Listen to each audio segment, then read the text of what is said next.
Thank you very much, and apologies for the slightly delayed start. My name is Fatima Manji. I'm a reporter and journalist with Channel 4 News, and I have the great pleasure of chairing this event for you here today. Now, first of all, a few housekeeping bits and bobs. There is coffee and refreshment at the back, which I think most of you have already found. In case you haven't, it's there. Registration also takes place there, and if you haven't registered already, please do so. I think it's that corner there, in fact, and you can get yourself a programme. I would ask you to put your phones on silent to avoid disturbing any of our speakers, but you can tweet, and if you'd like to tweet, the hashtag is #MuslimNews25 or @TheMuslimNews. If you need to use the Wi-Fi, the password is MT-events, all small caps. Now, I've been told to point out the fire exits, and I've only just realised it's there, so in case of a fire, these two are the exits. Lunch is at 12:30. We will be starting again at 2 o'clock sharp, as we do need to clear this hall by 4:30. I'm told there's another event at 5 o'clock, so we're going to try and keep to time as much as possible, and that's a little note to the speakers as well, to try and keep to time. You've got some feedback forms in your bags. Please do fill them out. And just to say, during question and answers, we will accept comments, but we would advise that you keep them for no longer than a minute. You don't really want to see what happens after 1 minute. And when you're asking a question or making a comment, please do give us your name and your organisation and job title, just so we know who you are. One more thing about lunch, all the food served today is halal. And finally, just a note of thanks to Merchant Taylors Hall for this lovely venue today. So we're going to start today's proceedings by a few short verses from the Quran. So I'd like to welcome Miqdad Versi to come forward and begin. Thank you. أعوذ بالله من الشيطان الرجيم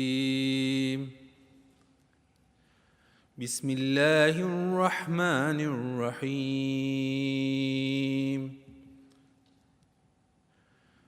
يا أيها الذين آمنوا إن جاءكم فاسق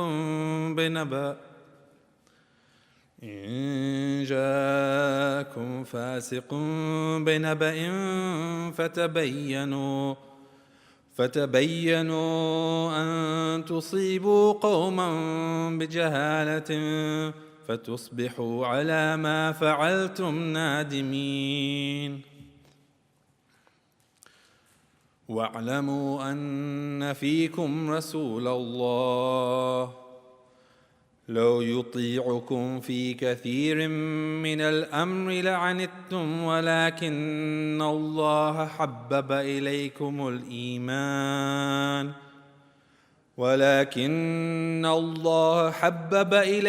الإيمان وزينه في قلوبكم وكره إليكم الكفر والفسوق والعصيان أولئك هم الراشدون فضلا من الله ونعمة والله عليم حكيم صدق الله العلي العظيم. Thank you very much, Miqdad. We're very honoured to have some distinguished guests and speakers with us here today. First of all, could I ask Ahmed Versi, Bob Satchwell and Lord Black please to come forward to the stage. Thank you. So we've got a few notes of welcome from each of the three speakers you see here. First of all, we're going to hear from Ahmed Versi. Ahmed Versi is the publisher and editor of the Muslim News. The Muslim News reaches around 150,000 people in the UK alone. It's the largest circulation of newspapers for Muslims in Britain. The website receives about 1.6 million hits a month. Ahmed himself is ranked amongst the top 20 most powerful Asians in the British media. And he's secured a number of interviews with world leaders and key political figures. Aside of his journalism, Ahmed has also taken a proactive lead in raising the profile of Muslims with the launch of the first ever Muslim News Awards for Excellence. It's an annual celebration of unsung Muslim achievement and attended in recent years by eminent guests, including the Prince of Wales. Ahmed, would you like to come forward, please? Thank you. Ladies and gentlemen, Assalamu alaikum, peace be upon you all. On behalf of Muslim News, I would like to welcome you to this special conference to mark the 25th anniversary of the Muslim News. Some of you may be wondering why we decided to organize. Sorry, some problem here. Okay, too sensitive. I go back.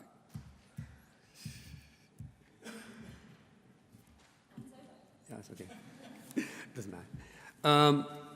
Some of you may be wondering why we decided to organize a heavy policy-led conference on the media's reporting of Islam and Muslims, rather than a grand soiree or a big dinner. Indeed, we at the Muslim News do like organizing those fun events too, like our inspirationally and groundbreaking Muslim News Awards for Excellence, which has now become a central feature in the British Muslim calendar. Well, both today's conference and those dinners all feed into the mission of the Muslim News when it was formed more than 25 years ago. That is, to report, celebrate, and generate debate within and without the Muslim community with no fear or favor. 25 years ago, our young Muslim community was crying out for a medium that would reflect back at it and tell the community's perspective from its own vantage point. We were a nascent community, only just getting our voice heard. But it was only through the negative media lens, for example, the reporting of the Satanic Verses affair, when that infamous book was burned in the streets of Bradford.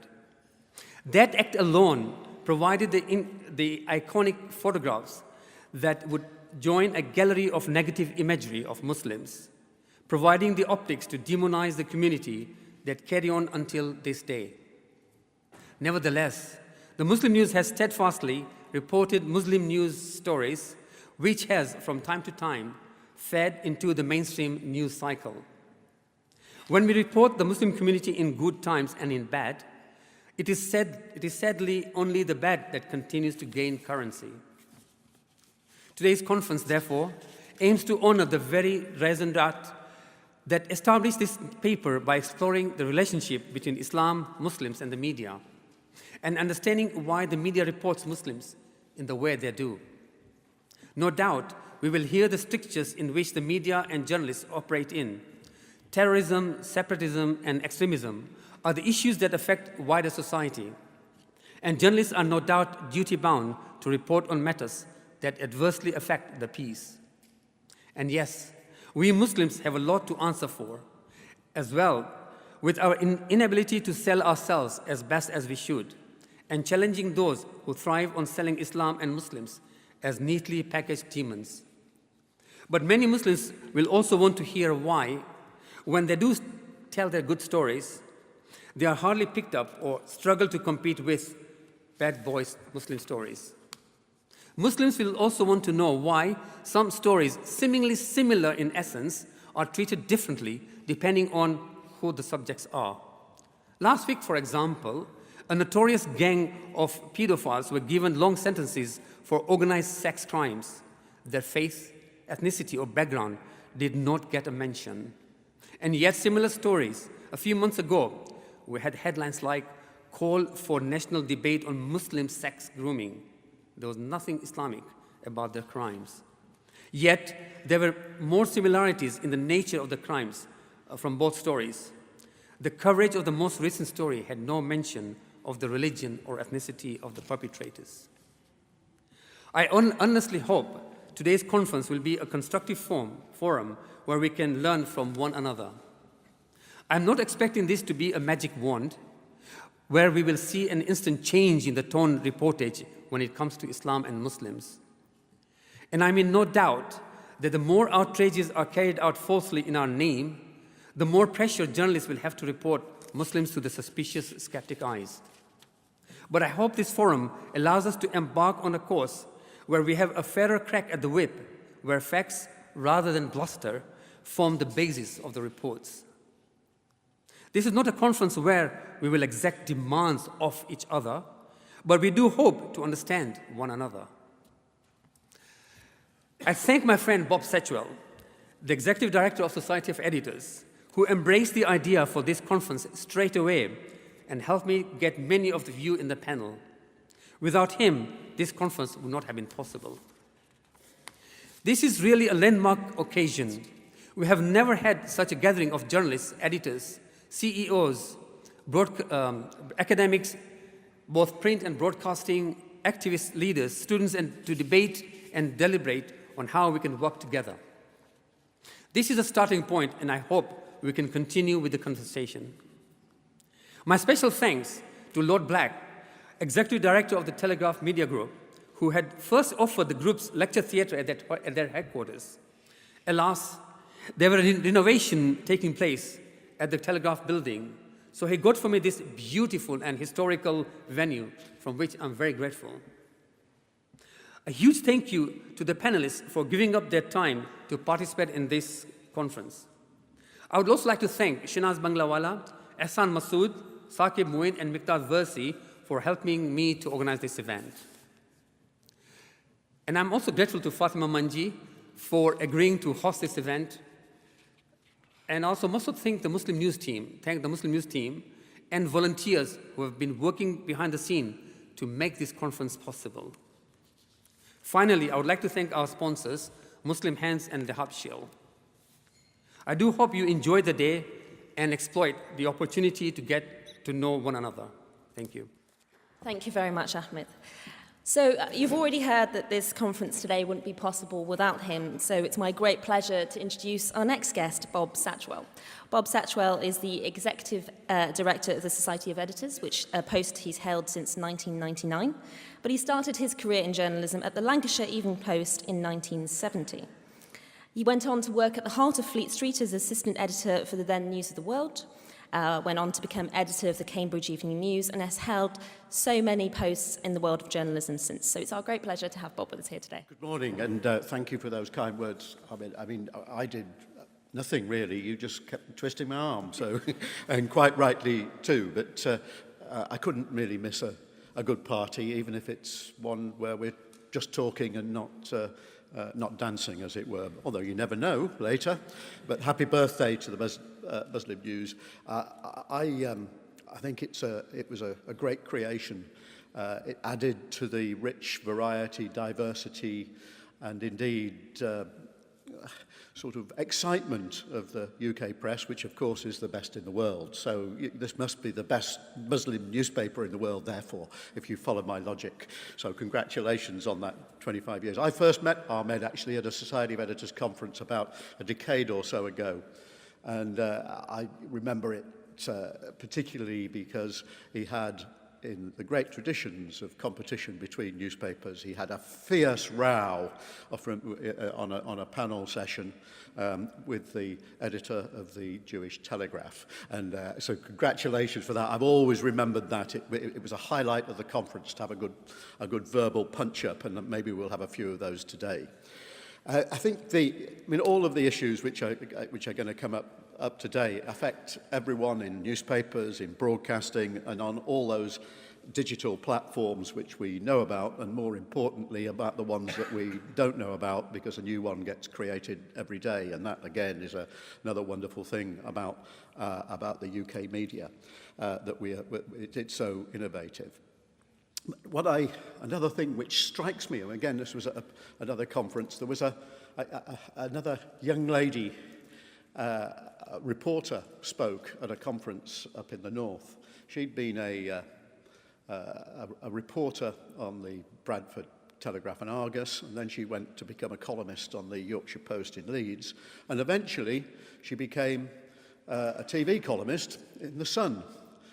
She was a great writer and very feisty, and she told a wonderful story, actually, which is opposite to some of the problems that we have, I think, in the British media, about how when she mentioned that she was going to be a journalist, her parents, from an Islam community, a Muslim community, said, this is ridiculous, you're a bright girl, you should be a doctor, an accountant, a lawyer, a managing director or something. And she said, no, I want to be a journalist. And she told that story to say that's why newspapers and broadcasters, to an extent as well, have had difficulty then recruiting people from the community that they desperately want to serve. And that included papers like the Bradford Telegraph and Argus, where there are huge communities which need to be well represented in newsrooms. I think actually nothing that different. I think if my father actually died before I got into journalism, I was playing around as a student at the LSE in the 60s. And that's how I sort of got into journalism. But if he had lived, he probably would have been like Anita Baig's parents. He probably said, why can't you go and do a proper job? But in fact, as those of us in journalism know, it is a proper job. It's a very important job. It's so important to the whole of our society. And that's why we have to look at issues like this, which are not easy. They're very difficult. There are lots of different views. There are lots of different perceptions as well. And sometimes the perceptions of how the media treats issues that we're going to discuss today are harder to deal with than some of the realities, but maybe more of those later. I think one of the other things which struck me about one of the problems we have, and we'll hear a bit about this, I think perhaps a little bit later, is that when I went out back into the regions to edit the Cambridge Evening News, I actually set up a weekly religious spot, and I got all the faiths to take it in turns to write a piece about religion, and it covered the whole gamut of religion. And after about 3 or 4 months, we reviewed the situation, and I said, I hope you're enjoying it, and we're treating you well, and we're giving you good space to say things, and they all loved it. And then they asked me what I thought about it. I said, it would be a lot better if one or two of you occasionally mention God, because this is whatever your God is. Because the problem is that sometimes we don't understand. Some of our misunderstandings and misconceptions come from the fact that we don't know enough about our own faiths, let alone other people's faiths. And perhaps that's something which will be addressed later on. So anyway, enjoy and everything that's going on today. Read, mark, learn, and inwardly digest. Thank you very much, Bob. We're very fortunate to have our next speaker because he has such a wealth of experience in both the political sphere, try and get my words out, and the media. Lord Black is currently the Executive Director of the Telegraph Media Group, a post he's held since 2005. He's also a Conservative peer in the House of Lords and has been there since July 2010. Between 1996 and 2003, Lord Black was director of the Press Complaints Commission. His Conservative Party career has included serving as Director of Communications at Conservative Central Office, and he supports a number of charities and organisations dedicated to press freedom. Lord Black. Thank you very much, Fatima. I'm absolutely delighted to be here this morning and to be able to support this event. As Ahmed said, we had originally hoped to be able to host you at the Telegraph, but if you walk down Buckingham Palace Road recently, you'll see that our office looks a bit like a building site. So another time, I hope, and I promise we won't have to wait another 25 years for another significant birthday. In the meantime, these are, I hope, equally splendid surroundings and a bit of an upgrade in that we certainly couldn't offer you an organ. I hope somebody is going to make use of it at some point during the course of the day. First and foremost, I'd like to congratulate Muslim News on your first quarter of a century. I mean, I think you and I probably first met when I was at the Press Complaints Commission some time ago, and I was privileged to come to the Muslim News Awards, which were a tremendous initiative at one point. And this is a really important landmark, and it's right to mark it in this way with a conference on a very important set of issues. And terrific too that you're doing it in association with the Society of Editors. And you're going to be hearing today, I noticed reading down the list from an absolutely stellar cast of speakers and panelists, and I look forward to hearing the conclusions. Media plurality is, as we all know, vital in a democracy, but plurality and diversity are also important to reflect Britain's changing landscape and the richness of our culture and heritage. And the session you have this afternoon on assessing whether the industry is in step with a changing Britain, I think, is particularly important. And change is all around us. When you were founded 25 years ago, of course, the internet, well, if it did exist, nobody had heard of it. But since then, in that actually fairly short space of time, it has changed all our lives, and the impact on the media has been the most phenomenal of the lot. And so a quarter of a century on, the industry is undergoing a massive transformation, and Muslim News is part of that. It's impossible to predict where we go from here. As Bob said just now, probably things are being invented even now, which in 10 years' time will have changed everything again. But what we're all about is seeking new audiences and adapting our business models to survive and prosper in a digital age. And I think there will always be a space for strong brands like Muslim News, which does so much to showcase the tremendous contribution that British Muslims make to Britain, and for campaigning quality journalism, which is absolutely fundamental to press freedom. That's one of the things that we celebrate today. I wish you a very successful conference. So could I ask the panellists and the chair for our very first panel to come forward, please? That would be great. And this panel is going to be chaired by Bob Satchwell, who you heard from earlier. Well, thanks for that. That was an interesting opening session. I did just what struck me was the thing which has sort of been following me all through my journalistic career, with people saying, why can't you report good news? In fact, you said that people do like reading bad news. The simple fact is, of course, that most of us don't go around murdering, raping, burgling, or even killing each other in cars. They're unusual events, and that definition of news is that it's unusual. And most of us are leading very happy and good lives, and that's why the news values are as they are. But I think in the context of today, we do need to look behind those a little bit. Well, as was mentioned earlier, we have got a stellar panel this morning. We've got from my right, yes, your left, Doug Wills. Doug Wills is the president of the Society of Editors. Has to be a bit of a part-time job, because he's also got so many jobs as managing editor of the Standard and the independent titles. He's also chairman of the London Press Club and millions of other things. He started his life as a reporter in regional papers, and now look what's happened to him. Downhill. John Wellington is managing editor of the Mail on Sunday, which is the paper which breaks all those exclusives on Sunday. We try. On my immediate left is Sue Ryan, who's worked with me most recently on things to do with the Society of Editors and the Press Awards and so on. But she's now responsible for running a very important training scheme for journalists at the Mail Group, and particularly looking into areas of recruiting people from right across all of the communities which the paper seeks to serve, and that's so important to us.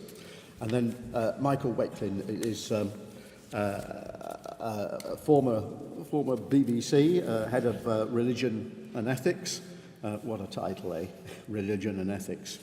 He's now Executive Associate in Public Education for the Faculty of Divinity of the University of Cambridge, and a lot of other things. And Michael's going to kick us off, please. Assalamu alaikum. Happy birthday to Muslim News, and thanks very much for having me here. I'm very conscious of 5 minutes, which I've been given. Yesterday I was presenting the daily service on Radio 4, where you have to have the bizarre talent to sound holy while praying and not crashing the pips. So I've got time very much in my head, and I will be 5 minutes, I promise. I'm going to talk very briefly, generally about religious literacy, which is what we're dealing with most of the time at Coax's House and at Cambridge University's Interfaith programme. I also want to talk about specifically religious literacy in the media very briefly. And then I'm going to have a stab at telling you about what could be a magic wand, which Ahmed was referring to earlier, which I really hope that you all think is a good way forwards. I'm not wishing to teach my grandmothers to suck cliches, but the re-emergence of religion in the public square is one of the biggest and most significant paradigm shifts of recent times. And yet, there is a lamentable quality of conversation about religion and belief just when we need it most. Billions of people around the world are religious. Many of those, millions of them, are in Britain and Europe and the West. despite the assumptions of secularity. Globalization and migration put us all into daily encounter with increasing diversity and plurality in our professional and everyday lives. And after decades in which we have barely talked about religion and belief in public discourses and practices, society has largely lost the ability to do so. Diversity, global trade, equality frameworks and extremism make it very pressing for us all to do so now. You can't avoid religion. There were those who wished it would all go away, but with 86% of the world claiming religious affiliation, and that figure, by the way, is predicted to rise over the next 30 years, you can no longer not do God. But because of a generation of neglect, with education failing the religious curriculum in schools, the major religions failing to engage with the wider public, and the media, despite some very encouraging news from the professor about the way reporting has been improved, where the media still has a lot to learn about reporting religion, I think we will all agree, we have been left as a society lacking in confidence to deal with religious subjects and religious people. I've often thought that the media's coverage of religion would be like covering football only from the point of view of hooliganism. Although things, as I'm glad to hear, are improving, but religious illiteracy still pervades the media. There is still a tendency to report it unhelpfully. And for me, particularly in dramas and soap operas, there are many negative portrayals of religious people and religions that perpetuate negative portrayals. This won't do any more. Outside media land and the work I do with Coexist House and the Cambridge University Interfaith Programme, we are in the business of improving religious literacy generally. And in a partnership we've got going with the Religious Literacy Partnership and working intensively with one of the big four audit companies, one of the biggest consultancies in the world, we have just produced an online religious literacy training programme for better business. This will be launched on October the 12th. If you'd like to know more about that, do please give me your card and I'll make sure you get an invite. We can't say who it's with yet because it's not public knowledge. But this religious literacy training programme will be available on desktops around the world shortly afterwards.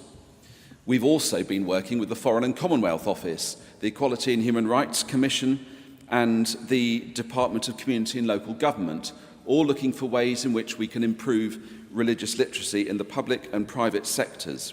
Religious literacy in our current world is of the utmost importance, and one of the places it is needed most is in the media.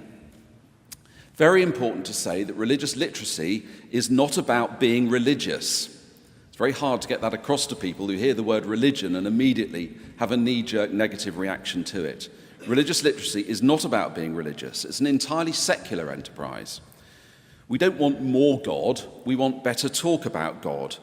We don't want mass conversions, we simply need people to understand religion so that they can move beyond ignoring it, which is dangerous, move beyond tolerance, who wants to be tolerated, and move towards acceptance and understanding and respect of people's beliefs and values so that true coexistence can be given a chance.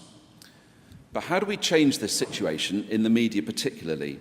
Sending journalists back to college will not go down well. In-work training would probably not be taken up. It would be like going back to religious knowledge classes at school. Journalists are busy. They're not lazy. They're highly intelligent and focused. So what they need is a measured information offered to them in ways in which they want to receive it, to help them tell religious stories and represent religious issues more coherently, providing them with the shortcuts to a deeper understanding, sensible and media-friendly contributors, and a richer, more nuanced vocabulary so they can tell the stories they want to. In short, they need to be equipped with the tools they need to do the job. The Science Media Centre, some of you may be aware of, has transformed the way science is reported in this country, so successfully indeed that it is now copied in several countries around the world. It has no editorial line, apart from Science Matters. It is funded with a wide cross-section of stakeholders, so no one view can dominate. It doesn't tell journalists what to say, it simply gives them the range of background they need, properly vetted contributors to represent all aspects of the debate, and the resources busy and non-specialist journalists need to do their job of telling science-related stories in a responsible and nuanced way. That is what we want for a Religion Media Centre too. Religion Media Centre has already started in a low-key way at Goldsmiths, University of London Media Department, where materials are being prepared, website architecture, etc., and a collection of the vast contacts that we have available are being sorted out. There is an advisory board, of which I'm the chair, interest from various stakeholders, but we are in the need of appointing a director and some initial staff. But within 3 years, it will be self-sustaining and self-funding in the same way the Science Media Centre is. Like the Science Media Centre, the Religion Media Centre will have no editorial line. There is no such thing as neutrality, no one starts from nowhere. All it will be trying to say is that religion matters. But unlike the Science Media Centre, it will go beyond news and journalism to offering help and advice to screenwriters, drama producers, so they can avoid the inevitable stereotypes and misportrayals. We do not want to promote religion or even say that it's a good thing. Both attitudes would be disastrous. But we are wanting to have a recognition that religion matters, and therefore it needs to be reported, discussed and examined with knowledge, fairness and respect. To carry on mocking it, misreporting it with unhelpful shorthand and careless choice of images, or pretending it's going to go away, or that religion is only of interest to people who don't blink very much and are only intent on destruction, is simply not going to wash anymore. Things have to change in media land in relation to reporting religion, and a well-resourced and supported Religion Media Centre, we believe, is the right way to make this happen. And eventually, maybe, we can transform religion from being the liability it so often is into the asset that it really should be to our society. Thank you. Thank you, Michael. I think we'll probably come back to some of those points about training and so on, but the key thing is about trying to move on from tolerance to understanding and proper reporting. We'll take questions at the end from everyone, to everyone rather. So we'll just move swiftly on to Doug Wills to look at the challenges you across your group of papers face. I mean, maybe one paper faces a different challenge from another. Do you want to speak from here? Or? Yeah, if you don't mind, I think I'll stay here. It's less putting me out on the front line, because I don't feel we are on the front line.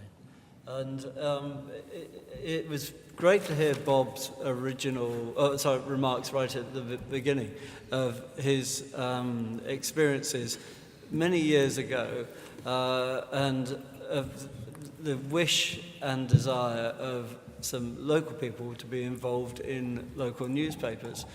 And I've been involved in newspapers from my regional newspaper days in Reading. And not a lot has changed in that news is about telling a story. And many of you here today know that. And it has to be a story that will be of interest to its readers. And if our newspapers don't have a representation of the full readership, they're failing. Now, from my various hats, I'm managing editor of the Evening Standard, and as London, we absolutely should be and have a fair representation. The Independent and the Eye on a national level, similarly. And we feel we do the best we can, which is not perfect, but we have to tell a story. Now, what I feel, and I know each of the panel here will want to say a little about their own areas, but one of my hats is London Press Club.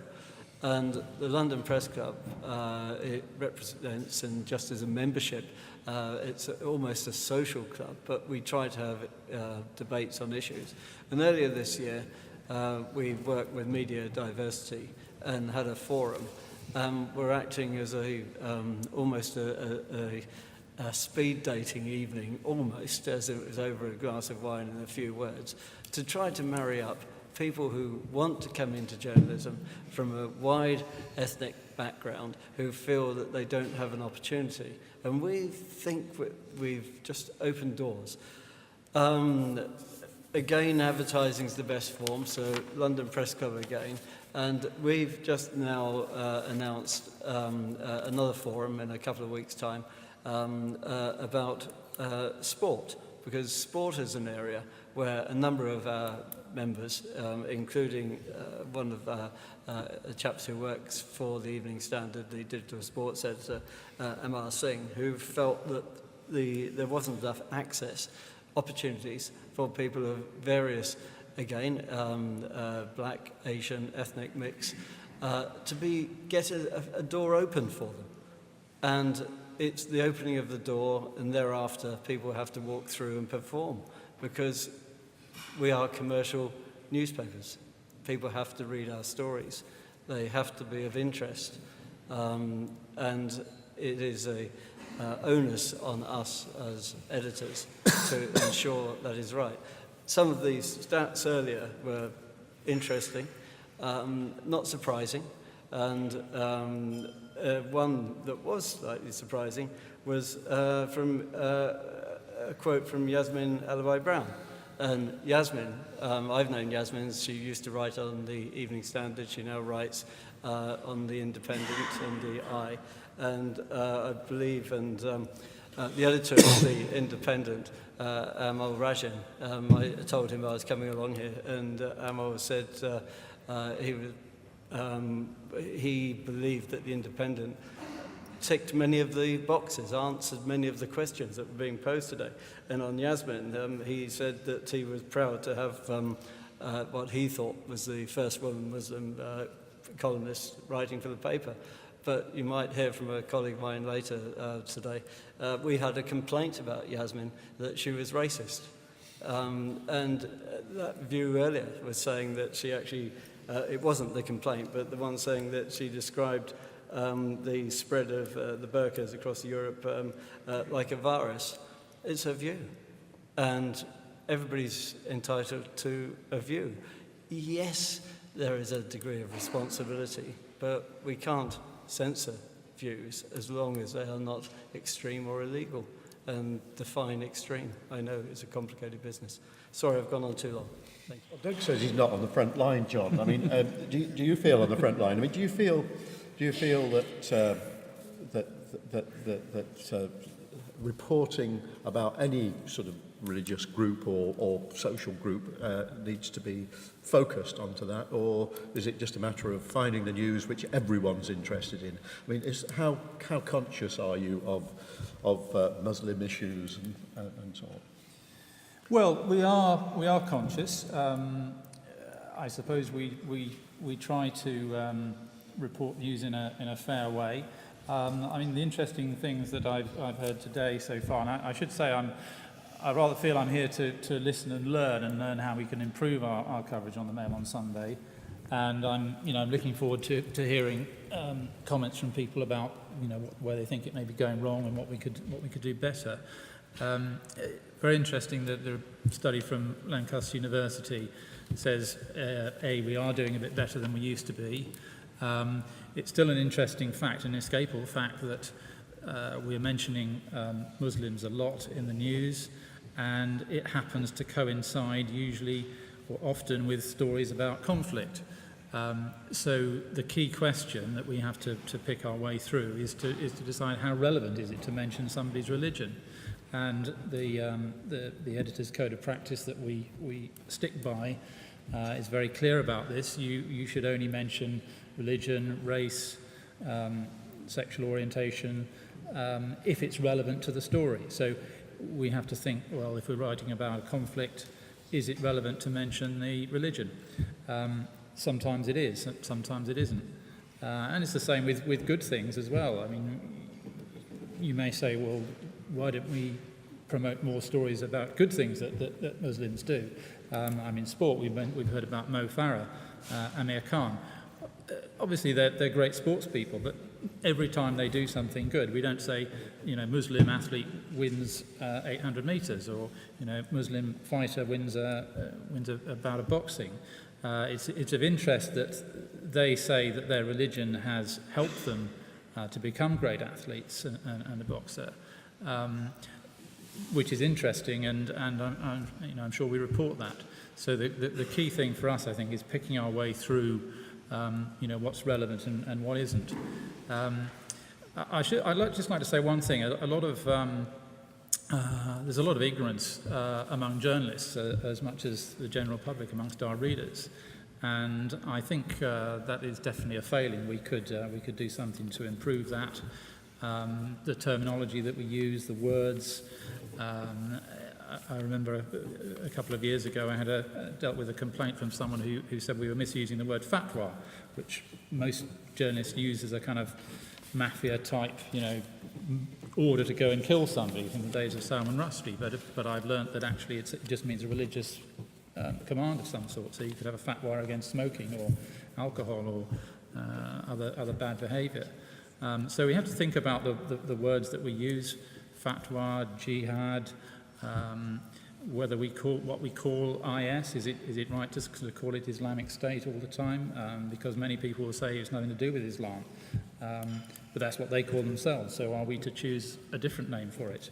I don't know. Interesting questions, and I would looking forward to hearing some answers. And I'm just wondering whether there could be some. If anyone's ever written a idiot's guide to reporting about Muslims. Whether it exists, and if it has, I'd love to see a copy, and I'm very happy to share it with my colleagues at the Mail on Sunday. So just thank you very much for inviting us all, Ahmed and you, Bob, for twisting arms to get us here, because I think it's a great opportunity today. Thanks, John. I'll send you a copy of the Society of Editors Guide to Reporting Faith, which we've written. Well, yes, I didn't do it. No, we did do that not long after 9/11, but it probably needs a new edition. So if there's anyone who can find me a sponsor, we'll do it. It's there and it's on our website at www.societyofeditors.org. You can find it. Okay.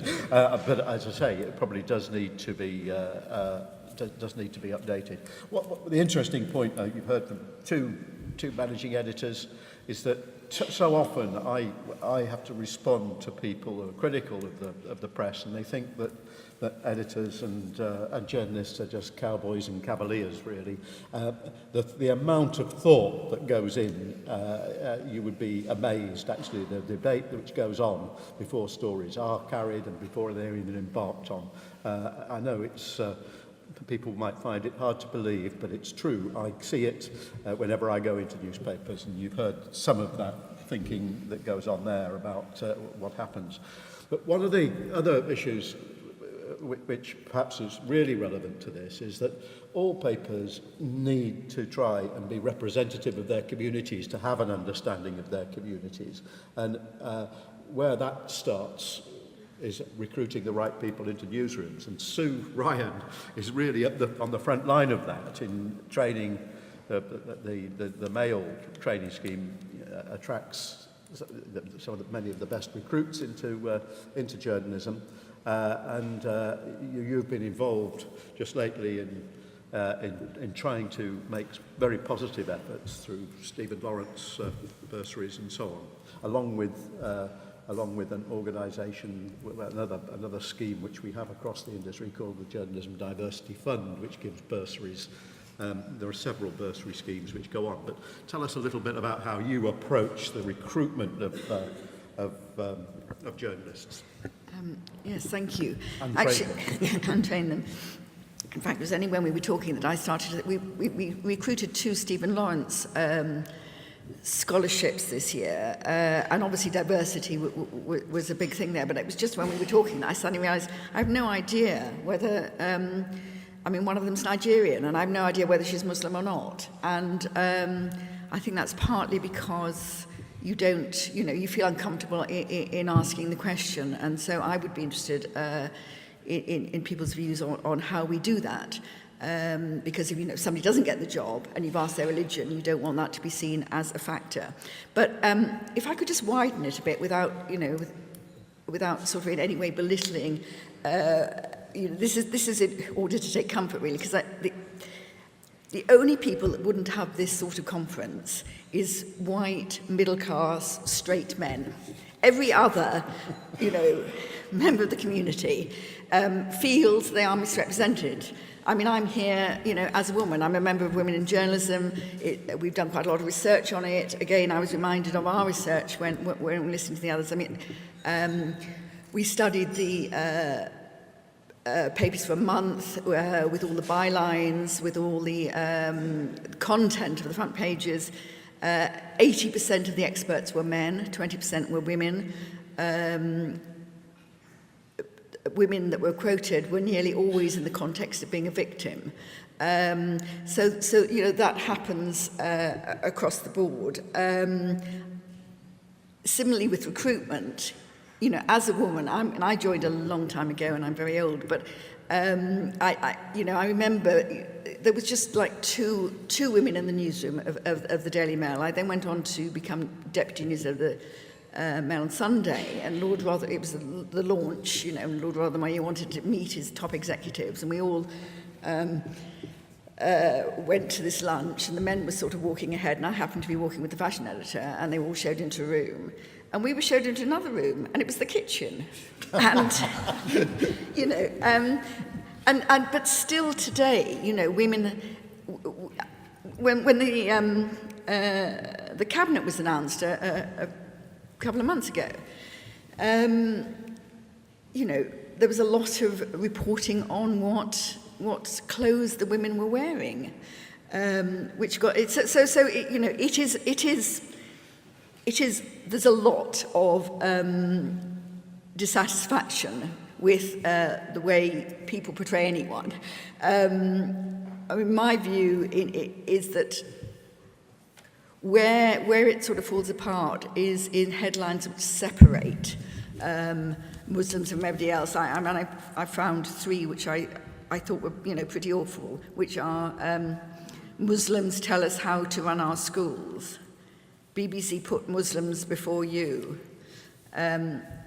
Muslim peer charged in texting death crash, and that's it's that separation, and I think. The way around that actually is to have more Muslims on the staff, somebody saying, hang on, this is us, it's not a them and us. And so, in the same way as more and more women join newspapers, I think, the more Muslims we have on national newspapers, it will help. And I think you will do very well. I mean, I certainly felt as a woman, and being one of a few women executives, that I got offered far more chances of advancement than men who were sort of equally or probably more talented than me, because there was a desire to have women at the top table, and I think that's the same with Muslims. So, yeah, are there bad headlines, etc.? Yes. Is there an agenda? Not at all. And I think, what we do need to do is encourage more Muslims to join national newspapers. Thank you. Well, this is a conference when you've heard people want to learn, and so we want to hear from you as well. There must be some questions which have come up from the start. Just in case there aren't any, I want to start asking a question from to our two panelists at the end. Actually, it just strikes me that one of the things, as I grew up in journalism, we just produced stories for the whole of what we saw as the community. But is it something to do? Is part of the problem that we've got with why in some cases circulations may be falling? Is it something to do with the fact that society has sort of broken down? I mean, certainly when I was editing a local paper, you just did every dot and comma about what was happening in a local community and didn't think much about any specific area. But now, of course, that's when people were born in a town, stayed in a town, and died in a town. Now the society is much more mobile, much more cosmopolitan. Has that affected the way that the media, or is it affecting the way the media is reporting? Well, I can give an opinion. As a great stick in the mud, I can give an opinion. My opinion is that I think that must play a role.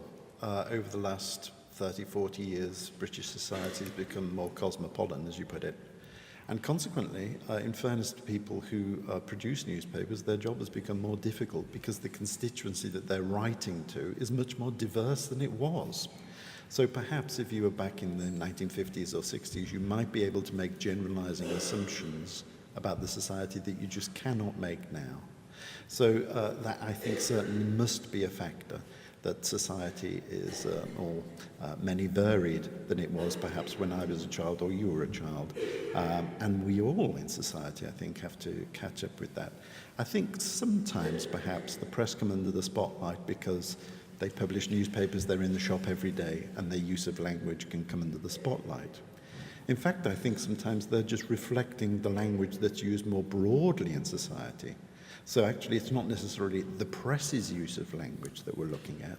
It's general English that we're looking at, but we see it very clearly in the press. So actually, I think also in society in general, you may get that issue also. We've had it very notably with certain types of words that were acceptable in the past, but in a multicultural society aren't. Various racist terms, for example.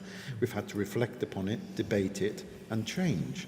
And I really welcome the discussion this morning on this panel, because I've always thought that journalists were very bright people who wanted to find out things and would reflect and debate upon it. And that's why I've been working over the last few years to try and put these pieces of information out so that people can reflect on it and then decide what to do. But that's how British society, I think, has progressed in the multicultural society that we're in now over the past few years, through debate and through actively changing on a society-wide basis what we say and what we do when we use certain words. And I think the press are one element of that, but also, if you like, beholden to general English and how people use the language. Michael, have you got a view on that? Or? Not on that. No, okay. Anyone else want to just come back on that thought? No? Okay, come on. Let's have a question from the... Right. Okay. Well, we'll start up the front, please. And then one. Well, Jonathan Hayward.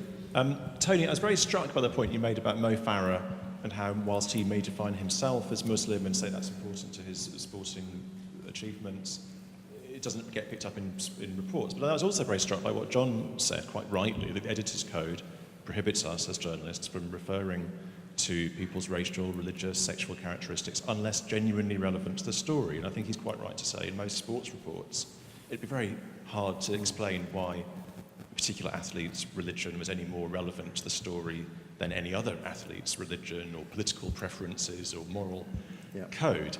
And I just wondered, I mean, you presented the corpus in a fascinating, round, holistic way. Are you actually saying that journalists have got things badly wrong and that there should be certain things done differently, or are you just saying, this is how it is, it's interesting, let's look at it, and let's move on? Okay. I suppose I work on two levels. One, I want to show what is there. So I approach the data impartially and say, this is what is said in the data. But then there is a phase during which you theorize and frame things within social and political debates, and then perhaps you get closer to saying perhaps we should reflect upon this use of language.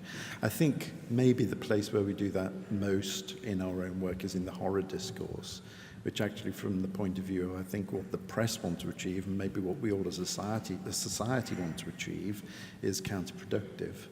But the point about religion and sport, of course, doesn't necessarily hold, because I've forgotten the fellow's name, but we did a study looking at the long jumper who was a born-again Christian, Jonathan Edwards.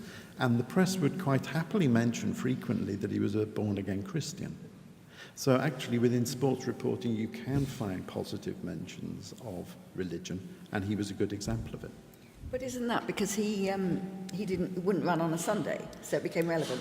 It became relevant, but Mo Farah has actually said his performance as an athlete is because of his belief in Islam, so it's relevant to him too, and he's gone on record saying that. John, would you it's an interesting point. What do you think the process is? Is it, you know, Mo Farah wins, is then somebody saying, right, let's go and do a feature about him, and what's his background, and what's the sort of process? Yeah, that would be the process. What drives the man? How has he become so successful? You ask him, hopefully, you do an interview, and if he says, yes, it's all down to my religion, then that becomes a big part of your story. The question then is, do you mention it every time you mention him? Every time there's a story about Mo Farah, do you say, Muslim Mo Farah does this, Muslim Mo Farah does that? I don't think so. I don't think it's relevant in most of the time. If it is, we would. And in the case of the long jumper, it could be, you know, his Christianity has had some impact on his performance or his, you know, abilities to jump on a Sunday or something. Well, so in those cases, it could be relevant. But I suppose there is sometimes a case where if somebody's particularly known for something, as well as it being relevant, like the Christian long jumper, if that's what everybody knows about him, and he's not particularly famous for being as great a long jumper as Mo Farah is a runner, maybe you'd say Christian long jumper, you know, is some other story has happened to him. His house is burgled or something. Christian long jumper's house is burgled, because that's, you know, what people know about him. But on the whole, you choose the relevance of the description. Yeah, it is a bit of a minefield at times, isn't it? You know, as people, though, they get into trouble. So we better not mention that he was Welsh, of course. Anyway, sorry. Anyone else got a point on that particular topic, that issue? Yes. No. Can we come back to you in a minute, Ahmed? You see, during the Oklahoma bombing, the title of many newspapers, or on one of them I remember, was "In the Name of Islam." When it actually transpired that the terrorist was not a Muslim, the whole language changed. The guy wasn't called terrorist, he wasn't called a Muslim, he was called some kind of a deranged person. The same happens all the time. When we had a priest who hijacked a plane in Brazil, I think, as soon as, you know, they were covered, it was covered like he was a mad person. It was never like Christian leader hijacked a plane. I think we have a serious problem. I really want to underline this. When we live in a society, when my young son comes and says, "Daddy, what's wrong with my religion?" you create a culture where children growing up, they either believe you as a press or disbelieve you. When they disbelieve you, and Islam is an important part, not just of their religion, of their identity, then they are more likely to be tending towards extremism. And I think you need to look at your coverage. Every time you have a story about Muslims, I would suggest, look at it, change the words Islam to Judaism or Muslims to Jews, and see if you can cover that story, and then publish it if you can. That is my yardstick. Anyone want to come back on that? Sorry, who do you represent here? Normally we introduce ourselves. Sorry, I just work for an Islamic organization. Okay. Khoi Foundation. Right, no, I didn't know whether you were in the media. Well, I know. Okay. I would say, and you'll probably hear this reiterated a few times this morning, and I didn't use the word originally, I think John did, of relevance. And it clearly was in a moving story. And we're talking practical terms here. We're not talking academically. We're talking of newspapers. And newspapers, readers want to buy newspapers. They want to look at news online. They want to look at as it's happening. And the relevance is all important. If the first information said it was believed from a particular location, maybe the authorities, maybe a country, maybe witnesses, something has a relevance. And if it was a relevance that had terrorist implications, that's significant and it's relevant. So things would go in that direction. You're saying it wouldn't happen or suddenly. No, if it was relevant into the circumstances, and if certain individuals believed it was relevant, then it would be introduced to that story. It is very difficult. Yeah, and you were saying that we should, as editors, question each mention of whether it's a Muslim mention or a religious mention.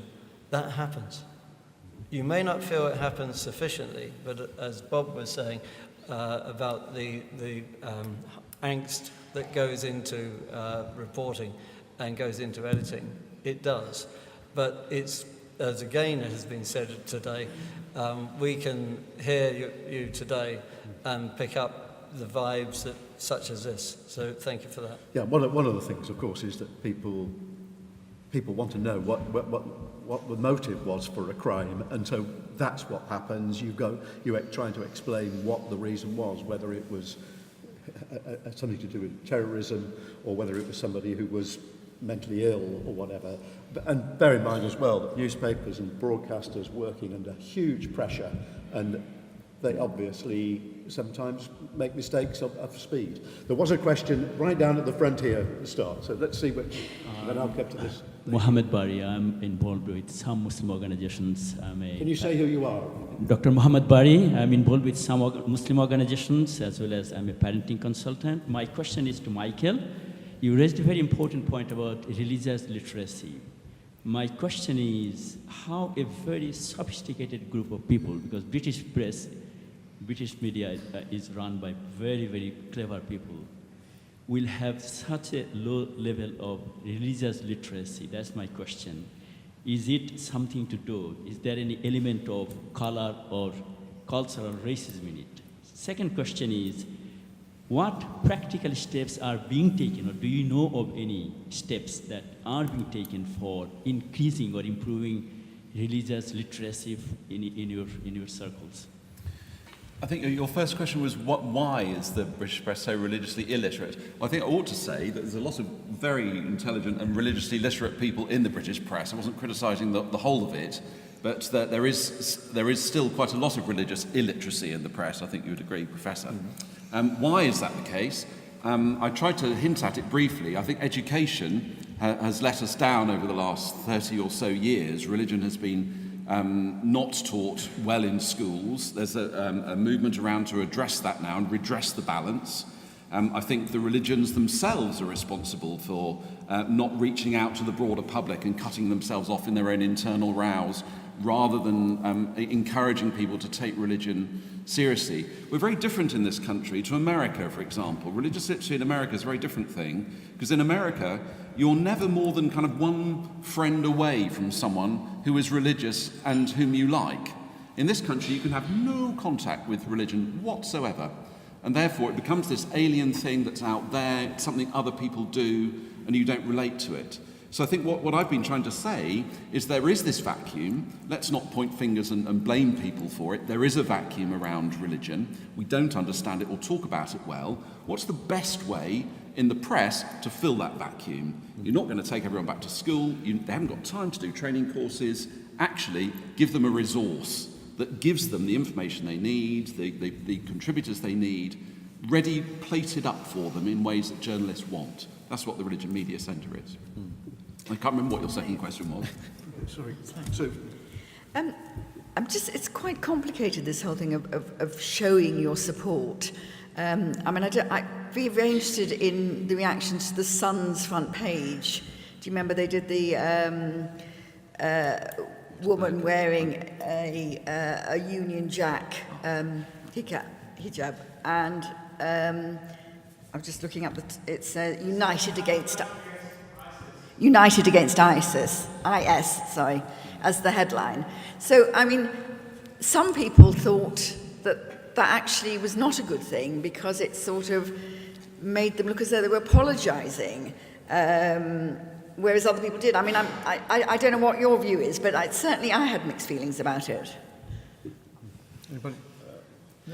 Could I answer the second question, which I think I don't think it's an issue of race, because I think that religious illiteracy in Britain runs straight into Christianity as well. If I ask my undergraduates to give me a definition of Sunni and Shia, they can't do it. If I ask them to give me a definition of Protestant and Catholic, they can't do it, other than perhaps to say the Pope. They won't talk about transubstantiation or anything like that, or predestination. They just don't know it. There has been a terrible failure in religious education in this country, which actually colleagues at Lancaster, people like Linda Woodhead, have been trying to really reverse. So it runs across all religions. The ignorance of it and the closing off of the past when people look at works of great literature or paintings really saddens me. Islam is not alone in being badly reported. Yeah. So, Ahmed, I'm going to come back to you in a minute. There's a lady with a microphone. Thank you very much. I think Anjuman Ver, Blackburn Cathedral, I think part of my question has already been responded, that was asked by Mr. Barry. But do you feel that part of the problem within media is between two extremes? One, as already admitted, religious illiteracy, but the other extreme is political correctness. And that's especially to you, Sue, because you talked about someone who you, I think, worked with, who you didn't know was a Muslim. So is there some kind of political correctness? What I was saying there was that, you know, we are going out of our way to recruit Muslims. And in fact, we've got a trainee who's on the Mail on Sunday now, and it was very clear because his surname's Mohammed. But I think in an interview situation, it is very difficult to say, are you Muslim? Because some people would misinterpret that they want you to be or they don't want you to be. Yes. Well, it's not just political correctness, it's the law. I mean, there are certain questions you're not really allowed to ask when you're interviewing. Yeah. Ahmed, go ahead.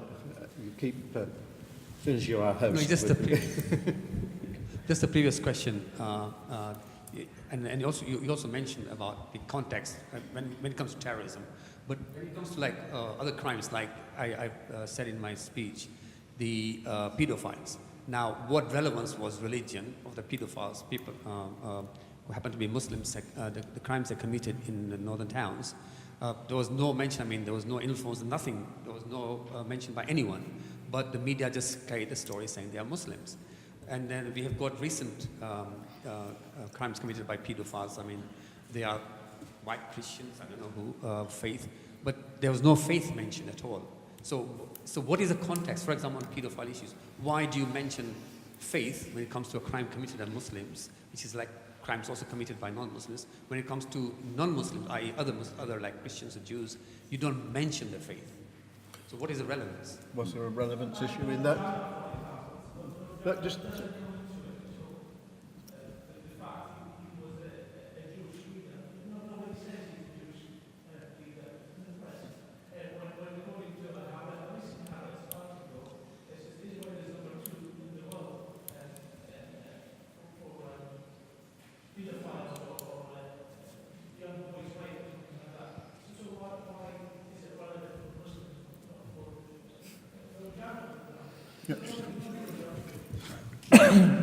Well, personally, I quite agree. I think it's all about relevance, and is there any relevance to a person's religion, whether they're a paedophile or not?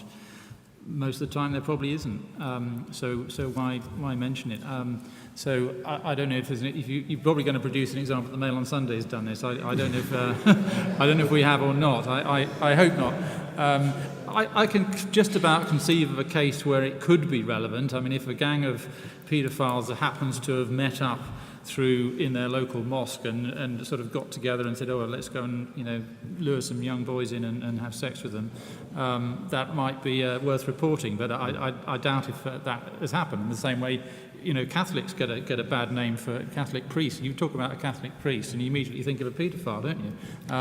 Is it relevant to talk about a paedophile and Catholics? The worst stories from Rotherham and I think in Oxfordshire as well, weren't there, where this was referred to. But I wonder if that was the police who were saying that, or and it was a follow-up reporting. I think there were issues of racism rather than religion. But this it goes back to the reporting of what was said, and I think Bob is making that point there. But look, as we said before, and John made a very good thing, we've actually come here to listen, and you've been making some very good points, which we take those on board.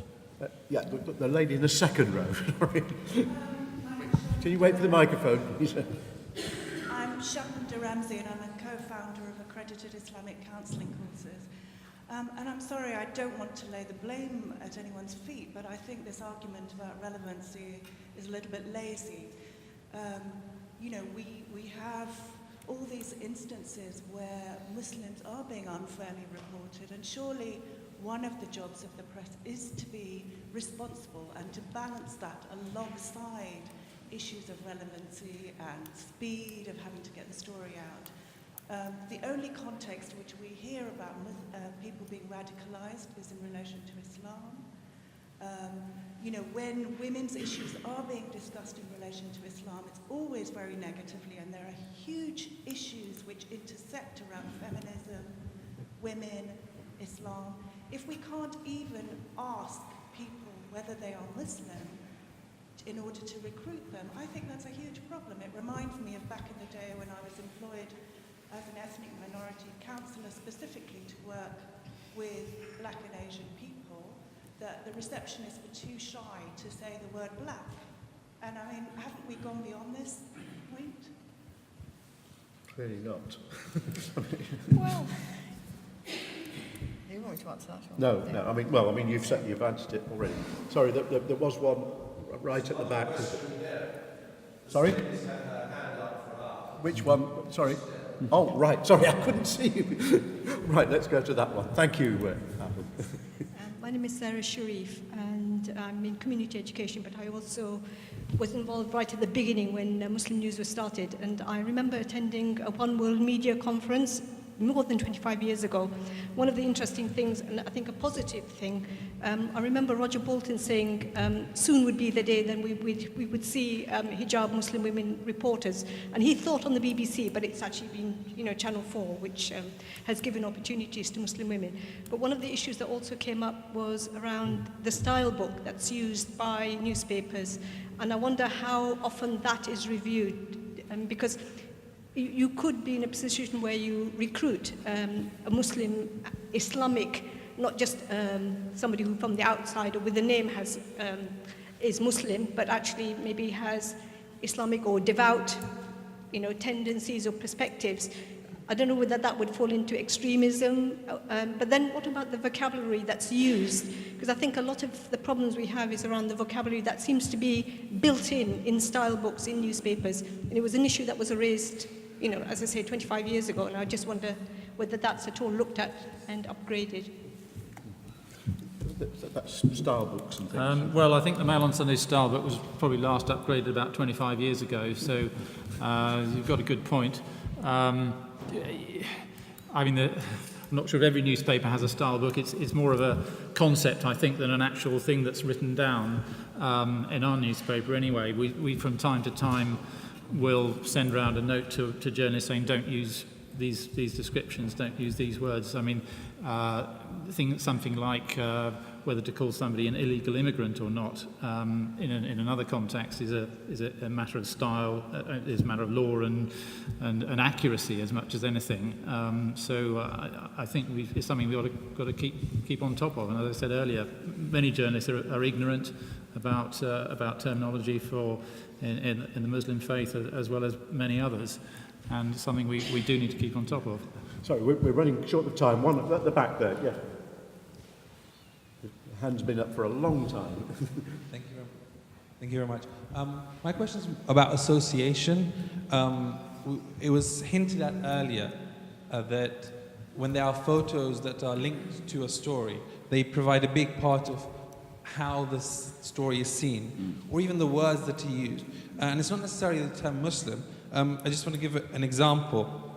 The Mail Online said carnage in Mecca. So you know there was a killing of some people in Mecca when a crane collapsed just last week.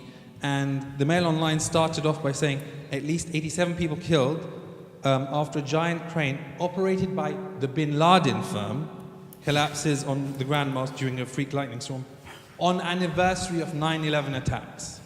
Now, Bin Laden, 9/11, because Muslims have been killed. Now that's just appalling. I mean, the relevance to those two stories is clearly not there. And we have a situation where we find out later they've actually removed the 9/11 link later on without saying that they have. This is a big worry that things are changing. People are putting this big headline out there and nothing's happening. And we talk about there not being necessarily an agenda, and there probably isn't an agenda on this. There's clearly sensationalism, trying to get clickbaiting, etc. But at the same time, the Muslim Council of Britain was, for example, asked for a quote on the issue that people were linking things to 9/11 for no reason. And that story by the Mail Online's journalist was actually pulled from the Mail Online website after this was put up. So my question is really, how is a decision made on association and things like this? How do they fall through the cracks from people who really are very smart and should really know better? I don't know whether anyone's got a... I suspect that maybe that there'll be a deafening silence from up here, because I think people would agree. It sounds like a really weird story, actually. Yeah. I don't know if it was up there for very long. Somebody thought it was relevant to, come back to relevance. What is the relevance that it was Bin Laden, a guy who worked for Bin Laden's firm who was driving the crane? I mean, was somebody trying to say it was a deliberate act by them to kill Muslims? Well, not really. I don't know. It just sounds like a weird story on all. The story is still up there with Bin Laden's name associated with the 9/11 link was removed. Exactly. Bin Laden's. Exactly. I think what it is, it requires a little bit of training on that part of the operation. One last question. There's a lady. Thank you. My name is Rada Karmi. I wanted to, well, first of all, as a member of a people, the Palestinians, who are very, very sensitive to negative reporting about anything they do, I wanted to make the point that surely in terms of describing an attack by somebody or a crime as Muslim perpetrates whatever, surely it's relevant to mention that it slightly depends on how the perpetrator defines themselves. So if they define themselves as a Muslim or scream Allahu Akbar, God is great, when they do something, I think it's probably inevitable that reporting will mention the fact that they're Muslim.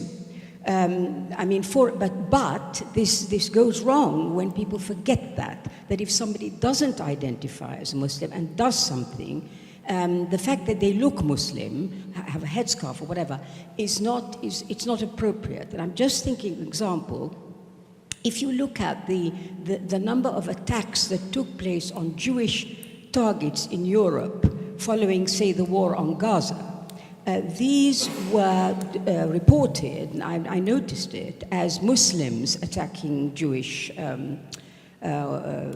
targets. But of course, in fact, there were people who attacked Jewish targets because of their objections to Israel's policies. That was never brought out. And it's the same, if I may say, with whatever Hamas does, whatever Palestinians do as forms of resistance. They are very rarely reported as resistance, but as, Islamic terrorism or something like that. So really the main question, is it not relevant that how the perpetrator defines himself or herself is what dictates reporting? I think that's... Yes, I think the answer is yes.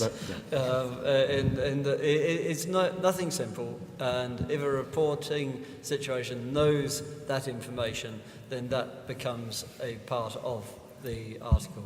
It is getting that information, and that information is not always available. I know we're winding up. One last parting shot, which I think covers a number of things here, and this on my various hats. Most of the newspapers I sort of work with, the London Press Club, Society of Editors, and representation of everybody, we would very much like to have a broader base of journalism within our staffs. And the door I mentioned earlier is open. And in your contacts, get people knocking on our doors. Right, well, that's the best advert we can give, and a good way to conclude. We started 15 minutes late. We're going to finish 10 minutes late, so I've saved 5 minutes. Thank you very much to a great panel, and thank you to you. Well done. Thanks very much, Bob, for keeping that in order. And I think everyone appreciated the very honest and difficult conversation that you've begun here today. So since Bob has saved us 5 minutes, we can grab some waters and coffees and so on just while we set up for the next session. But don't go away because we've got a stellar panel for the next one. Thank you. Thank you very much. Okay, so we've heard some very interesting insights, some very difficult insights from members of the print media. We're now going to hear from 4 excellent broadcast journalists about their thoughts and reflections on what it's like to report on Islam and Muslims, specifically for broadcast. So I'll start off here on my far left. We've got Julian Petley. Julian is Professor of Screen Media at Brunel University. He's a co-editor of a book called Pointing the Finger, Islam and Muslims in the British Media, and is a frequent contributor to Muslims and the news media. On my immediate left is James Stevenson. James is the editorial lead for BBC News as news editor of BBC News. That's a lot of news words there. He's been in that role since December 2014. He started out at the BBC as a researcher for Panorama in 1988, and throughout his time at the BBC, he's held a huge variety of roles, including deputy editor of Newsnight, editor of political programmes, Middle East bureau chief, and editor of BBC News at 6 and 10. On my right here is Robin Elias. He's the managing editor of ITV News. He's worked in television news for more than 25 years and was programme editor of some of the most defining moments of the last quarter century, including the death of the Princess Diana and the 9/11 attack. He started out his career in local newspapers and worked for the Press Association in Fleet Street, then became a sub-editor on the London Evening News, eventually joining ITN in 1980, and I think he's been stuck there ever since. And Robin has a particular interest in diversity issues and works very hard as a member of the Cultural Diversity Network. And on the very end, last but not least, is Simon Israel. He's the Home Affairs correspondent for Channel 4 News. Has been since 1998. He covers crime, police, terrorism, legal race, immigration, social justice, prisons. He's been involved with award-winning films on terrorism, the G20 protests, Stephen Lawrence, illegal immigration, and suicides in prison. He's also broken a number of exclusives, and I can confirm that if you catch him in the kitchen, he does make a very nice cup of tea too. So if we could just welcome our panel with a round of applause.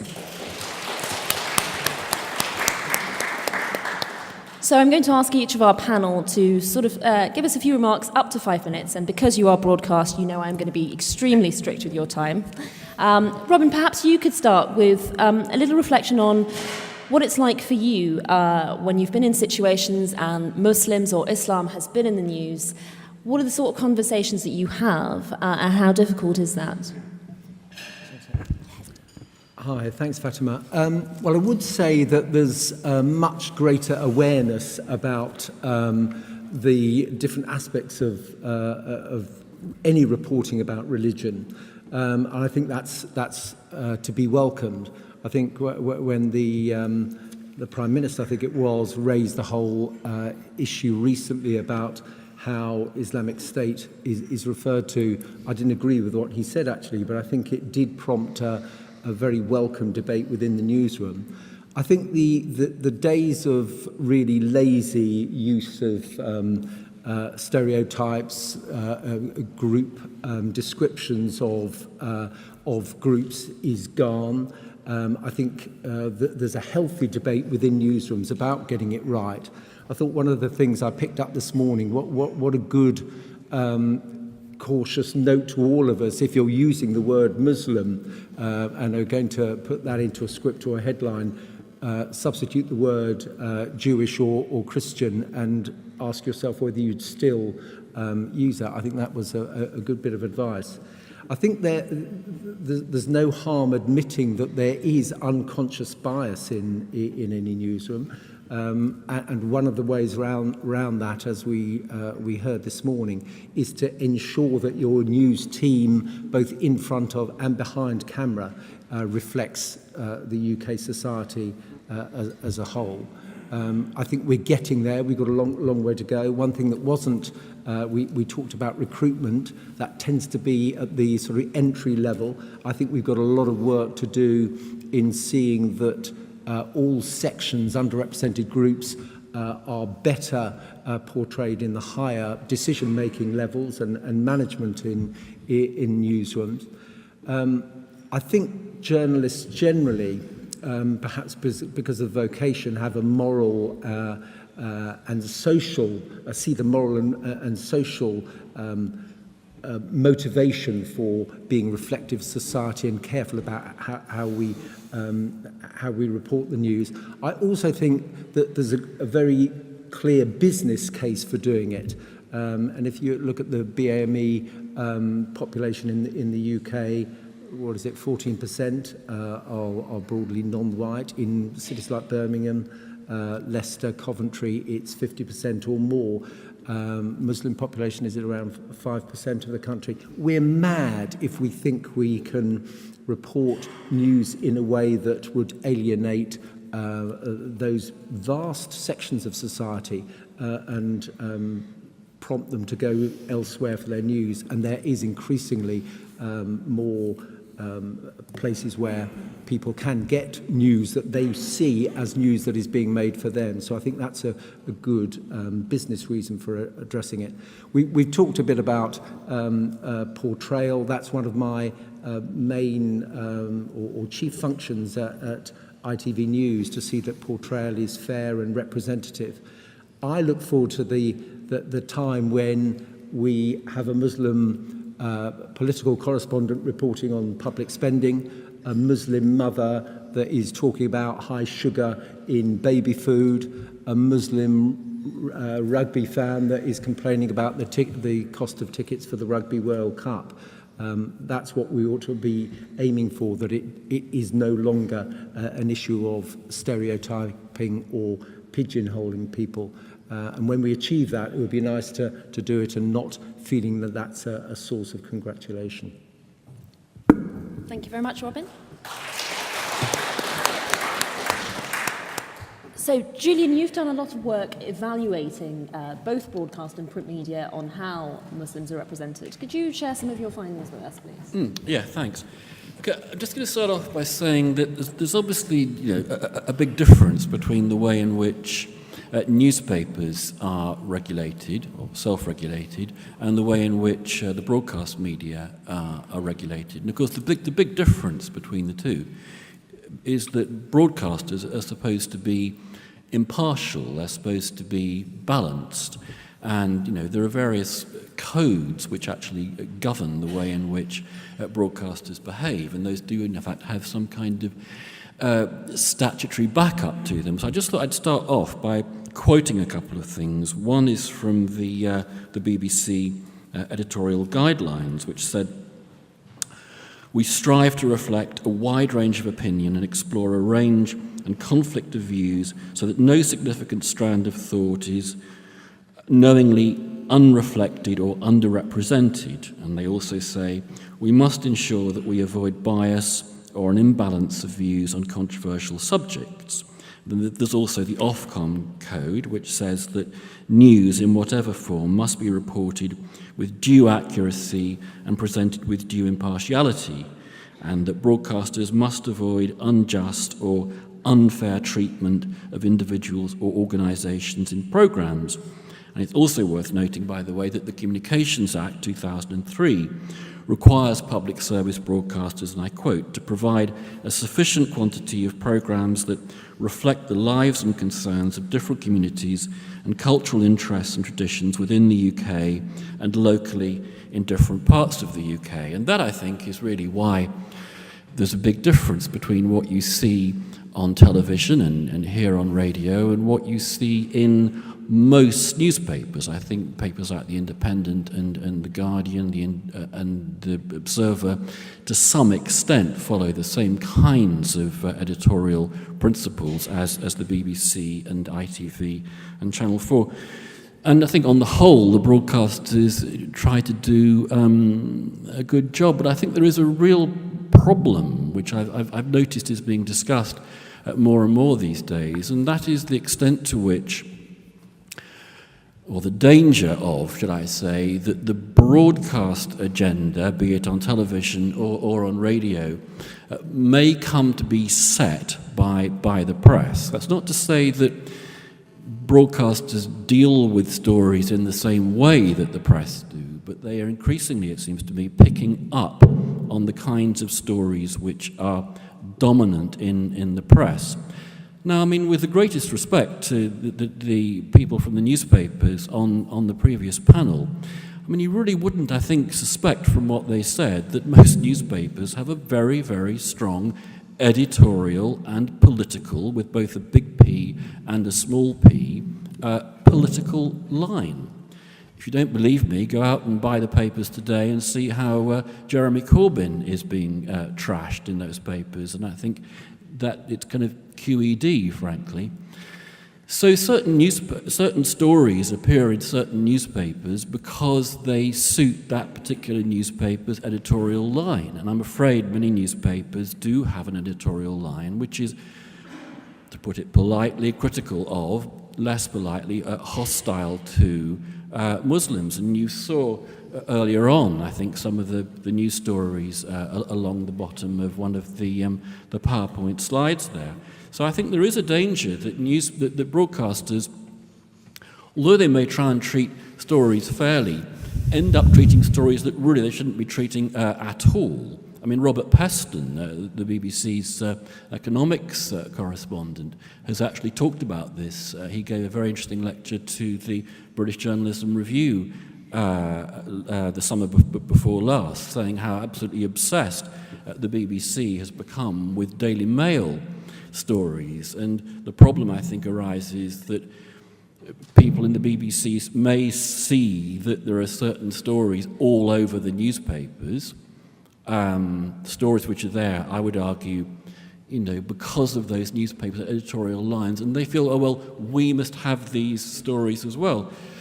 But I think, that there are exceptions to this. Obviously, long-form news programs, I think, are less prone to this than others, and programs that come on in the evening are less prone to this than others. I would argue that the Today program on Radio 4 seems to me to have been captured in a very alarming way indeed by this tendency. But, I mean, it's awkward to say this with Fatima and Simon here, but actually Channel 4 News is the shining example, I think, of not following, for the most part, press-set agendas, or indeed not actually following the agenda of other broadcast news programs.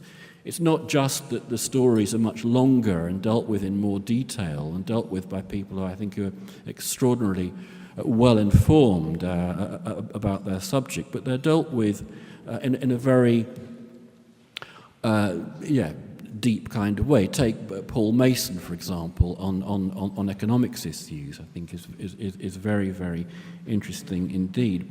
So I think that Channel 4 is rather the exception over what I've been saying. I'm afraid those comments are rather aimed at the BBC, and maybe people will want to come back on that. But I'm also, for example, Channel 4 has done at least one programme by Peter Oborne on dispatches, which was a good half an hour or three-quarters of an hour of critique of the way in which Muslims are actually represented in newspapers. The programme was called It Shouldn't Happen to a Muslim, and I show it to my students a lot.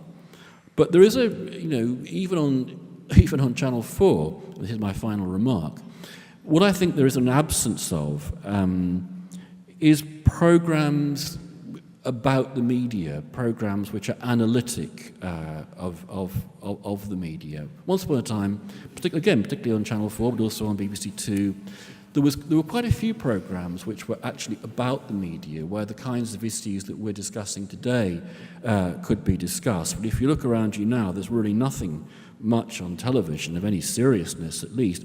Okay, on Radio 4 you've got the Media Show with Steve Hewlett, will be here this afternoon, and What the Papers Say on Sunday evenings on Radio 4. But when you think of the extraordinary importance that the media play in all our lives and all the debates that there are to be had about the media, and we're having one here today, it is extraordinary in my view that the broadcasters in particular don't have much more discussion about the media on their own channels. It's something that we're crying out for, in my view. James, I think it makes sense to come to you next. A couple of specific criticisms were made of the BBC there, but perhaps you could reflect on how difficult it is when you've got such a wide variety of outlets to have some discussion over how Muslims are portrayed or how Islam is portrayed. Yes, I'm very happy to do that. First of all, thank you very much for the invitation to join this panel. I think, and it gives me the opportunity to congratulate you on reaching your milestone. So, congratulations on that. But I think it's valuable because this is clearly a very big and central issue in the editorial agenda of all media organisations in these years, and the opportunity to hear what you have to say, your reflections on media output generally and the BBC in particular is something that is valuable to hear.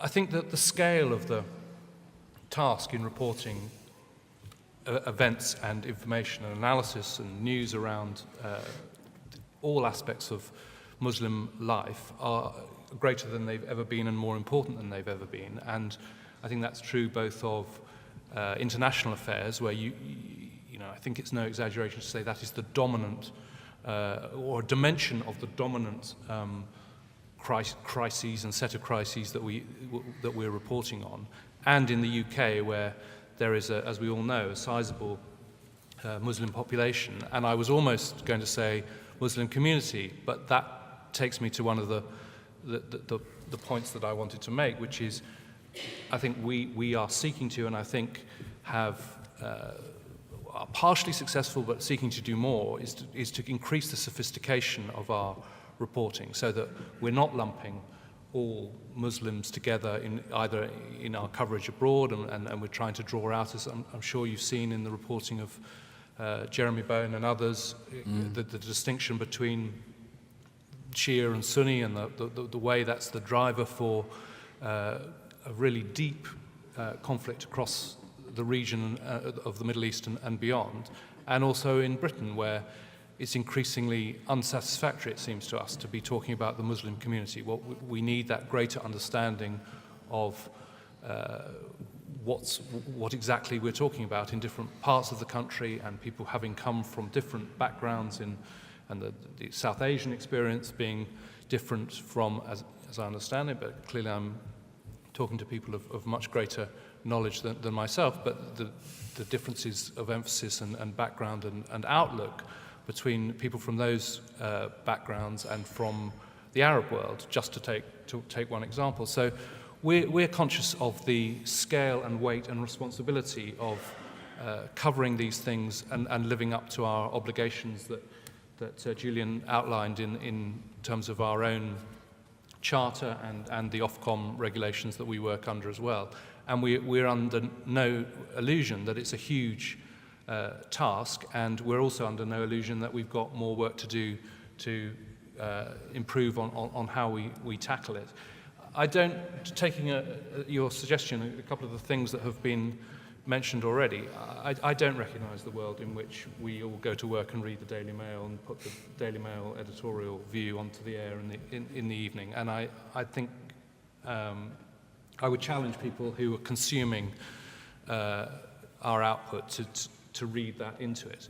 I do think there's something derived exactly from what you say about the nature of the industry, the broadcast industry, as against the press, which means that the press is full of people writing opinion columns and provoking debate, and there are many, many, many good columnists who provide a great deal of insight and stimulate the discussion on this subject and on many others. But I think another feature of the landscape we're in is that there's a proliferation of different media outlets. So, for example, it was very striking that the contribution that Al Jazeera made to the discussion about the terminology about migrants and refugees and whether migrant had become a pejorative term and so on. So I think that we, but also the audience, are increasingly consuming a greater range of media and outside this country as well. There's been a lot of attention given, for example, to Vice News and others. So I think it's a big task. We're aware it's a big task. We're aware there's more to do, and I'm keen to hear people's perspectives. Excellent. Thank you very much, James. Simon, could you perhaps talk about some specific examples of challenges you faced in the newsroom or out in the field when thinking about a story that involves Muslims and the kind of navigations that you've had to go through? Yes, I'm still basking in praise from the other end of the table at the moment. I was going to start two ways, actually. I think I'll end with a text, but I will start with when I started, not at Channel 4 News in my career, a very long time ago in local radio. I was working at a station as a freelance, and the editor said to me, he said, "I like your voice, I like your writing," and so on. He says, "You've got a problem with your name." And I looked at him and I said, "Well, if that seems to be your problem, it's not mine."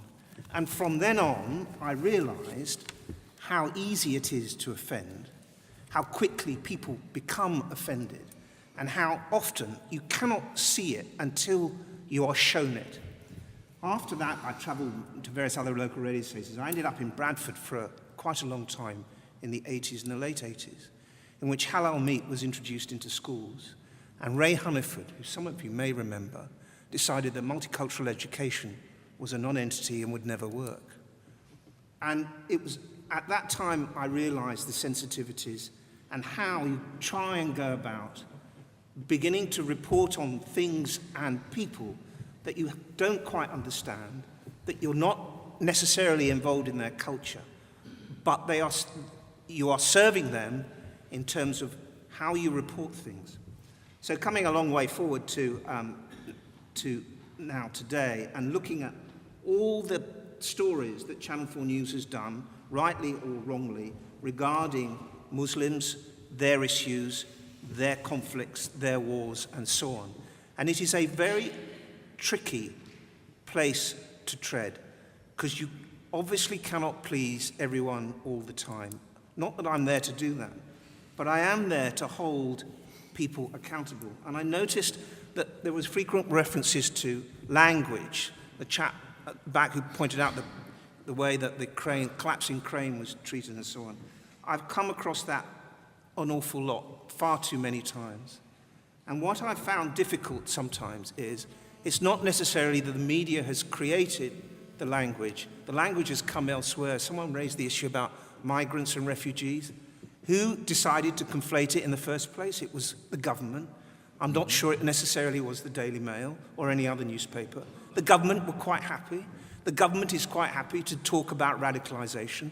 The government, without spelling out exactly what it means, how it's done, who's involved in it, how they're challenging it, you cross over the idea of, is it to do with Islam or is it to do with some of these kids having mental health problems, which is nothing to do with religion.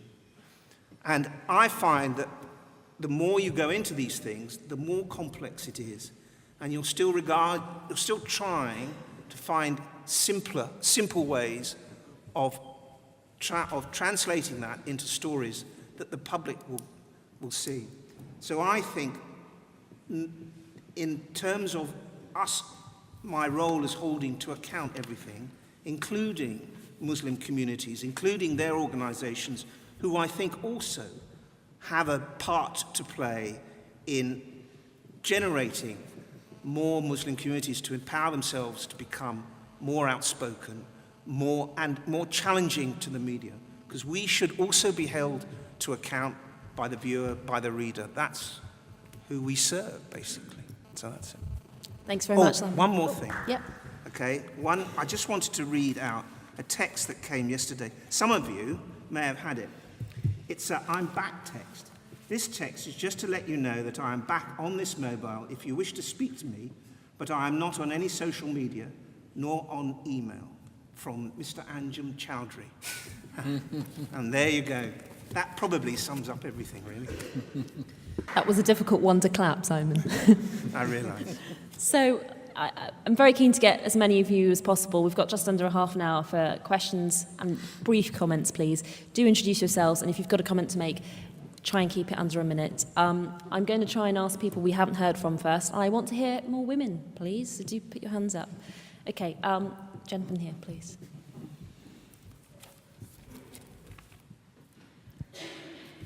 Thank you all. My name is Saeed Shihabi. I'm a columnist.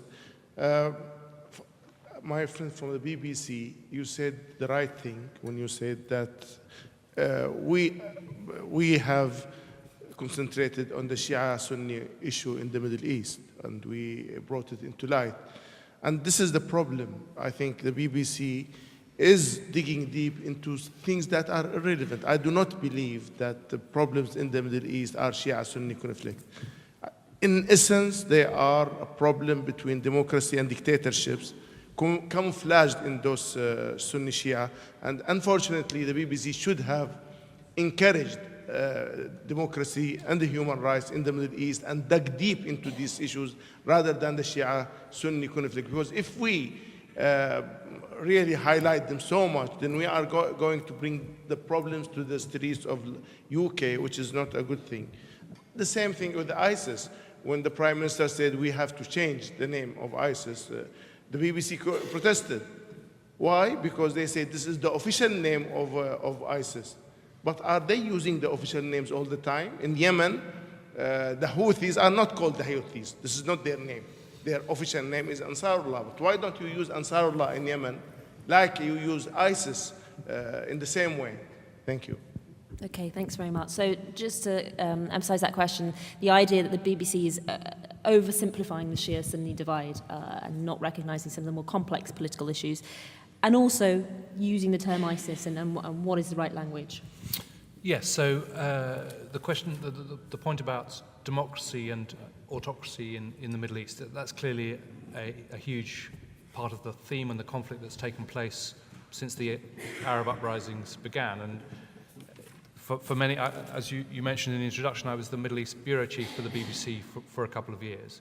And that was in the period before the Arab uprisings, and everyone talked a great deal about the authoritarian nature of the regimes in Egypt and Syria and elsewhere, Algeria and Tunisia.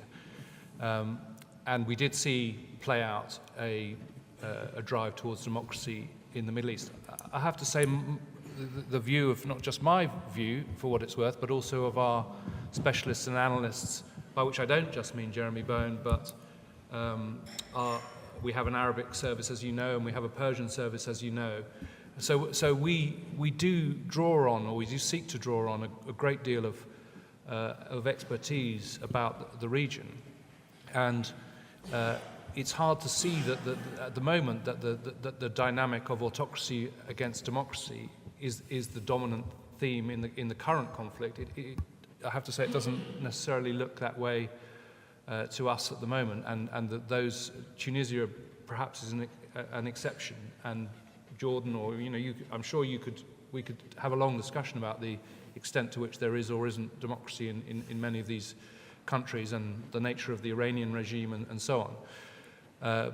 But I find it surprising that you're saying that the Shia-Sunni divide isn't an engine for a lot of what is happening, and the roles of, for example, of Saudi Arabia as a regional Sunni power and Iran as a regional Shia power.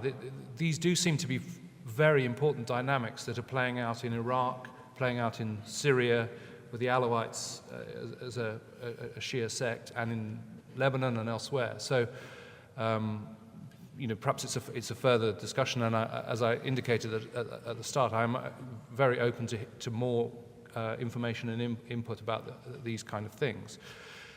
On the, I'm not surprised to hear the question of what to call so-called Islamic State, to use the favoured BBC terminology, that has, that you've raised that and that's come up in this session. It's a difficult and challenging issue for us. We tend to proceed from the basis of calling organisations what they call themselves. So that creates issues for us in a number of places where people then don't like those descriptions. I appreciate that's only the beginning of the discussion, because there's the question of the name in Arabic and the proper rendering of that into English, and the way in which the organization's own description of itself has evolved, the complication of capturing in English that area of Syria and Iraq that isn't the Levant, for example, which is the L in ISIL, and isn't Syria. So we have struggled with it. We've come to a position in which we, along with I have to say, I think a broad swathe of the other media, which is one of the considerations we've taken in this, have settled on Islamic State because, with the caveats about Arabic, that's what they call themselves, and with a qualifier because we want to signal to our audience that they are not a state. Indeed, there are people who contest whether the Islamic label is appropriate as well. So we are wrestling with, and we have wrestled with, a difficult area. That's where we've landed up, I have to say, along with many other news organisations. Okay. Robin, could you just tell us a little bit about the conversation that ITV had about using the word ISIS or Islamic State? What was the decision that you came to, and how? Same really, as I say, I quite welcome the discussion over it. And we don't like the idea of a government dictating how we refer to things.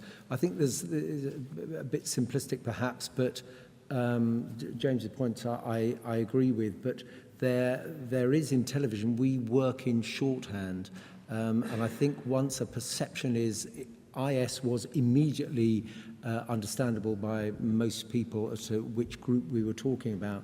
I think in television, with limited time, you cannot go into massive detail and background and context on every story.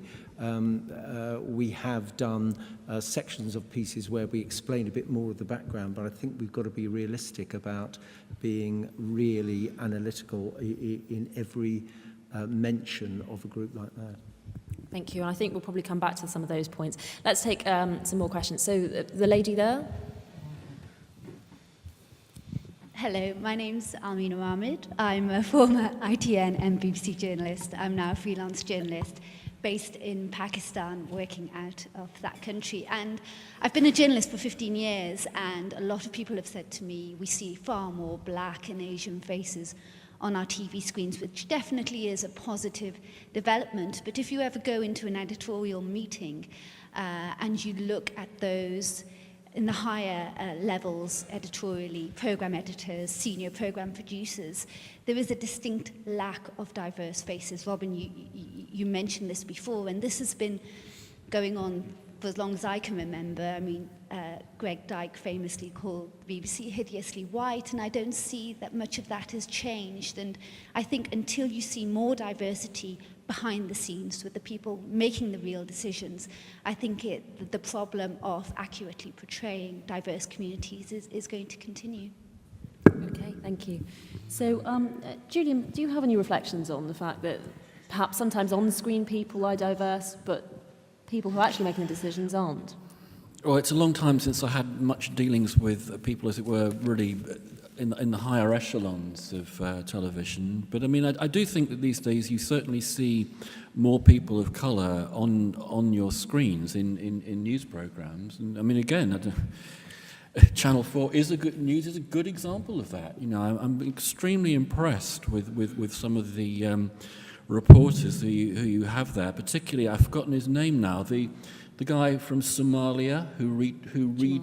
Yeah, I think his reporting is absolutely fantastic. So I think the more you have people like that, the better, because, you know, you don't need me to tell you that there's a lot of prejudice and ignorance about people from Somalia in this country, and to see someone like him, just seeing him there is a good thing. But when he also then retraced his steps as a refugee, that helps enormously, I think, to try to dispel some of the dreadful myths and misconceptions that there are.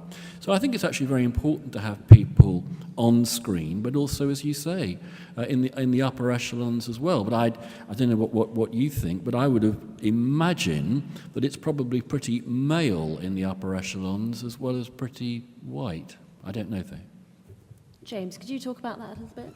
Yes, I think it's a fair cop, and I think that the BBC recognises that as an issue and seeks to address it, would like to address it. I think that one of the particular contexts, just a reality for the BBC in recent years, is that we have been living through the age of austerity and contraction. So the amount of hiring of new people at senior levels, but at all levels, has been constrained by that. And I think that has been an inhibiting factor on addressing it in the way that people would recognise it needs to be addressed. I think that I touched on the Arabic service and the Persian service. I think one of the positive things that's happened is that the BBC broadcasts in 27 languages other than English, and the move into Broadcasting House has put that whole world service operation much more into the centre of the BBC News operation. So, although what you say I think is fair comment, the senior and specialist editorial sort of oversight and leadership is there for particularly our aspects of our global coverage. And I think that I acknowledge what you say about the strength of Channel 4 News in terms of its on-air representation. I do think in that area the BBC has made substantial strides and is making substantial strides. Again, the language services have been part of that. You're much more likely to see a reporter or correspondent from a language service making an appearance on network output than you ever would have done even 2 years ago. And then there are people who have broken through in a major way. Shaima, for example, the correspondent in Pakistan. So just to take one example. So I think there is more progress on air and more progress needs to be made, less progress off air and more progress needs to be made. Simon, have you any thoughts about, not so much our specific bosses, but the recruitment of senior editorial positions, and that's the area where things need to change? I do think that I've seen this over my career. I have seen glass ceilings at most places I've worked at, either sexist, racist, or cultural. They become club mentalities. They find it very difficult to. No one offends, but they're, as someone pointed out in an earlier panel, wouldn't ask someone whether they were or whether they weren't something or other, unless you couldn't see it easily. And I do think that it is a brave institution that allows conversations to take place where these issues are addressed, and too many don't. Or if they do take place, they take place behind closed doors and not involving everybody. And I think that is an issue. Yes, Channel 4 News has made strides, but it also is affected by the same issues that all the other newsrooms are. People are not perhaps as encouraged as others might be. Some people are chosen for certain things and not others for reasons that you look at and go, that's a bit incomprehensible. So it works all the time. It's not, and so, as you have admitted, and there needs to be sometimes, I think, a deliberate adjustment, not a casual one where we go, okay, well, eventually these things will happen. Because outside is moving sometimes faster than we are. In fact, an awful lot faster in social media than we sometimes are. And we're not reflecting that. So yes, I do think there's more to do.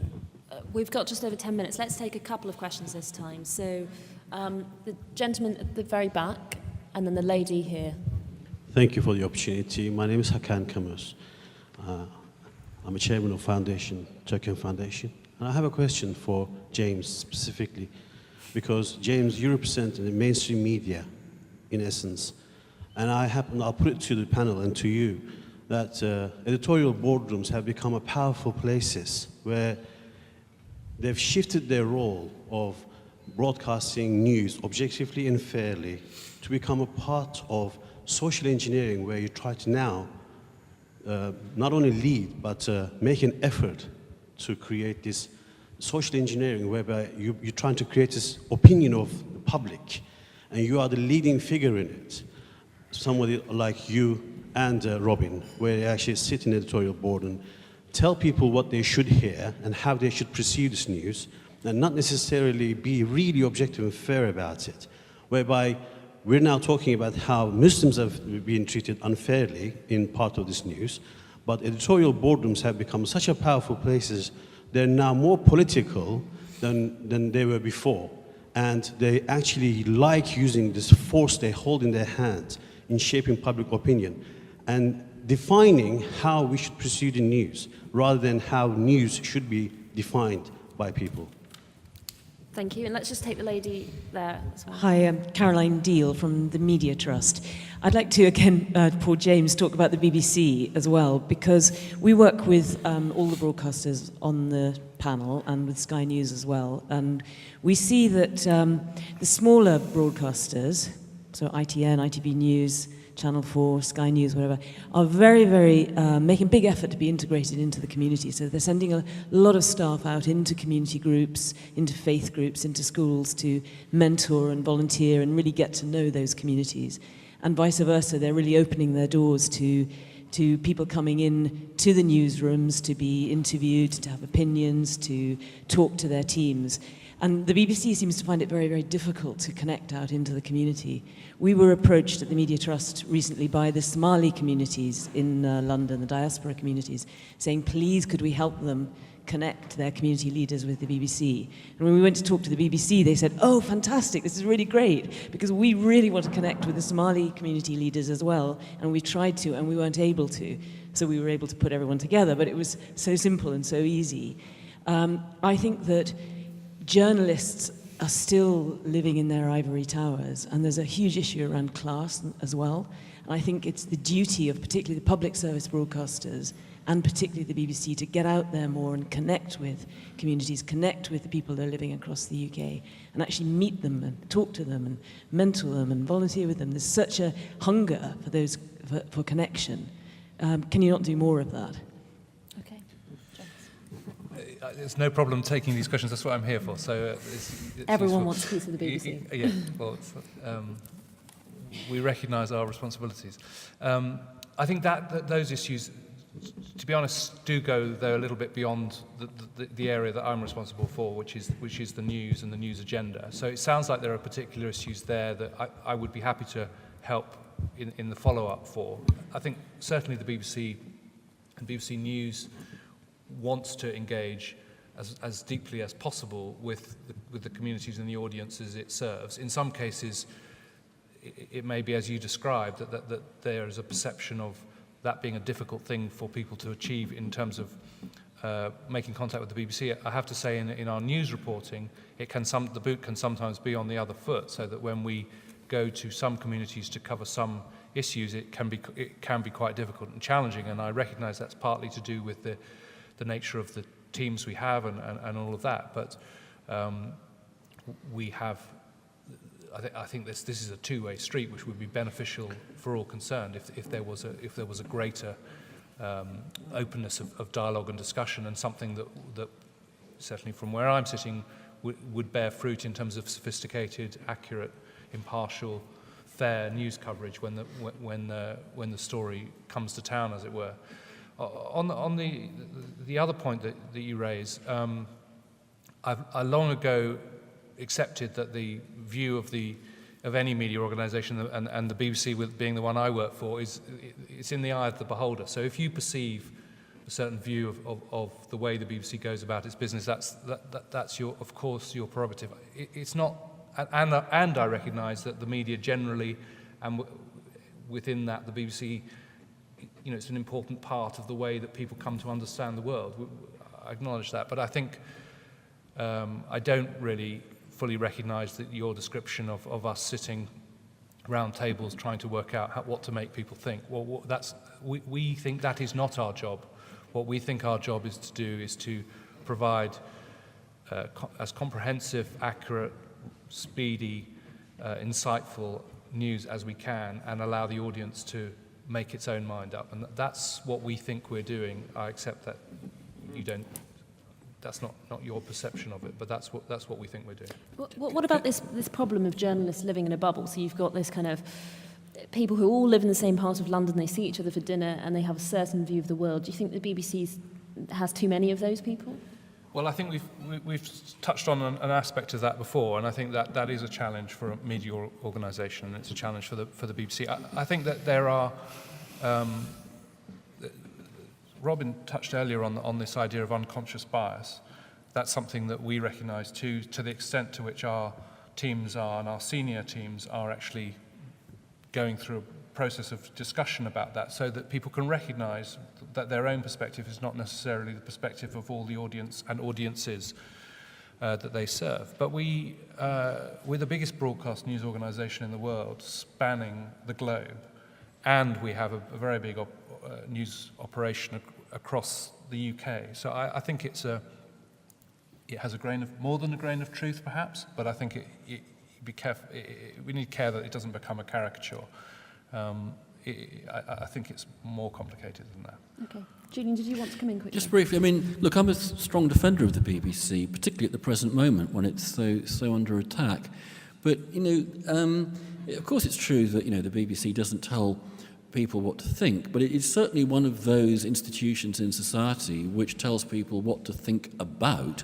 I mean, I have been to editorial meetings in both ITN and the BBC, and people do sit round the table and they do decide what the stories of the day are. Now, I'm not accusing anybody of treating those in a way that goes against the guidelines that I talked about earlier on, but what I am saying is that, news doesn't just decide on itself. There's nothing intrinsically newsworthy about any story at all.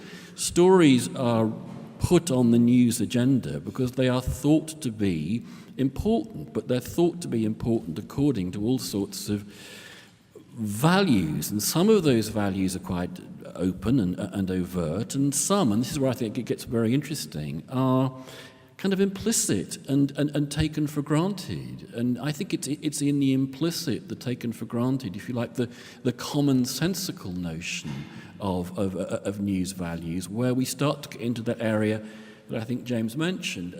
I don't like the word bias particularly, but we could call it unconscious bias. And I think one needs to kind of start burrowing about, really, in organisations' news values to discover why certain stories get treated and why certain stories don't get treated. Okay, thank you. Let's take two last questions. Yes, very quickly. Just quickly, it's nice to have something that I fundamentally disagree with, but your perception that there's a conspiracy of us deciding what the public should think is just wrong.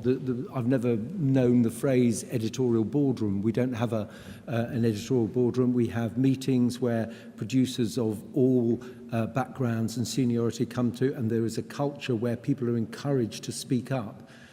I think we are held to account now in a way we never have been before, and social media's played a very positive part in that, where we are asked to defend our decisions. But just on the sort of the consensus, we all decide what a news story is, I'm never more pleased than when the BBC has a different lead story and a different agenda to the one that we follow.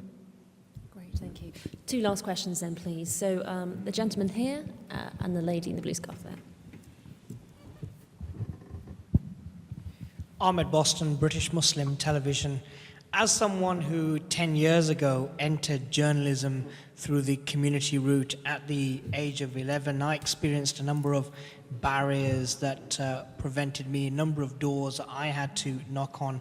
And I guess my question to the panel is, what work is currently taking place to ensure that mainstream broadcasters like yourself are playing a proactive role in seeking out people from community media, specifically a lot of young Muslim women who I feel are often talked about but not given the opportunity to speak as often as they should, considering how many news stories there are regarding Muslims in the media at the moment, and Muslim women specifically. Thank you. I'm Zara. I actually work at the BBC's Analysis and Research Department, and I just wanted to point to that department to show that there is a genuine interest in finding out what the real analysis is. You know, finding context, trying to diversify reporting. So I've worked with individuals, I've worked with reporters and journalists and producers who genuinely pick up the phone and call me and say, you know what, I really want to represent this. I'm trying to figure out, you know, what's the real story here? Can you give me some accurate figures? Can you give me something real? So I just want to point to, yes, there are issues, but I think that there are individuals within the organization that are keen and interested to find out what's really out there. So it's not as if everyone is living in this bubble that you describe. And I highly encourage other corporations, other broadcasters to invest in research, invest in analysis, invest in people that know something about that subject area. And that may help you with your reporting and your broadcasting. Okay, thank you. As that wasn't a question, I think we can take one last one there. Iqbal Sakrani, Founding Secretary General of the Muslim Council of Britain and now the advisor to the Council. Very useful comments were made by the panelist. One aspect I think which is missing is the issue of engagement with the community. Now, BBC or ITN, as important public bodies, the responsibilities you have, we have, as community organization, very similar responsibilities to the society in which we live in terms of the messages that are going out, the reaction that we are seeing. And to bring one specific area, which is very topical at the moment, is the number of young people who have been, of course, traveling to Syria and other places through the Daesh groups that they feel very much affiliated to or connected to or somehow sympathize with. These sort of matters, I think, would be dealt much more pragmatically, much more in a better way, is finding out how it is felt in the community. Just to give an example, about 10, 15 years ago, when I was the Secretary General, there used to be regular communication with all major media organizations, both broadcasting and the print media. That enabled them to understand the feelings that are prevailing, because the very same organization do get the feedback from the community. They may not claim to be entirely representative of entire communities, but they do certainly have a strong representation. And the feedback they get, by coming back to the organizations like the BBCs and the ITN and Channel 4, you'll be able to work on the issues of policy as well. So whether it's to do with recruitment, or it's to do with the way the projection and the effect it has, the terminology aspect of it, which has been dealt very, very important, important events in the daily lives of the Muslim community that comes through. These, I think, would be better if the people on the ground are also in touch with. And Thank this, you. I sadly see at the moment missing, or very little communication taking place. And if it is so, we would like to know, who are you communicating with? Where does the information, the feedback that comes in from the grassroots community, is it just reliance on calls coming in? Okay. Sorry, I'm going to have to stop you there because I do have to. So, Simon, could you talk about how you engage with community organisations when you're reporting on a story? And then, Robin, I'm going to come to you to talk specifically about recruitment. Invariably, given my brief, and most of the stories I do are grim, by the time I come calling, it's tricky. I found, and some of you will already know, the girls who left the Bethnal Green Academy, the sisters in Bradford, the recent lady from Tower Hamlets, I think, who tried to get to Syria via Amsterdam, allegedly. All those things where you try and follow up by talking to people who might help you understand more about what's going on. And that becomes quite difficult for people. I think a lot of people, I was saying this in my opening, a lot of people find it difficult because they don't trust us, okay, in Muslim communities. They simply don't trust us. And they don't also sometimes trust each other, which makes it also difficult as well. So that I talk to someone, in inverted commas, in the community, and I think we all have this, who claims to be someone in the community, but is only for a certain part of the community and not another part. And if you walk down certain streets in East London, you will find, let's say, 5 different mosques with 5 different imams, all saying 5 different things about the same issue. So it's quite difficult sometimes to try and glue all that together. And when you go to people and say, find me someone who knows, find me someone who understands, someone who can tell me, let me understand much more about the backgrounds to various things, which I already sort of, have an idea about. That can be hard. I said before about the empowerment. One of the crucial things I do think within Muslim communities is the issue about empowering people to be brave enough to talk and not feel that by talking they risk harm or rudeness or abuse or whatever, or those turn on them. I do think that's important. And if the media, be it Channel 4 News or any other one, can help in serving that purpose, then we should. Thank you. Robin, could you address the gentleman's question specifically about trying to recruit from community media and particularly trying to recruit Muslim women? Yeah, I think it's important. As I said at the start, I think only by having news teams on screen and behind the camera that are representative of a broader society, you're not going to produce a news that is attractive to the widest possible audience. We have a number of specific initiatives, which actually my colleague Rui is going to talk about a bit later on. One of them is working with Media Trust, where we engage with literally hundreds of young, aspiring journalists every year to encourage them to make a piece of news for television. But we've got more to do, much more to do. If I had one message to get out, it's that for anybody from an underrepresented group in news, your currency is high and you will be valued. Okay, thank you very much. So thank you, Simon, Robin, James and Julian, for all of your thoughts. I know you've got lots of questions, but let's save them till afterwards and maybe you can catch some of these gentlemen at lunch. Thank you. Just a little bit about Jonathan. Jonathan is the founding director of the Impress Project. He's also been deputy literary editor of The Observer, editor of the Fabian Review, director of English Pen, and director of programmes at the Sigrid Rousing Trust. He's written for a wide range of newspapers and magazines. Jonathan was a co-founder of the Libel Reform Campaign and gave evidence to the Leveson inquiry about the importance of press freedom and access to justice. In 2011, he was named one of the 100 most influential people in the world of books. So please welcome him with a round of applause. Thank you very much, Fatima. I see that you have a choice of either looking at me in the flesh or a photograph of me. I also see the photograph of me on the screen right here, so slightly a bit like being in a hall of mirrors.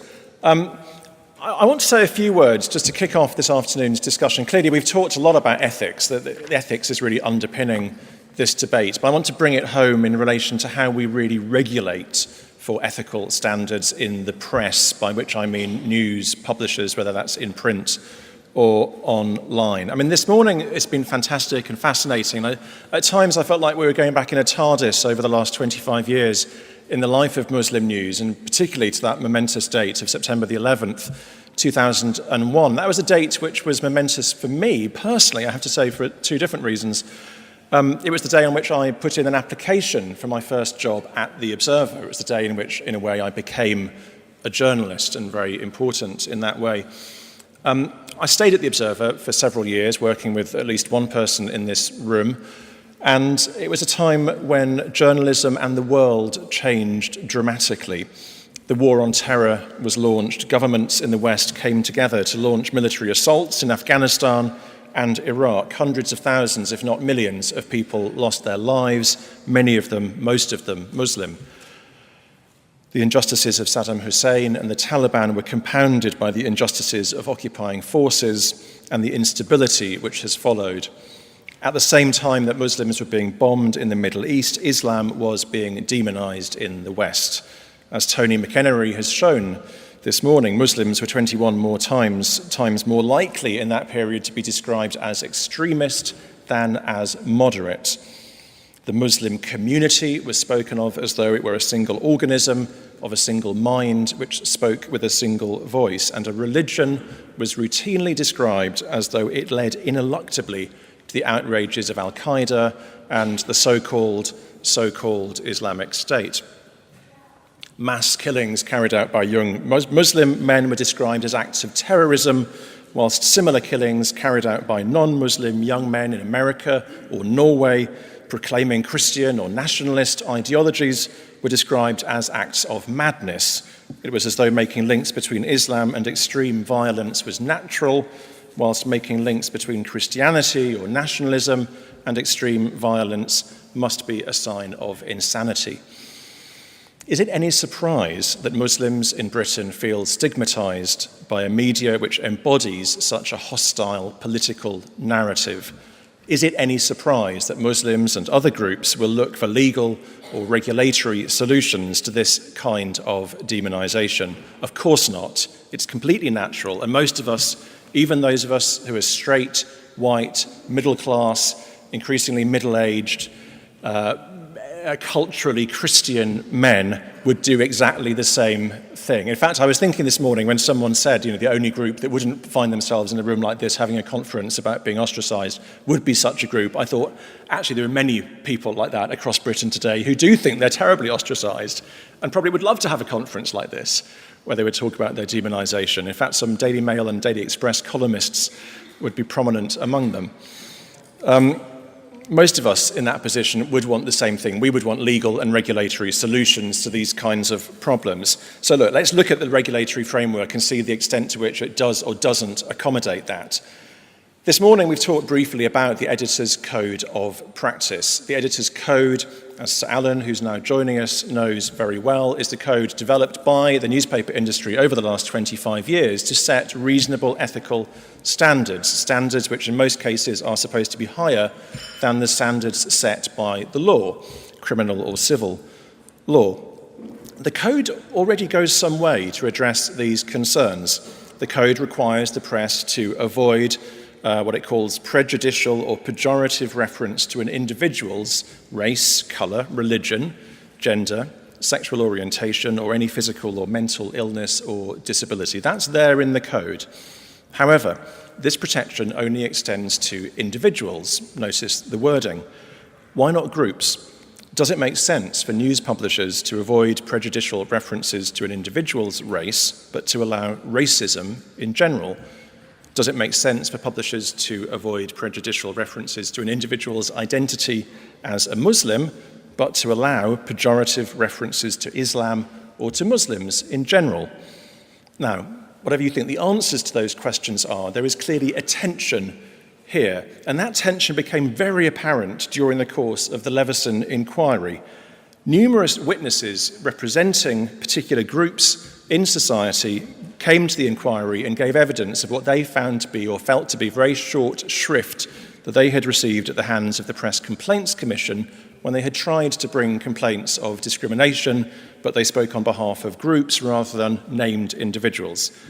And Lord Justice Leveson seemed to recognise their concerns. He didn't make detailed recommendations about the editor's code. He said that wasn't really his job. It wasn't the job of any state-appointed official to determine the code of practice, but he urged future regulators to look again at the provisions on discrimination. And he particularly welcomed proposals by the newspaper industry to open up the code to complaints by representative groups. Lord Black, sadly not with us now, but here this morning, Lord Black told the Leveson inquiry on the 9th of July 2012 that proposed changes to the rules, the procedures of the regulator were, and I quote, intended to make it easier for groups to bring discrimination complaints under the discrimination clause of the Code. Now, the procedures of IPSO, which was set up following the inquiry and in light of those statements by Lord Black and others, do indeed allow complaints to be brought by relevant representative groups as well as individuals. However, this appears not to extend to the discrimination clause of the Code, Clause 12. So let's look at what happened earlier this year when The Sun published a piece by Katie Hopkins, 17th of April. She compared migrants to cockroaches, among other things. 300,000 people or more signed a petition calling on The Sun to remove her column, and about 400, I think, complained to IPSO. However, all attempts to complain under Clause 12 of the Code, the discrimination clause, were rejected. On the 29th of April, a complaints officer wrote to complainants to say that, quote, Clause 12 is designed to protect identified individuals mentioned by the press against discrimination and does not apply to groups or categories of people. Now, some of us wondered, in light of what Lord Black had told the inquiry and what Leveson himself had urged, whether this was a mistake or a misunderstanding of the Code and the procedures and how they interacted. However, the message was repeated almost verbatim in an adjudication published on the Katie Hopkins piece 3 months later, on the 20th of July, when the Complaints Committee, the IPSO Complaints Committee, took the opportunity to note publicly, quotes, that the terms of Clause 12 specifically prohibit pejorative or prejudicial reference to individuals, but, quote, do not restrict publications' commentary on groups or categories of people, and that, as such, Clause 12 was not engaged by Hopkins's article, although, as the Complaints Committee acknowledged, the column may well have broken the criminal law regarding hate speech. So we seem at this point to have arrived. I watch a lot of Doctor Who. My 9-year-old son's very into Doctor Who. And reading this morning, I was reminded of this thing in Doctor Who, which they call a temporal paradox, where you arrive at a point in time which is theoretically impossible. A temporal paradox. The old regime of press regulation did not allow complaints of discrimination to be brought by representative groups. The new regime of press regulation does supposedly allow complaints of discrimination to be brought by representative groups. However, because the new regime of press regulation employs the old code of press regulation, the new regime is in fact, in practice, no more open to complaints of discrimination by representative groups than the old regime. And if anyone does want to make a complaint in relation to that kind of offence, they have to go to the police, not the regulator. Now, as in Doctor Who, we are effectively back where we started, but we're much more confused than we were when we began. And there's a strange sense that something has been forgotten along the way. So, where do we go from here? Now, look, I'm not pretending that this is easy or straightforward. I think there is an unsustainable tension between the code as it stands and the procedures as they stand. They don't seem to make sense of each other. And at Impress, we want to be a press regulator. We have set ourselves up to be an independent, Leveson-compliant press regulator. We also have to grapple with this issue. So I'm not going to pretend that it's a straightforward one or that it's all down to Sir Alan and his team at IPSO to solve. We're going to have to make choices, and there may not be a solution that pleases all the people. I may be actually about to propose a solution which pleases none of the people, but that's the nature of compromise. There are at least 3 options. One option is to do nothing. One option is simply to say, yes, we have the code that says this, we have procedures which say that. They may not seem to make sense to you, but they make sense to us. We're just going to stick with that. Now, at Impress, we may have to do that if the backers of IPSO, the publishers who sponsor IPSO, continue to insist that we can only use the editor's code of practice as long as we do nothing that, in their words, contradicts any application of the editor's code by IPSO. Now, this seems unsatisfactory to everyone. It must be frustrating for IPSO to have to explain constantly why the procedures in the code don't quite tally in this way. I would certainly find that very frustrating if I was in that position. And it seems frustrating to stakeholders, such as some of the groups here today, who must feel like they want to bring complaints, that the procedures tell them they can bring complaints, but then they're rebuffed when they bring a complaint. This does not seem like a lasting solution, but it is at least an option. The second option is more drastic at the other extreme, but I think it's worth thinking about, is to abolish the discrimination clause altogether. We could say, well, look, the law actually criminalises hate speech on a range of grounds in this country, and it's not really the business of a press regulator to interfere in this area of expression. Now, in some ways, that looks like the logical conclusion of Ipso's position on Katie Hopkins. That would not satisfy those of us who think that journalism ethics should set a higher standard than the law, or that actually part of the purpose of press regulation is to create a buffer zone between the press and the state, in which difficult issues can be resolved collegiately between the press and the public and civil society groups without recourse to the law. But it might please some news publishers who struggle with Clause 12, and it would give the police, the Crown Prosecution Service, and the courts something to do. It's not my preferred option.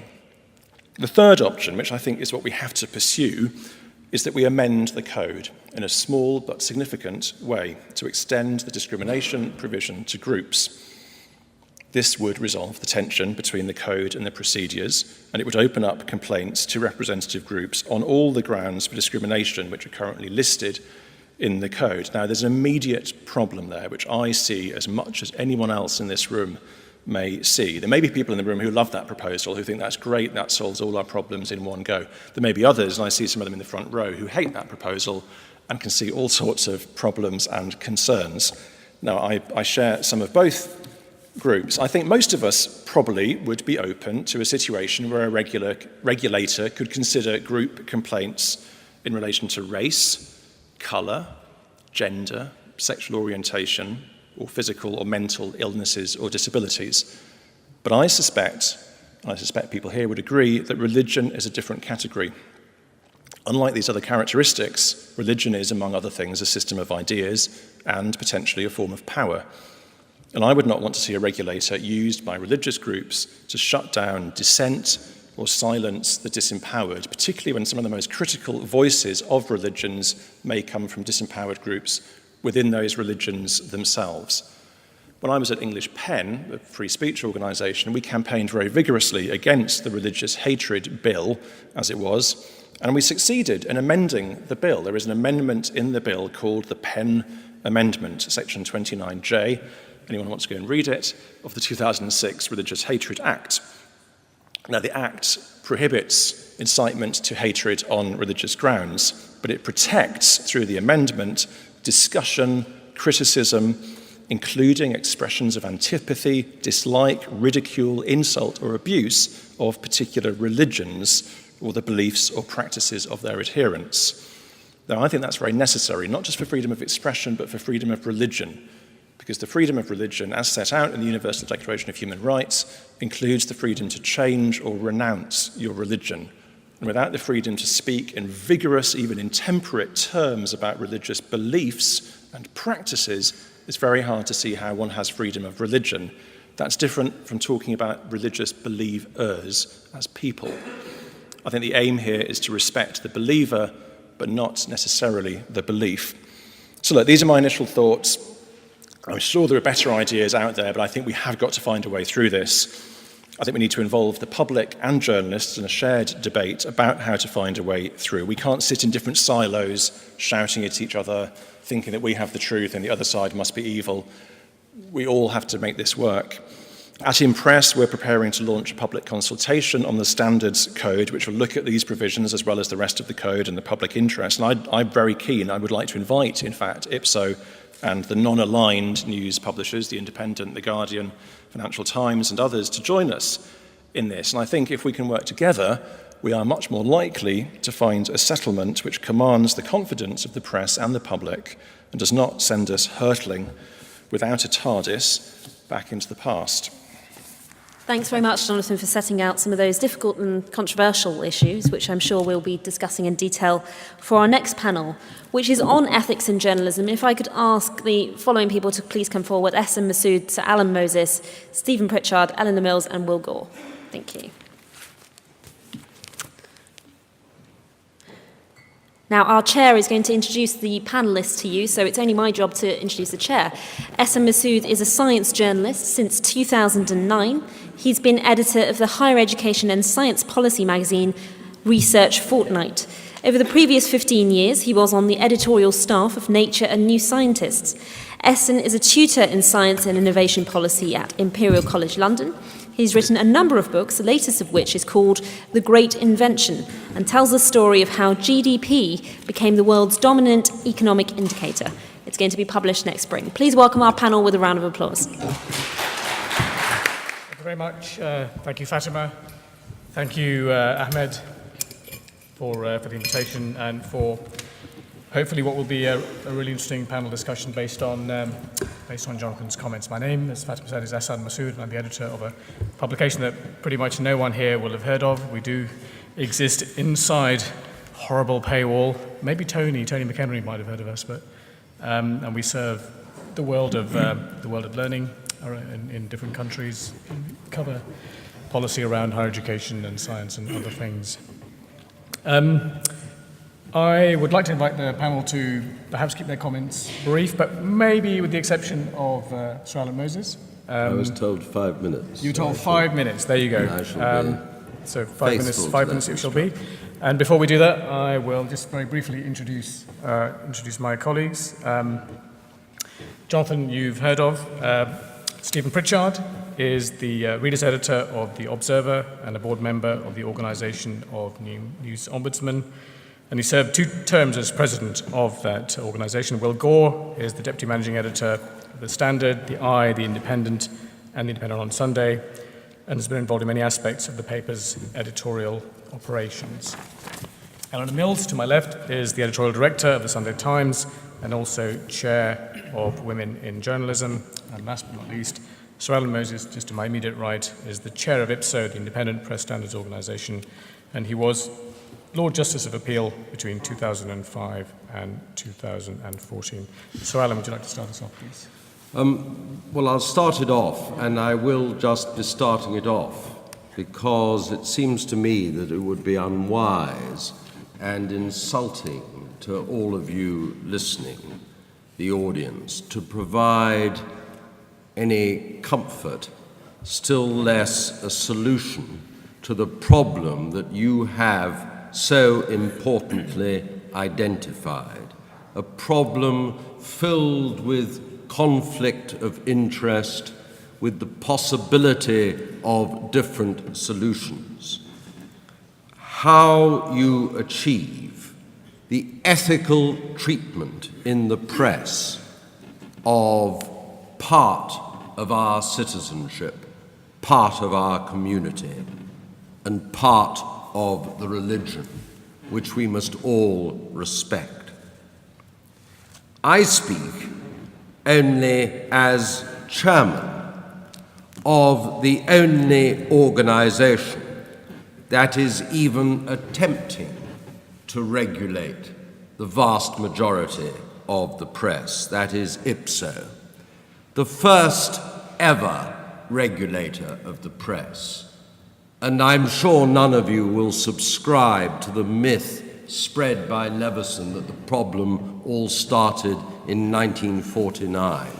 All of you will be far more literate than that and appreciate that the problem has existed ever since there has been a press. We have actually, rather than dealing with the theory, been regulating for a year, imposing solutions on complaints and ordering newspapers to provide corrections in words and places that in our judgment are required. So it's not surprising that having actually been grappling with these difficult problems and providing a service to the public, that the keynote speech, the speech not confined to 5 minutes, is allotted to the director of an organization that is still to regulate anyone, that is able to speak with conviction as to the theory, but has yet to grapple with the complex practice. The theory is complex. Pure and successful regulation to which Impress aspire can be trumpeted, praised, advertised as, and lauded if you're not actually regulating anyone. But as a matter of practice, that is something else, and I believe far more important for your concern. How do you protect people from unfairness, from prejudice, from bullying, from cruelty in the press by a system of regulation? In short, what do we mean by ethics in journalism? And I would guarantee that many different people, all of them sensible, all regarding themselves as ethical, all believing that they are well-behaved citizens, would come up with many different answers. There are a set of rules, the editor's code, subject in the keynote speech to attack, to which Ipso had made no contribution because they were in existence before Ipso ever came into existence. But whilst accuracy is demanded, privacy is required.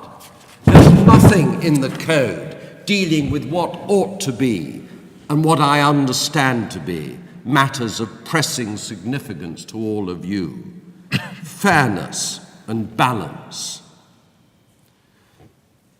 There's no code that requires good, positive stories to be told about different communities within our country. No code that requires sympathy, understanding, the knowledge that is so strikingly absent, as we learnt this morning, about religion, to be expressed in the newspapers. What code, what regulation requires that? How do you draft it? Consistent with the freedom of the press to peddle those opinions about topics which are even remotely interesting. The opinions of the press feed the prejudices of their readers, and that's how newspapers are sold. Regulation can go some of the way, but unless balance and fairness are requirements imposed, there will always be passages that you and I find deeply offensive. And it's no good berating the press, shouting at them at their distortions, or decrying what the regulator is trying to do. What is required is a change in attitude and in culture.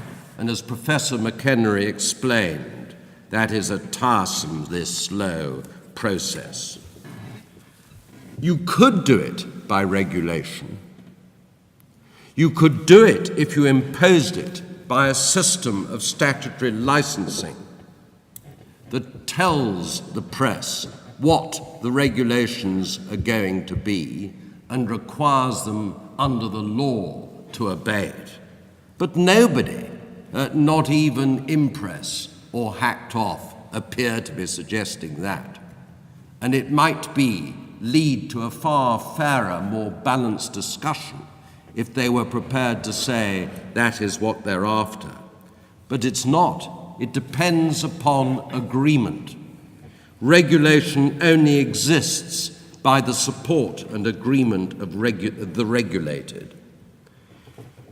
This is the first time this last year that the press have ever agreed to be regulated. And of course, it is at present slow and inadequate. But unless you are going to impose a different system other than agreement, you are, in my view, going to achieve nothing. What we want, what we are after, I believe, listening this morning, is the need to listen to all of you with the goals of fairness and respect in sight. But the question you all have to ask is whether that can be achieved by regulation. We at IPSO want to achieve it. We acknowledge that it is a slow and difficult process, but at least we're working to serve the public, and at least we are trying to do so. Eleanor, would you like to follow? Yeah, I'll keep my remarks brief. I think that one of the broader problems that we have in the press, and it affects the kind of issues that you're worried about, but also broader ones, is that the British press at the moment has a very kind of narrow lens when it comes to reporting stories. And that is because of the makeup of so many of the people who make decisions within it. So with my Chair of Women in Journalism hat on, I campaign a lot about the lack of representation of women at the top. And when you look at diversity or kind of, pluralism more widely, it's even worse when it comes to some Muslim people around the table, or, anyone else basically who's not a kind of middle-aged white bloke, usually of a certain class. So I think that a lot of the problems that we see with the kind of representation of Muslim issues in the media is to do with the kind of people who are around the table when the decisions about that coverage are made. And I think that it's part of a much broader issue and a broader problem.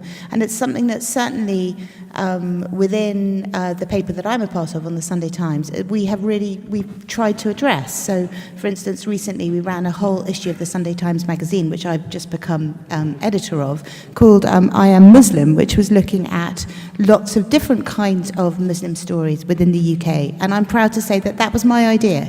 And I thought it was important because so much of what we do read is so distorted or comes from a particular lens, the kind of ISIL problem.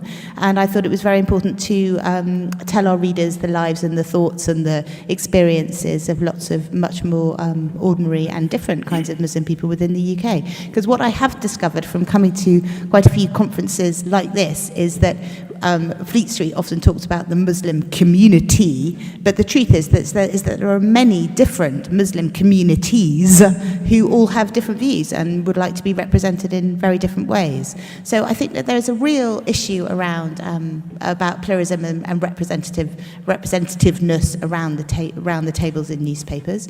I think that affects everybody, and if we're going to have a fairer press, we maybe need to look at some of the composition of the kind of people who are speaking about it. And that's really my kind of biggest take on this. And as at the Sunday Times, I know some of you will have big issues with the fact that I work for Rupert Murdoch, that, maybe we haven't always done everything right.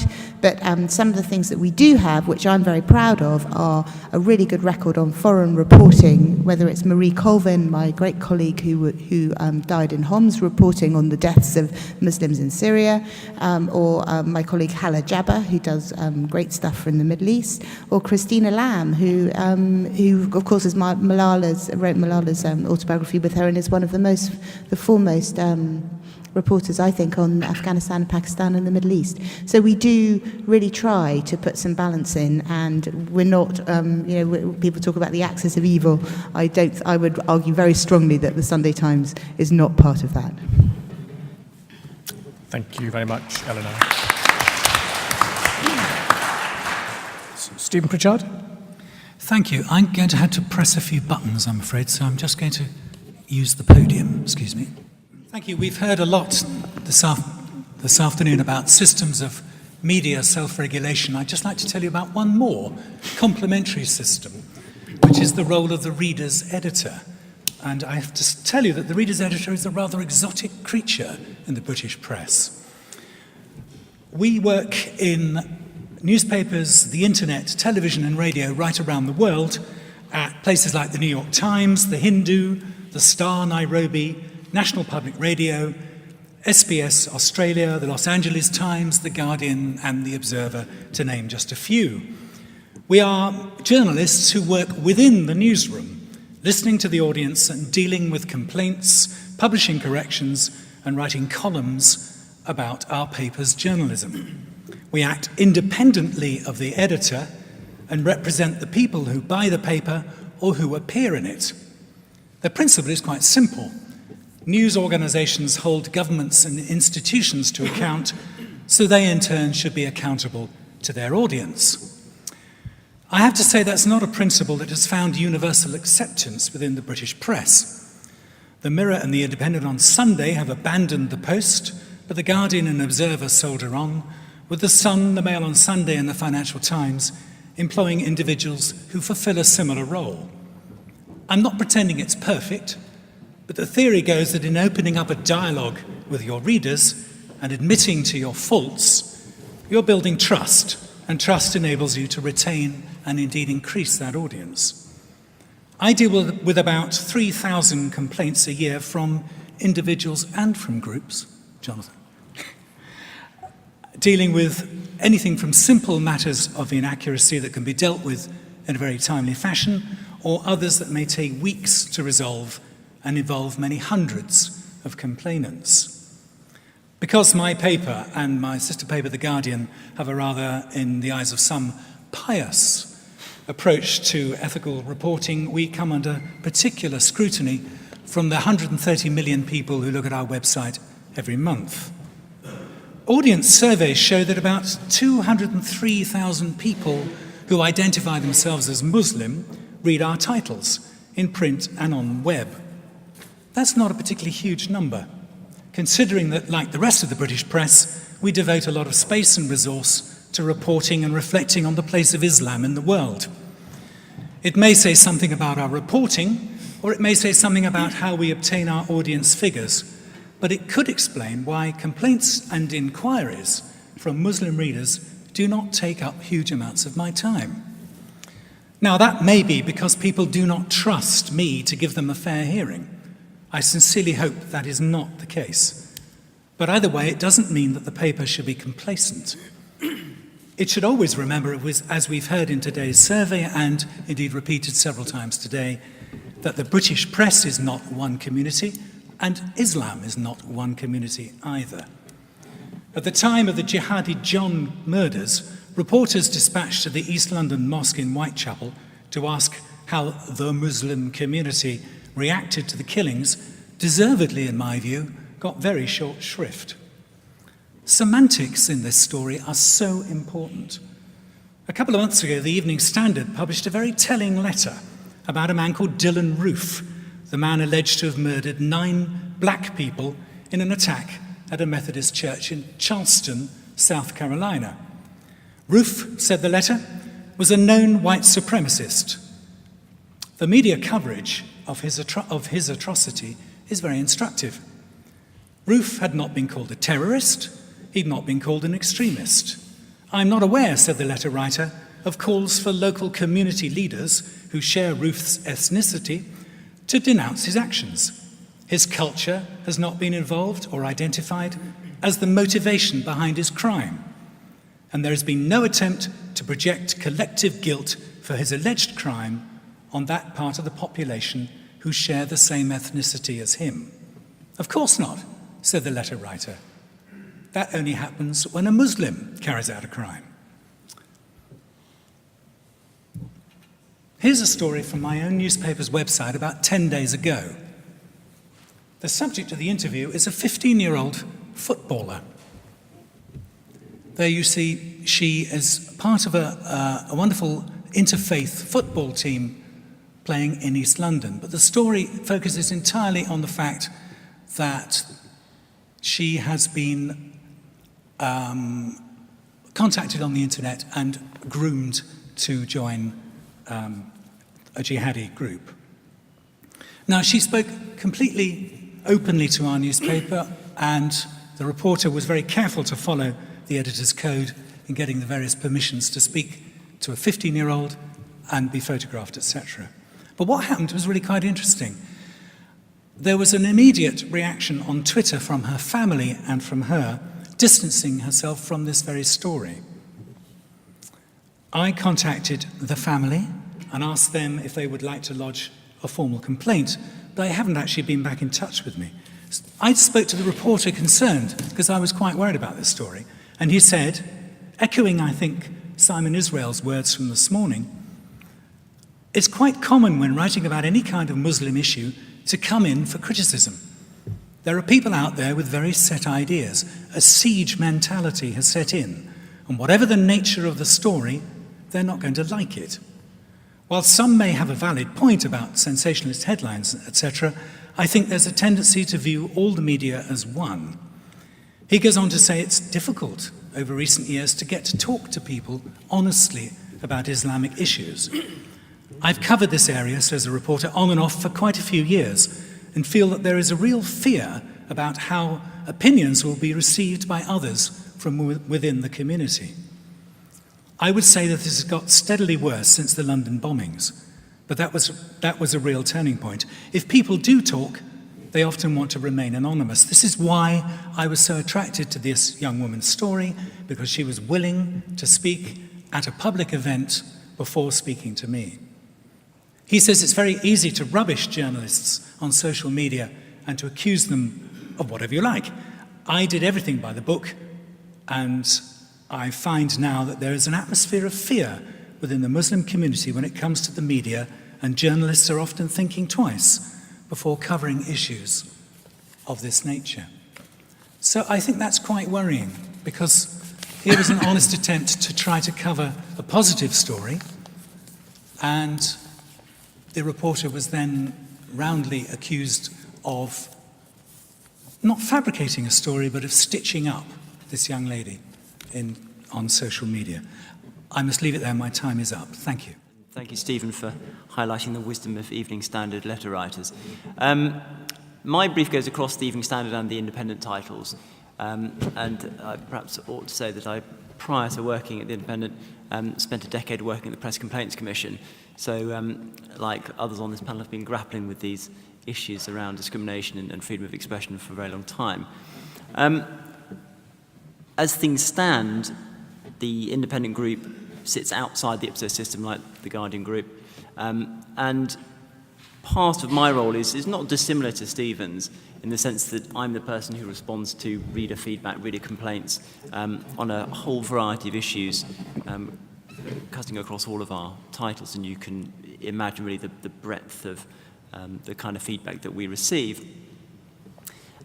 I thought it might be sort of interesting just to touch on one recent example of a piece in The Independent, which led to quite a flutter of complaints, because I think it opens up discussion on some of the issues that we heard about earlier from Jonathan in terms of where are the boundaries between legitimate freedom of expression and discrimination. The piece was by Yasmin Alabai-Brown and was about Jeremy Corbyn. And Yasmin set out how she thought Jeremy was really quite a good chap, and she liked him a lot, and she liked a lot of his policies. But she said, surely absolutely the last thing we need is yet another white man at the head of a political party. Now, I then received quite a significant number of complaints from white men saying this was an outrageous act of discrimination against white men generally, which I couldn't quite see, but specifically against Jeremy Corbyn. And they said, she would never say this about a black woman or an Asian man or whatever it might be. And I thought, well, I wonder, possibly with Yasmin, you never know. But it struck me really that the point she was making was really not about Jeremy Corbyn at all. It was about the lack of diversity at the head of political parties in this country, and was therefore a legitimate point. But I think it was quite clear that it had raised heckles. And it may be a sort of flippant example, but I think it does demonstrate the difficulty of ensuring that people can set out what are very obviously justified or legitimate expressions of opinion without fearing that they're going to be hammered by regulations relating to discrimination. I mean, it seems to me, broadly speaking, that the key really in all this is probably not regulation at all, but it is actually ensuring that there is a culture in newsrooms of diversity, of openness, and of understanding. And if you can foster that and encourage that, then I think you can avoid the very worst excesses that we see perhaps in some media outlets. And part of that is ensuring that people have the courage to actually discuss issues that they think they want to write about, rather than simply ignoring it because they don't think they can go there, or on the other side of the coin, rushing straight in with an intemperate piece. Particularly online, of course, that can happen very quickly. And if there are not sufficient editorial controls in place, that can lead to the detriment of everybody. So I do think newsroom culture is probably the key to all this, which possibly goes to Eleanor's point about the current lack of diversity in frankly, most, probably all, in fact, all British newsrooms. And that's something that I think all of us who work in newspapers in senior positions really need to tackle head on. I'll leave it there.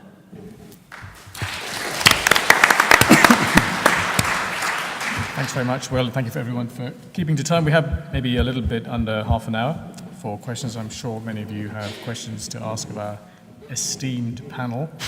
I think it'd be nice to, if you can in your comments, to first of all identify yourself. Secondly, to be brief. Short questions. It's a great rule of journalism. Keep the questions short. So a few questions, short questions, a few speeches. And if we can stick to ethics, I'm sure there's lots to talk about. Let's stick to ethics for this session. So who's going to start us off? I'm going to start with the front row on the right, the gentleman in the grey jacket. Yes. Tell us who you are, sir, and we've got roving mics as well. Julian Petley from Brunel University. It's a question really to Sir Alan. Jonathan mentioned one problematic part of what was the PCC code, now the IPSO code.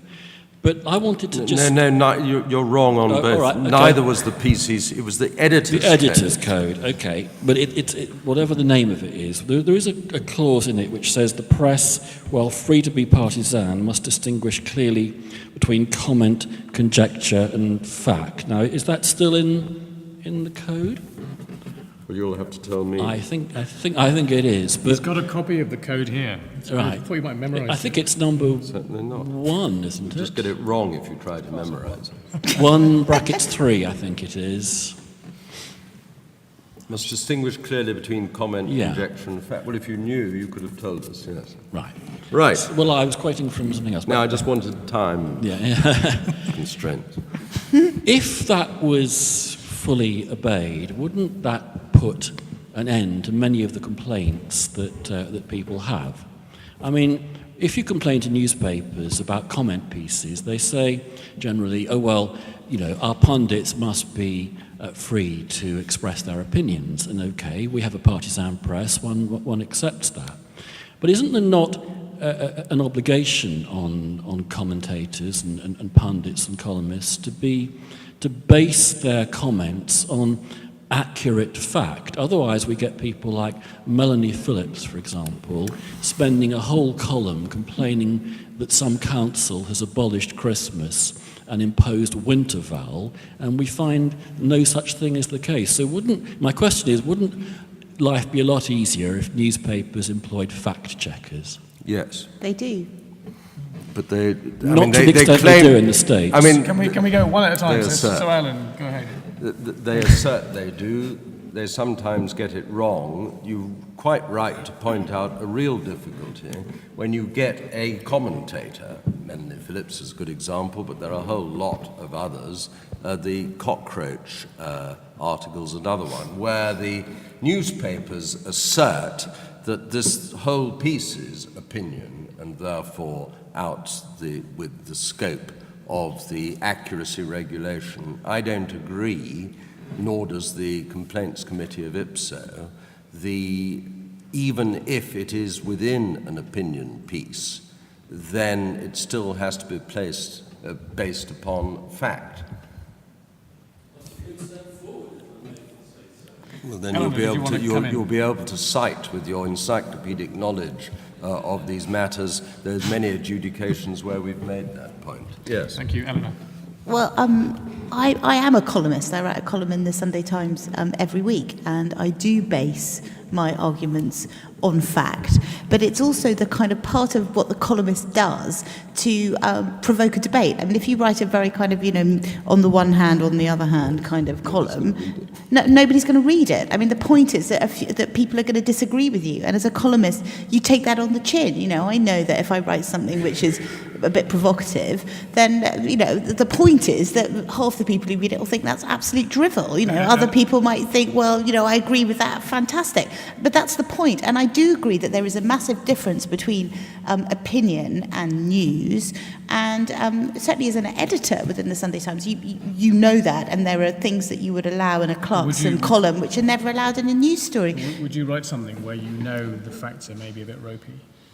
No, well, I used to take great pains not to, but there are different kinds of columnists. There are people who just riff on anything. So my dear friend Giles Corran can write a whole column about something massively trivial, which is highly entertaining. Maybe kind of some of it is flights of fancy. But the point is that you're going to Giles or somebody like that because you know that they're going to give you a kind of entertaining confection, and you're not going to take it very seriously. There are other people in the more kind of op-edy stuff. So we ran Peter Mandelson this weekend on Corbyn, or Adam Bolton or Dominic Lawson, who people take more seriously. So I think there has to be some kind of distinction within kind. I mean, on the Katie Hopkins point about cockroaches, as an editor, I'm also an editor on the Sunday Times. I edited the news review section for 10 years, and I ran lots of columnists.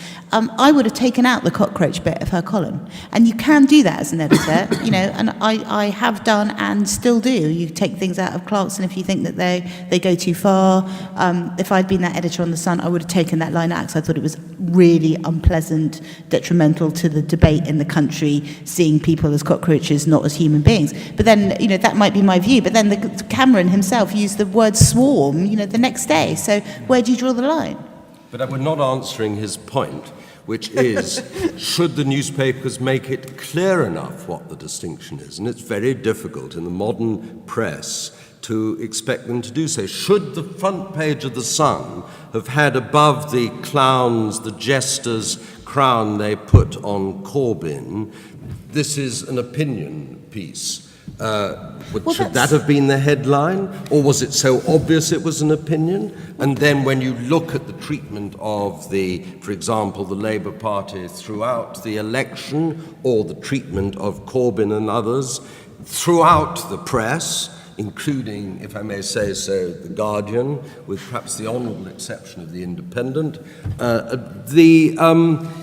we're requiring them to actually answer your point, is it clear enough, is something that we haven't even begun to done, and I fear may not actually be possible. Can I draw this to a close? I know it's a fascinating topic. I think there's a difference between tabloids and broadsheets. I think in a broadsheet you expect the news to be straight and the comment to be pithy. But the point about the tabloids is that they come at it with a particular point of view, and that's why you might buy The Sun or The Mirror or choose not to. I mean, it's a free press, and you're free to buy and consume or not consume as you wish. Eleanor, thank you. Can I hold it? Thank you. Let's get some more questions in. There's a lot of you going with hands going up. The gentleman in the next row in the pink shirt, please tell us who you are. And unlike the last question, I keep it brief. Peace and blessings be upon you all. Assalamu alaikum. My name is Musa Naqvi. I'm an economist. I work in the health services. I'm purely here as a Muslim. I wanted to firstly thank Eleanor Mills for her piece, I Am Muslim. I was actually one of those featured as a Muslim in that piece. I think it had a really positive effect on the community, my workplace. A lot of people got to know about what Muslims are. So that was a really positive piece of work that the press did. I think my question is that we've heard a lot about unconscious bias. We've heard a lot about people being entitled to hold their opinions, their views. But what about the unintended consequences of having those views? And for example, if you're going to say something about Muslims and going to paint Muslims as a particular kind of type of people, as you've already said, they come from all different kinds of backgrounds. And that results in an effect on the lives of millions of people. Who would be responsible for that? Can I ask Jonathan briefly? I'm sorry, you have to summarize the question. What's the... So say for argument's sake, there's a headline that goes up that so-called someone did something and they happen to be Muslim, or something to do with pedophilia and you associate Muslim with it. And as a result of having that headline, something happens in the real world. Right. Who's responsible? So someone gets attacked or someone gets killed or... the attacker is responsible for the attack. As someone who believes very strongly in free speech, I tend to feel like we are responsible for our actions. We may say someone incited us or provoked us, but ultimately the attacker is responsible for the attack. However, there's clearly a climate in which attacks take place. That's part of the rationale for having a code of practice, or in some extreme cases, the criminal law, to try to ensure that that climate is actually a more fair, civilized climate. Newspapers, news publishers are responsible for following the code. Yes, it's a free press, but hang on, the majority of that free press has agreed to sign up to be regulated under a particular code which does prohibit certain kinds of discriminatory language and prohibits certain kinds of inaccurate reporting, even if it, as Alan says, is dressed up as comment or opinion. So you can't blame the newspaper for the attack. There's not a causal relationship there, but I think you can hold a newspaper responsible under the code for which it has agreed to be held responsible. That's why I set out these options in my presentation. If there are news publishers out there who don't like the code, they don't have to be regulated under the code. Or they can go to Sir Alan and say, we want to rewrite the code. And as he says, that he doesn't actually own the code. He is simply a member of the code committee, which belongs to a different organisation. This code has not been imposed from above. Leveson did not say what the code should contain. The Royal Charter does not require the code to contain anything about discrimination. It's quite possible to have a Leveson-compliant regulator with an incredibly minimal code which simply upholds accuracy and respect for privacy and the public interest and freedom of expression. There's a couple of misrepresentations. Alan and Eleanor, who I'm a great admirer of, both seem to have suggested that any attempt to deal with this must suggest that someone wants to bring in either licensing or, at best, a code that requires balance of the kind that the BBC code requires. Now, A, if you want to have that code, it's very easy. You copy the BBC code. But B, no one does want that code. No one has asked for there to be a code of balance in relation to the press. We completely understand, as a society, that you read the Sunday Times for one kind of journalism, you read the Mirror for another, the Guardian for a third, or the Huffington Post, or BuzzFeed, or Vice for a fifth, sixth, seventh, and infinitely more. That's part of the great diversity of the British press. It's not about balance within pieces or within particular publications. It's about accuracy, and as it happens, under the current code, it's about non-discrimination. And my proposal, my invitation to Sir Alan and others was to consider whether, given the tension and confusion that can arise around a code that asks people to not to discriminate, but at the same time seems to make it difficult for people to bring complaints in relation to discrimination, whether it's worth considering, do we either drop that provision because it's too confusing, do we strengthen that provision in some way, albeit with caveats and careful clauses to maintain freedom of religion, or do we just accept it's all too difficult, leave us to it, we're regulators, no one can tell us what to do, here we are. And of those three options, I know which I prefer. I'm certainly not asking anyone to license the press. Thank you. Will, you wanted to come in on that? Yeah, just coming back to the question, it seems to me that there are two key points. One is that there is a responsibility, I think, on newspapers to set as much context as possible to actually ensure that people understand, the story behind the story, as it were, and not to draw immediate conclusions that may be rash, may be misleading, and so on. But equally, I think you can only expect newspapers to take that so far, simply because of space constraints. So, I mean, to give you an example, The Independent a while ago ran a piece about the rise in Islamophobia in this country, which is it was a really good piece by Oliver Wright. Good investigation, good statistics. We put it on the front page. It was a big story for us, and we got a lot of kickback from people saying, "Well, hang on a minute. Why haven't you talked about the rise in anti-Semitism as well?" Well, it's because it was about something else. Equally, when we did a piece about anti-Semitism in Paris, which is based on a video that someone had made where they Orthodox Jew walked around Paris, filmed themselves, and got a lot of abuse. Again, we got a lot of kickback saying, "Well, hang on a minute, why haven't you talked about Islamophobia in Paris?" Well, again, it's because it's about anti-Semitism. So I think newspapers have to give as much context as they can, but equally, I don't think it's right that any time we write about issue X, we somehow can be expected to incorporate a whole bunch of other issues which may be related, but are not absolutely crucial to that particular point. Thanks very much. Let's take some more questions. The lady in the blue headscarf just to the right, if you can keep your hand up. There we go. That's it. Thank you very much. I agree with you that newspapers and media cannot Can you be tell held us who you are and your interest? Sorry, I beg your pardon. My name is Anjum Anwar, Blackburn Cathedral. Headscarf Cathedral. You're absolutely right. No media representatives can be made responsible for an act of violence. But do the panel admit or agree that the media does become a catalyst in actually instigating some of those emotive acts? And I'll tell you why I'm saying that.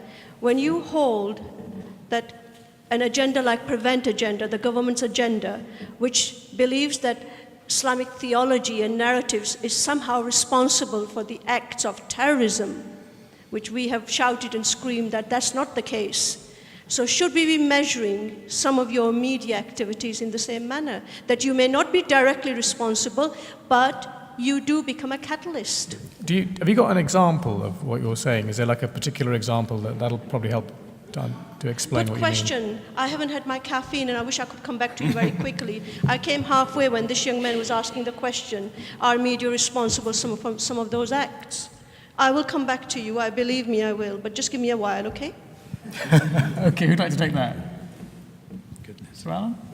Well, I mean, I entirely agree with you that it would be completely fatuous for the press to pretend they didn't have a very powerful influence on the way people think about current issues. Indeed, that's what their trade is. Their business is to reflect the interests and prejudices of their readers and, to an extent, set the agenda and, in some respects, for the good, sometimes for the bad, excite those interests and prejudices. If they don't do that, they don't sell newspapers and they won't have an interesting story. There aren't very many interesting stories, for example, about piety.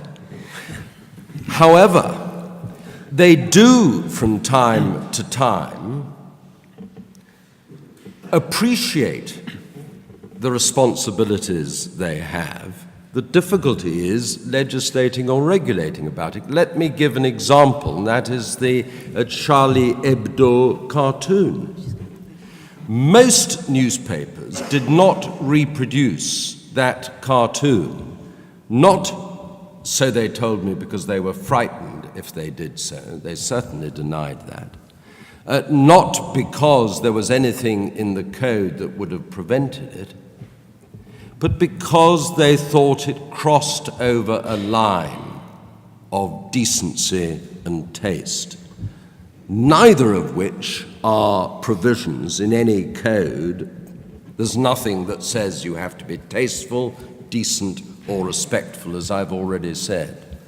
So what has to be inculcated I believe, and what is so important about today, is to encourage within those writing and in those editing that sense of responsibility of which you, sir, spoke, and which you, madam, because none of us can deny that they still have an enormously powerful influence. More people are reading journalism than have ever read it ever before, not in the way that, well, certainly I like to read it, you know, stretching outside of the Observer, you know, across the breakfast table, but scrolling through quickly on a screen, and that has a very powerful influence, and it's something that I know. We won't agree always, but I know that those responsible in the press are very conscious of. Could I just add something to that? I think that's incredibly important. And we mentioned context a moment ago. We know that more and more people are reading us online, but they don't necessarily see the context of what is appearing in a newspaper. In a newspaper, you can put 6 pieces on one spread. You can only ever read one piece at a time online. And if you choose just to read one, you've only read one piece of the jigsaw very often. I agree with Sir Alan. I mean, I was there when we were discussing the whole business about the cartoons and the Charlie Hebdo cartoons, and should we reprint them? And we didn't, on the grounds that we thought that it would be grossly offensive and inflammatory, and it was unnecessary. And we did the same with the Danish. The Danish cartoons, we didn't print those either. And in the same way that we don't print really revolting pictures of people who've had their heads chopped off, or some of the pictures that one sees from war zones. As an editor, you sit there, you look through hundreds of pictures, and you choose the one you put in the paper. There are loads of decisions every day on newspapers which people take on kind of grounds of taste and decency. In fact, you saw it last week with those terrible pictures of the child on the beach, where actually there were some much worse ones of him kind of down with his head on the sand, and which were really upsetting, which I think the Independent did run, but most of the newspapers chose not to, and there was some that were run on some Arab sites, I think, which were much worse. So I think that there is quite a lot of self-censorship within the press, and we are aware, particularly around these kind of issues, of how sensitive it is, and that there's a real that's really important not to incite kind of more fear, hatred out there than already exists. But I do think newspapers reflect also what people think. We lead opinion, but we also reflect it. And I mean, that's the problem with the whole reporting of immigration and the confusion between that and those that seeking refugees. And just think how a large part of the newspapers reported those problems until that photograph, and what a change that made, and what had been reported with all the problems that was simply not adequately dealt with in the vast majority of the press, until suddenly they realized that with that photograph, public opinion was changing, and then the press followed it. And I think that's the way round it happened. And it is merely an example of the problems that one has in the powerful influence of what we read every day.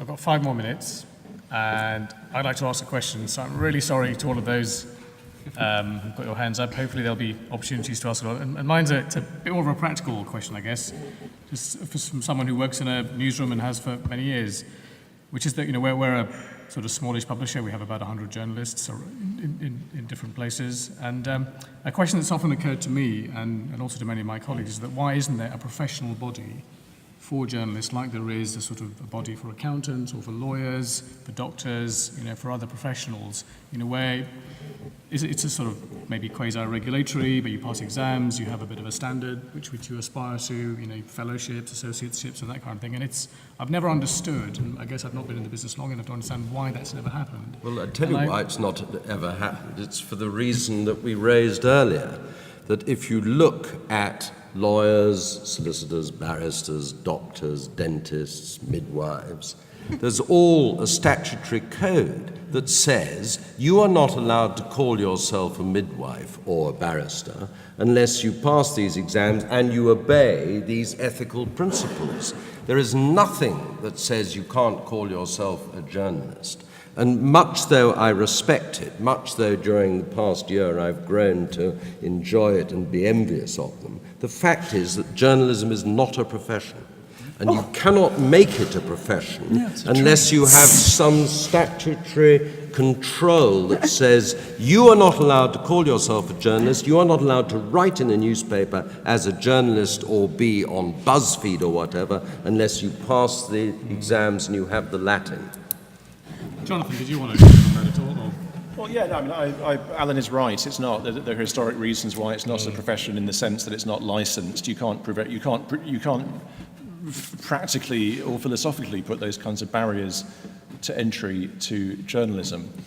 There is a trade union. Remember, anyone who signs up to the NUJ does sign up to a minimal ethical code, and that brings with it certain kind of rights of access as a union member. I suppose, I mean, I'm conscious of time. I wonder whether I just say something slightly more general. I mean, people have spoken about these issues of how do you credibly uphold decent minimal ethical standards in relation to something that we call the press in the 21st century, particularly in relation to discrimination, as though it is the most impossible problem in the world. Now, it's not an easy problem, but nor is it impossible. There was something called the Leveson Inquiry, and whatever or not you think about Leveson and his conclusions, the process was, I think, and I think many of us who gave evidence to Leveson would agree, the most fascinating, open, national conversation about the press that we have, the press that we want, the tensions that journalists and editors work under, and the conflict that they sometimes come into with certain groups in society. We've never had a better opportunity than that as a society to think through these issues. And I have to say, I don't think we've, in recent history, had anyone who gave more intelligent thought to those questions than Leveson himself, or came out with more sensible and practicable solutions. He did not recommend licensing, he did not recommend a BBC or Ofcom style code of balance and impartiality in relation to the press. He did not recommend compulsory or statutory regulation. He simply recommended a form of regulation that was slightly more independent of the press and simultaneously independent of government, but which had the authority to encourage publishers to sign up and to comply with the existing minimal decent code of standards. Jonathan, thank you. That is a solution. It's there on the table. I think we've all heard you. I think everyone around the table has heard you. I want to give some closing thoughts to Eleanor and then the rest of our panel. Thank you.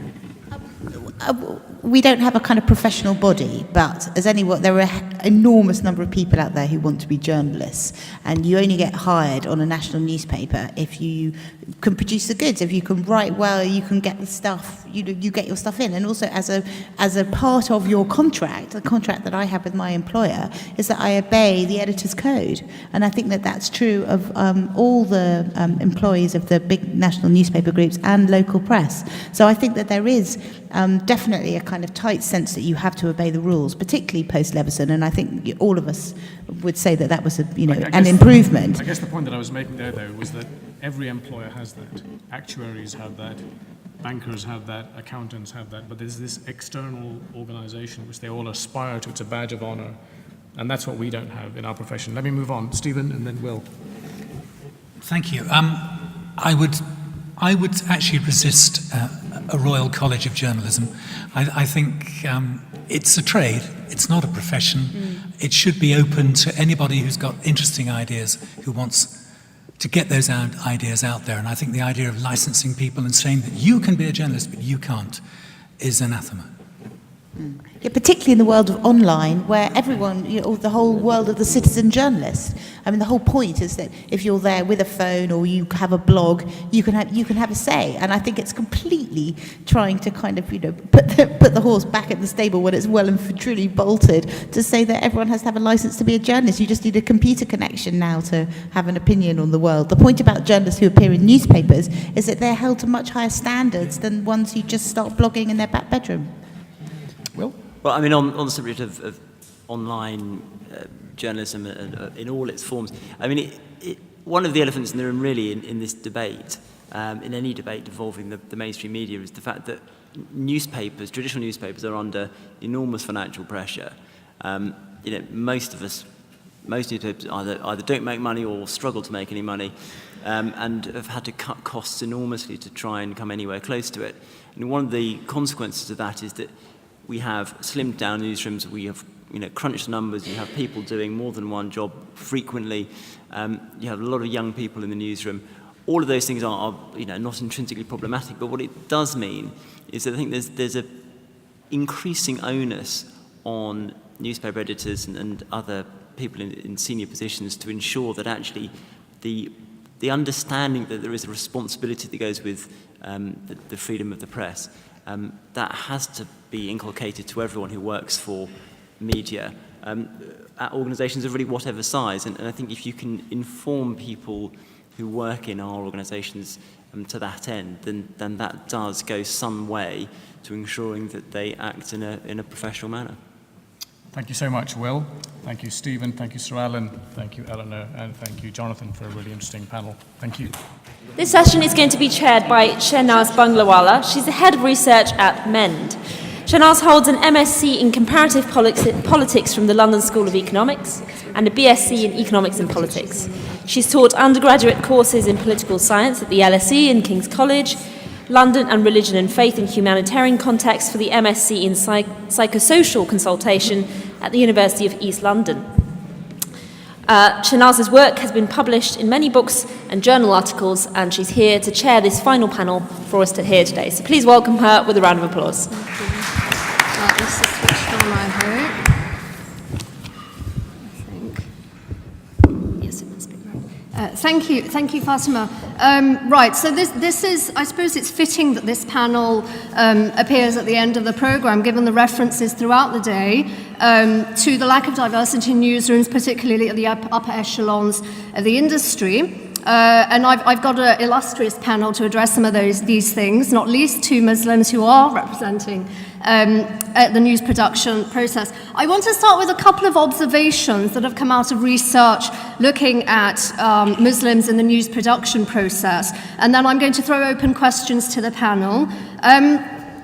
We know from some of the work that's done by Elizabeth Poole, looking at Muslims as news consumers, as news producers, that the perception of bias against Islam and Muslims in mainstream media is quite widespread. We also know that this bias has acted as a stimuli to get more Muslims interested in wanting to engage with the media in order to challenge that bias. The question, I suppose, and one that raises throughout some of the things that you've heard here today, is that why is it that where there is some attraction among Muslim communities to engage better with the media, that this is not translating into more diversity in the industry? And I hope Ruhi, Akil and Caroline are going to have some answers for us in terms of what's going wrong. I'm going to start with Akil. I'll introduce my speakers.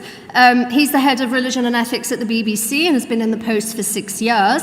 He joined from Channel 4, where he was commissioning editor for religion and head of multicultural programming, and his role is involved as line manager across BBC TV, radio, news and online.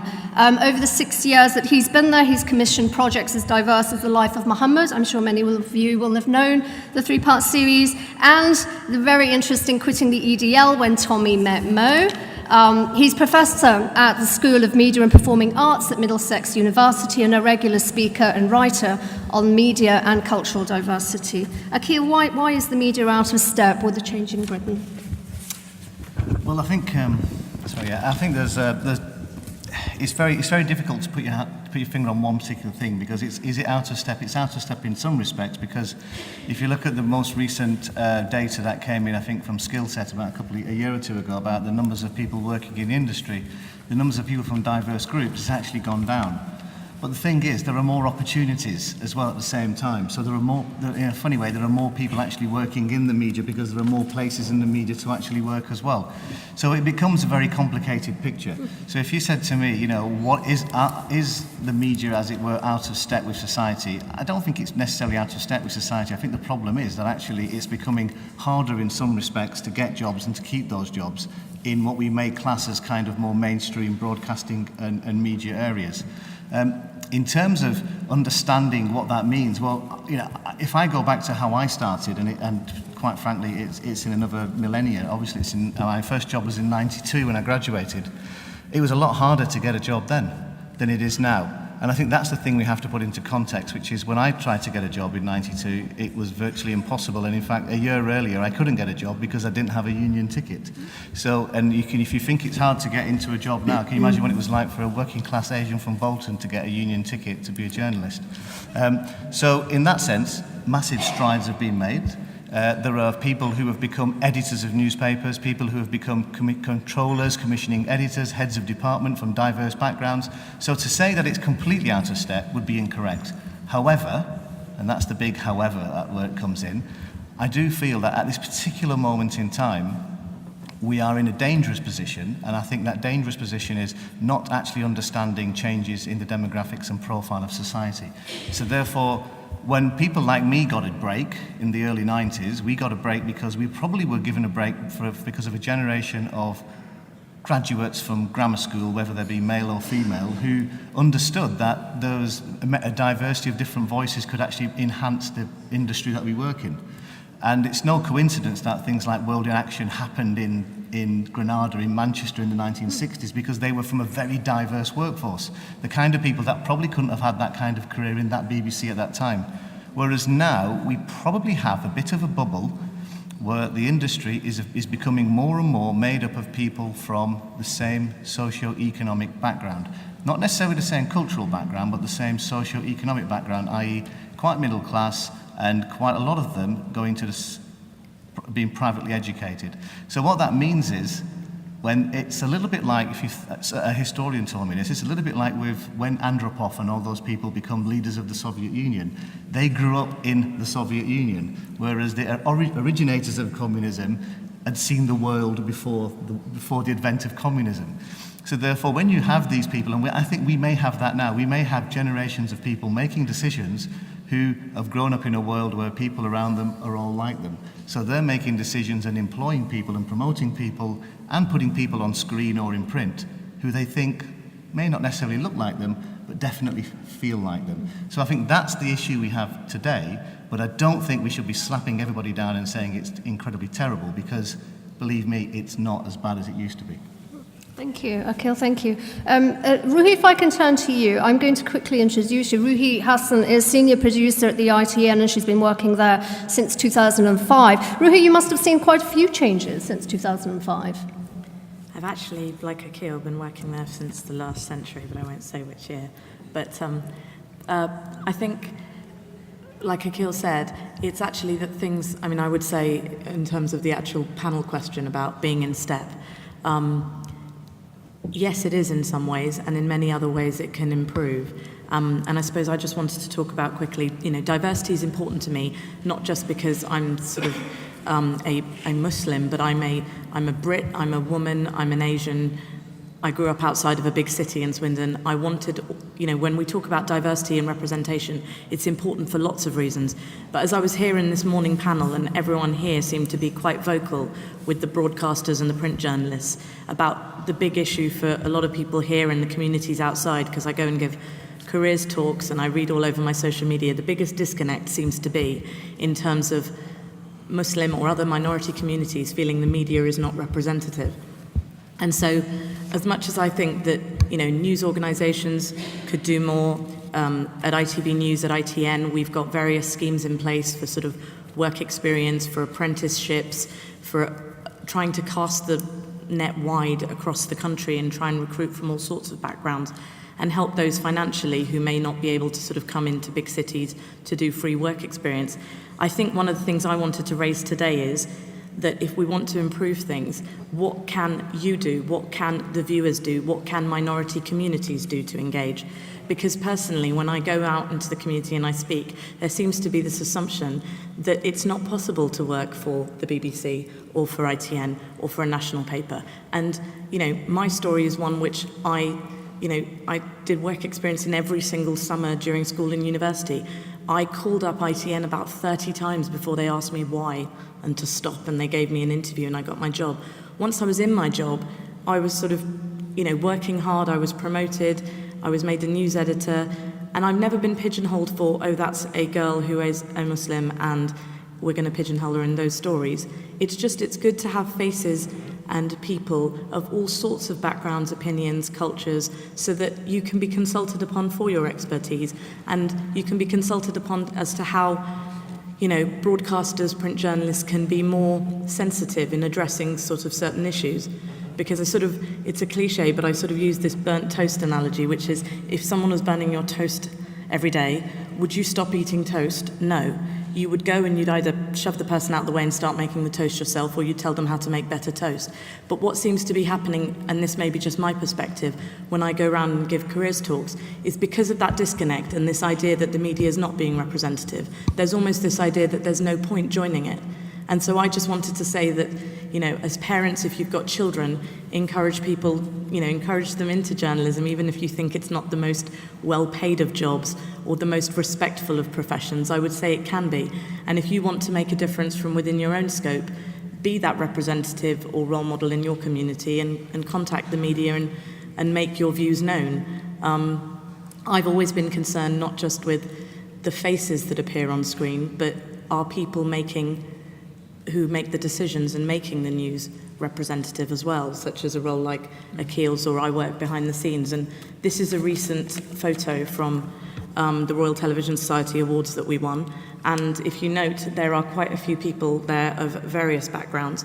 And it isn't just that two of the members on screen and off screen happen to be staff, but two of the producers that helped win us that award on home news coverage were brought in because of their insights into the Muslim community and to help tell the story of which was Homegrown Terror more carefully, more sensitively, more accurately, more representatively. So, I would just say that whilst absolutely more can be done by all news organisations and is being done, there also needs to be an onus on how we can communicate better with communities the underrepresented communities trying to get into the media perhaps, and increase that dialogue, and then hopefully a sense that it is more representative of the UK at large. And individuals here, from the great panellists this morning to the panels here, engage with people as contacts or mentors and use that as a way of trying to get in to an industry that I'm told is too impossible and it's not possible. Well, I disagree. Really, thank you. Caroline is founder and chief executive of Media Trust, a unique charity that inspires the UK's media industry to give their time and creative power to amplify the work of thousands of charities through improved communications. Caroline's also director of the Creative Diversity Network and Media Trust. She was awarded an MBE for services to the media industry in 2004. Caroline, you spoke a little earlier about the work that you do connecting communities to the media. Could you say a little more? Yes, thanks very much. It's a real honour to be here, and thank you very much to Ahmed and the Muslim News, which is an amazing paper. And congratulations on your 25th birthday as well. I would say that it's not so much about the title of this session is the industry in step with a changing Britain, but is the media industry in touch with a changing Britain? And I've been amazed how I think the media industry is almost narrowing in on itself a little bit more than it used to be. Will, you talked, if you're still here, Will, you talked earlier about how under pressure everybody is, everybody who's working in the media industry. And I've certainly seen that. We've seen that with the Media Trust over the years, whereas 10, 15 years ago, people had more time to go out into communities, to connect, to talk to people, whereas now the feedback that we get across the whole of the industry, whatever the jobs people are in, is that they're doing 2 or 3 people's jobs, they're incredibly stretched, they're incredibly busy. I think the key for the media industry is to connect externally with communities. And they've got to somehow or other build that into people's day jobs to get out there and talk to people face to face as well as through social media. And that's about building trust as well. The little anecdote that I told earlier from the audience about the Somali community leaders and the BBC and how both sides felt that they couldn't connect. They tried to connect with each other. They didn't know how to. There was a lack of trust between both sides. But in fact, all that was needed was a relatively short, simple project that with an organisation like the Media Trust, bringing those two sides together to connect, and suddenly the 30 community leaders that we were training from the Somali community in Leicester and London and the BBC editors in Leicester and London were connecting, still are connecting. They've gone off into the sunset together, mentoring each other, working together and still in touch.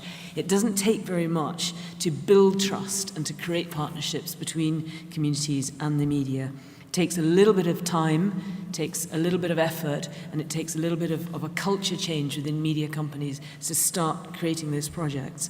We've done a lot of partnerships like that. We just finished a project with the Trinity Mirror local and regional newspapers where we trained, I think it was about 87 young people from diverse communities across England to connect with journalists and editors on the Trinity Mirror newspapers. The trainers and the mentors were the journalists and the editors from those papers.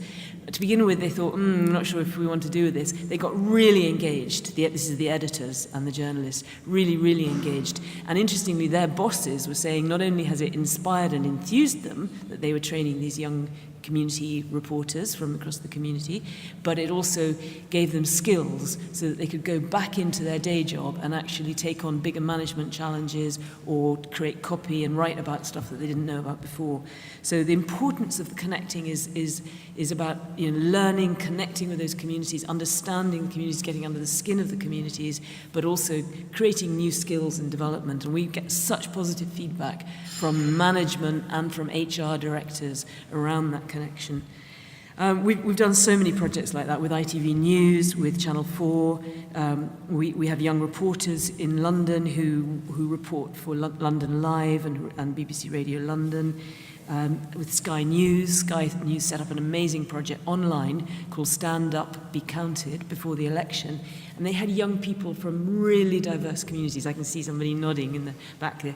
Really, really diverse communities. Hundreds, if not thousands, of young people came through Sky News to report online for Stand Up, Be Counted. Some of them just did a little vlog or a blog. Others were interviewing the party leaders and the Prime Minister on live on Sky News, broadcasting across the country.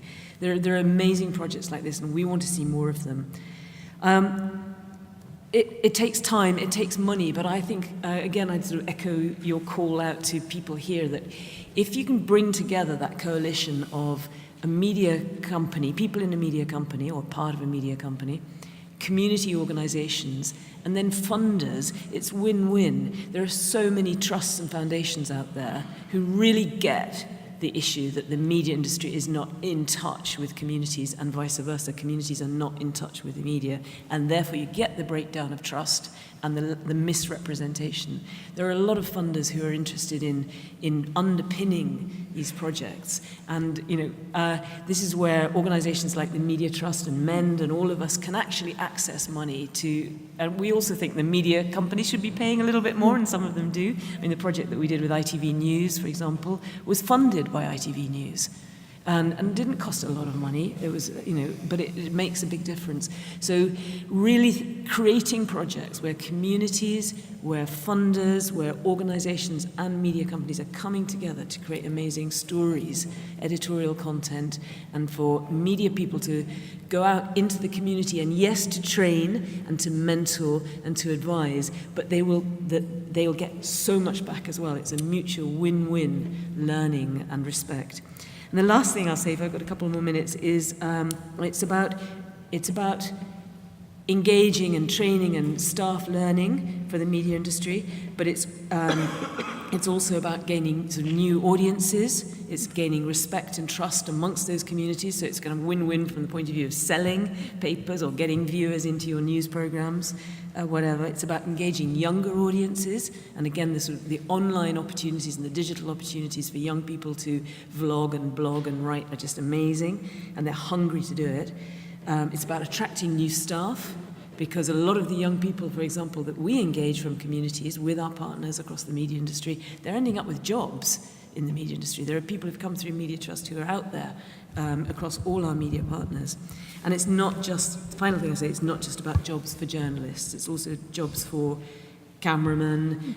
We've got an ex-Media Trust person who's head of talent and diversity at Channel 4, another who's directing Big Brother at the moment. It's also about finance jobs, it's about HR jobs, it's about technical jobs. And if the media industry is truly diverse across all the different jobs that make up the media industry, then our media will start to change and reflect our communities. So it's doable, it takes time. Actually, I'm going to say one more thing. Good. Akhil, your issue about social mobility, to me, and I've worked across the media and the charity and community sector for years and years and years now, social mobility is the biggest block to some of this happening. And I'm amazed in a way that the Cultural Diversity Network doesn't look at social mobility. They look at everything from, sort of sexuality to faith to whatever, but not at class, fundamentally, in social mobility. It's a huge issue. Okay, Caroline, thank you. Just on that, sorry, we do these open days at ITN and ITV News where it's open to everyone. Yeah, and those tend to be the most disadvantaged, say, colleges in the country, and therefore, by token, those are the most who financially maybe so, but also from sort of certain minorities as well. No, I think the point is we all do those. It's just actually it needs to be bigger than a couple of open days. It needs to be a mindset change in terms of who you employ and who you promote and how you do it. I mean, it doesn't take a genius to figure out. I mean, the great Nobel Prize winning economist, I forget his name now, but he referred to if you employ people in a particular boarding system, i.e. an interview system, and that's how you decide how you're going to get people working for you, then don't be surprised if your business then looks and feels the same, because effectively people will know they will employ people exactly like them because they will perform how they would expect them to perform at the interview process. So we have to think very, very differently and radically about what we consider to be different. Well, I put a question to you. I mean, you're both in quite senior positions in your respective companies. How is it that you've managed to get there? I mean, can you put something out there to those who are at the recruitment stage in news production of what it is that they should be doing to recruit from more diverse backgrounds? Well, in terms of, I just alluded to it just now, it was actually just this belief that whatever anyone said, and I was told at school there was no way I'd be a journalist for lots of reasons. They didn't see it as a real profession like someone on the earlier panel. And it was just trying to sort of persevere. So whilst I absolutely agree with what Akhil just said about a mindset from the perspective of the recruiters, an example is I was at one of these open days and I encouraged some of the people that I spoke to. I told them about my story. Went from a runner in trainers to a junior producer within 6 months to a producer to a news editor, which is quite senior at ITN for 5 News, and then I moved to Channel 4 and now I'm the senior producer at ITV News. And each time, once you are in, I feel that it's been judged on the hard work. But yes, the getting in is the process. But what I will say is at that open day, I must have spoken to dozens of the younger people and said, get in touch if you want work experience and all of that. And some of them didn't even follow through, which is why I was encouraging with the audience in front of us here now and some people in really senior community roles that there needs to be more parental support, more community support. There were people that came up and told my parents about me and my brother joining the media, that it was like working for the devil. That doesn't exactly help with if you have parents unlike mine who didn't care what people were saying. And those are the kind of things that also need to change. It is a slightly more insecure industry, but in a way there are far more places, as Akhil said, to work now than maybe it was 10 or 15 years ago. So the mindset needs to change from both sides. Okay, any thoughts? Yeah, when I was talking about the mindset, I was talking in general about because we have lots of, across all the broadcasters, we have so many, and across all media really, we have so many entry-level schemes. So actually getting in these days is very easy in comparison to what it was before. No, I'm not saying it's the easiest thing. We have so many entry-level schemes. The issue is that that's the low-hanging fruit, as opposed to people progressing through their career and becoming real decision makers.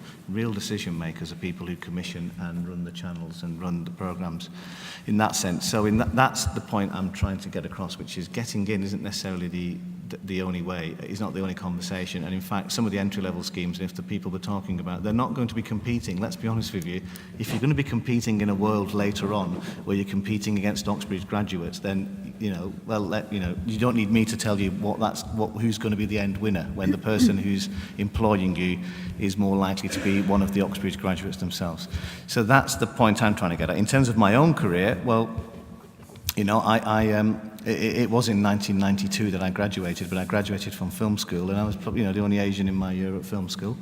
And I had a postgraduate diploma in journalism to go to, but I didn't take it because I got offered a job for 2 months at the BBC, and at the end of those 2 months, they offered me another 4 months, and then I went on for another 3 months, and then that went on and on and on, and then within a few years I was producing at the BBC, and one thing led to another, and then my career has been basically about, I suppose ultimately the first 10 years of my career when I was at the BBC for most of that time, going from researcher all the way to executive producer, editor, was basically being somebody, a safe pair of hands, somebody who made programs that people wanted to watch and also could be relied upon to do big events, whether, you know, it's one of many producers working on Diana's funeral all the way to, you know, looking after the first ever season on Islam, if any of you can remember that, in 2001.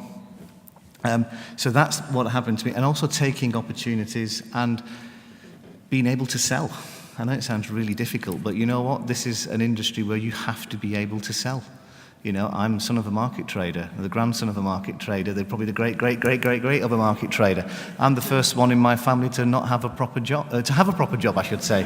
My dad still thinks it's not a proper job, but I actually have a proper job. And from that point of view, you know, I can sell. I know it sounds really stupid, but I can sell. I also can buy, because I spent most of my childhood working on the markets or in the warehouses. So I know all about that. I know the value of money. I treat the money like my own. And you know what? People noticed it.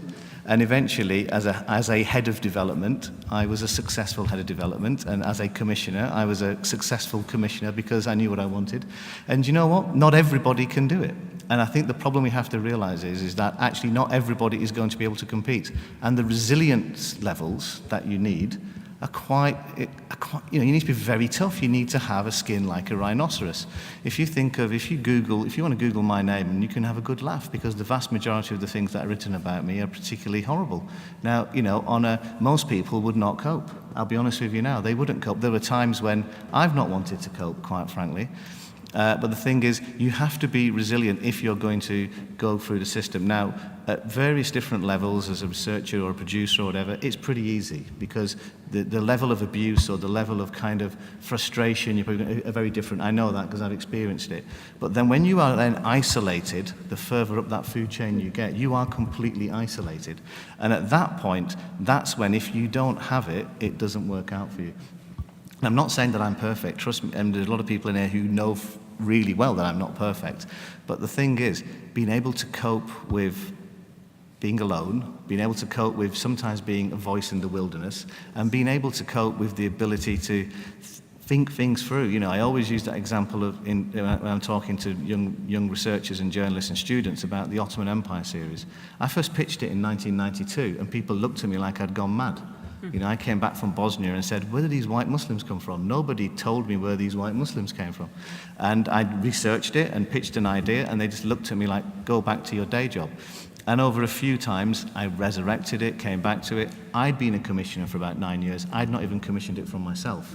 But eventually, the situation around us changed with what was happening in the Middle East, what was happening with Turkey, you know, all of those kind of, the relationship between Islam and Europe as opposed to Islam and the West, made me realize, you know what, I think I might have my moment. And the head of BBC Two said, do you know that idea you've bored me about for 10 years? I think it's finally come. So it's all about not necessarily just at the first hurdle falling down or blaming everybody else around you. It's understanding timing, resilience, and ability. All of those things sometimes have to connect at a special moment. Thank you. I'm going to open it to the floor for questions. If you could say who you are, and if your question is directed at a member of the panel, if you could say so too, please. The gentleman on the left. I think there's a mic making its way to you.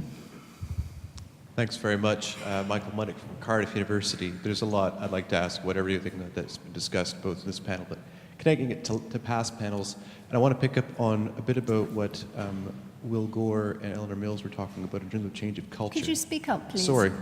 Better? Is that better? Yeah. I wanted to pick up on what Will Gore and Eleanor Mills were talking about a change of culture that will lead to, rather than regulation, was their take on it.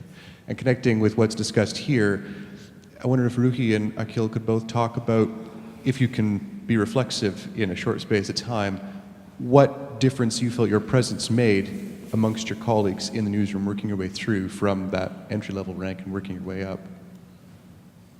No. It's an interesting question because, you know, that without going into day-to-day stuff, my broad sweeps would be simply by, you're asking because we are both Muslim and in the media, so each day when I go in and I'm making, I've just finished a series about, you know, war veterans or PTSD, it's not defined by who I am or my faith. But what I would say it would help, which I said earlier in the burning toast analogy, was if you are present in a newsroom, all the earlier questions I noticed from the floor this morning were about the language used. Who are you consulting? Who are you asking? And therefore, by being there, I have been asked over the years, be it the recent terror stories, who are the best voices, Rui? What if we said this, Rui? To Danish cartoons, what would be deemed to be offensive. And obviously, you know, I am just one voice, but what I'm saying is there are now a few more voices to ask, and we do a lot more than that, but that is one way of just simply, you know, by being there as an opinion. And it's not just being asked, I also observe things, and we're all encouraged to make our views news about all things. But the other is, what I would say, is at a time when I worked the day that 9/11 happened, I worked the day that 7/7 happened, purely by being there, by being me, by being a good journalist, by being what my boss describes as a bad thing, as one of the nicer people in the newsroom who needs to not be so nice. That I hope is just one of those things that is being part of British society and making your mark this way. So I sound always a little bit, I don't know, people are probably thinking naive in that sense, but I genuinely believe in my journey at work that they have been nothing but sort of welcoming at ITN and at ITV News. No, I think a lot of what Rui says makes sense, complete sense. I mean, I think that's the ultimate. If you're in that newsroom and you're in a position of authority or just a position around them that they want to listen to, and most people will listen to you. I would actually say that the bigger thing is actually depends on what, you know, we can live in. We've been, both of us, by the sounds of it, have been very fortunate or unfortunate to have worked and lived in interesting times. So I've been a senior manager throughout the whole of from 9/11 onwards. So I remember on September the 12th having to explain to our senior leadership team the concept of martyrdom and the difference between why were people referring to martyrdom rather than suicide and the differences between all of that. And I've not stopped since having to have those conversations. I think one of the key things to realise is how do people define you and how do they relate to you as an individual as well. So if you go in there at the outset and say, I'm a Muslim, I'm a professional Muslim, and this is all I am, or if this is what your career trajectory has been, effectively things just basically about Islam, then you may not necessarily, weirdly, have that same level of respect. Whereas by the time 9/11 had happened, I was, an executive producer. I'd been working for 9-10 years. And I'd worked on things that people around me respected, if that makes any sense. So, whether it be, to get away from terrorism, I remember I did a series on life in the northern mill towns, which, was commissioned a few weeks before the riots, and the three towns we chose were Burnley, Oldham, and Bradford. So, and there's been a pattern of this throughout my career. When 7/7 happened, we were 2 days away from finishing off the first series of The Cult of the Suicide Bomber as well. So there's always been a pattern of being in the right place at the wrong time, possibly.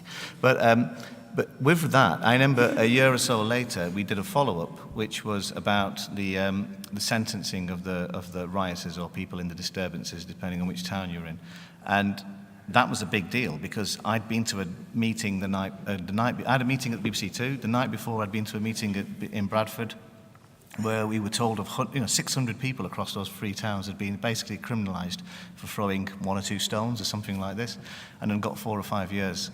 And so I remember being a fool, being a young, naive fool, and promising them I was at a meeting with BBC Two tomorrow, I was going to go in there and I was going to tell them we should make a film about this. When I had the conversation with BBC Two, after I'd got through all the proper business of selling them a 3-part series on this, 3-part series on that, I slipped them this piece of paper and said, this is an idea I really want to make. And the head of BBC Two said, "Is this true?" I went, "Yeah." And she said, "I think you should make it Akhil." Now, she didn't say, "I think you should make it Akhil, you're a Muslim who knows this particular area." It was, "I think we should make this Akhil because you're an executive producer who I trust, and you've made programs in this area before which I trust. And so therefore, if this is true, this is a good story, and you're right, 600 people should not have been criminalised for throwing a couple of stones." That generalisation, obviously, within that, there may be people who may cause real trouble. But that's the fact. So that's my big point in terms of what influence can you have. Rui's point is completely correct. The influence of being there and being somebody that people get to know and relate to, etc. But secondly, if you are a person that they really respect editorially and not just because of your background, then you're in a completely different ballgame. And that's when they really do listen to you.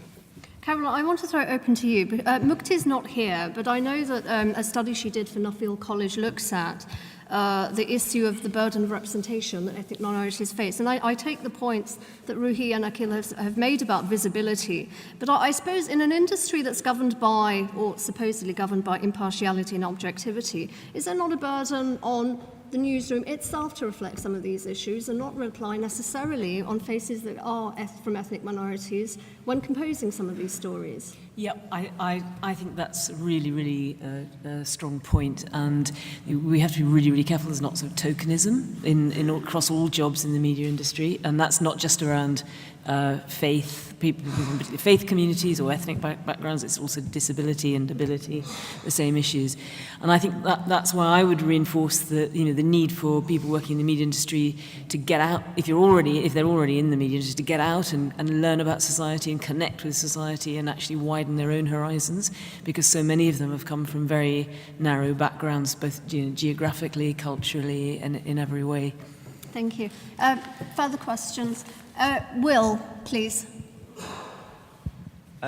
It's sort of not a question, more just an add-on to what Caroline was just saying, and really in response to your question about newsrooms reflecting better what is going on in the world, quite aside from relying on having diversity in the newsroom as such. And I think that is absolutely right. And I think in the past, newspapers in particular operated really on a, I suppose, we know best type of mentality.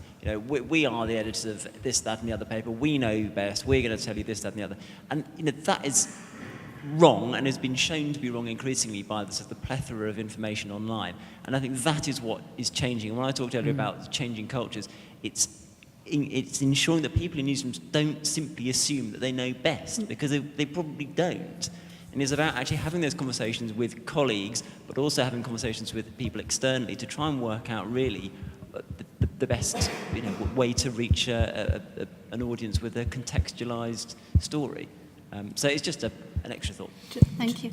Sorry, just on that, I was going to say that when I was waving around the photo earlier, it wasn't supposed to be cosmetic. It was because in order to sensitively and properly tell the story of homegrown terror, specifically 2 producers who were Muslim were used in a freelance capacity by ITV News to help tell it.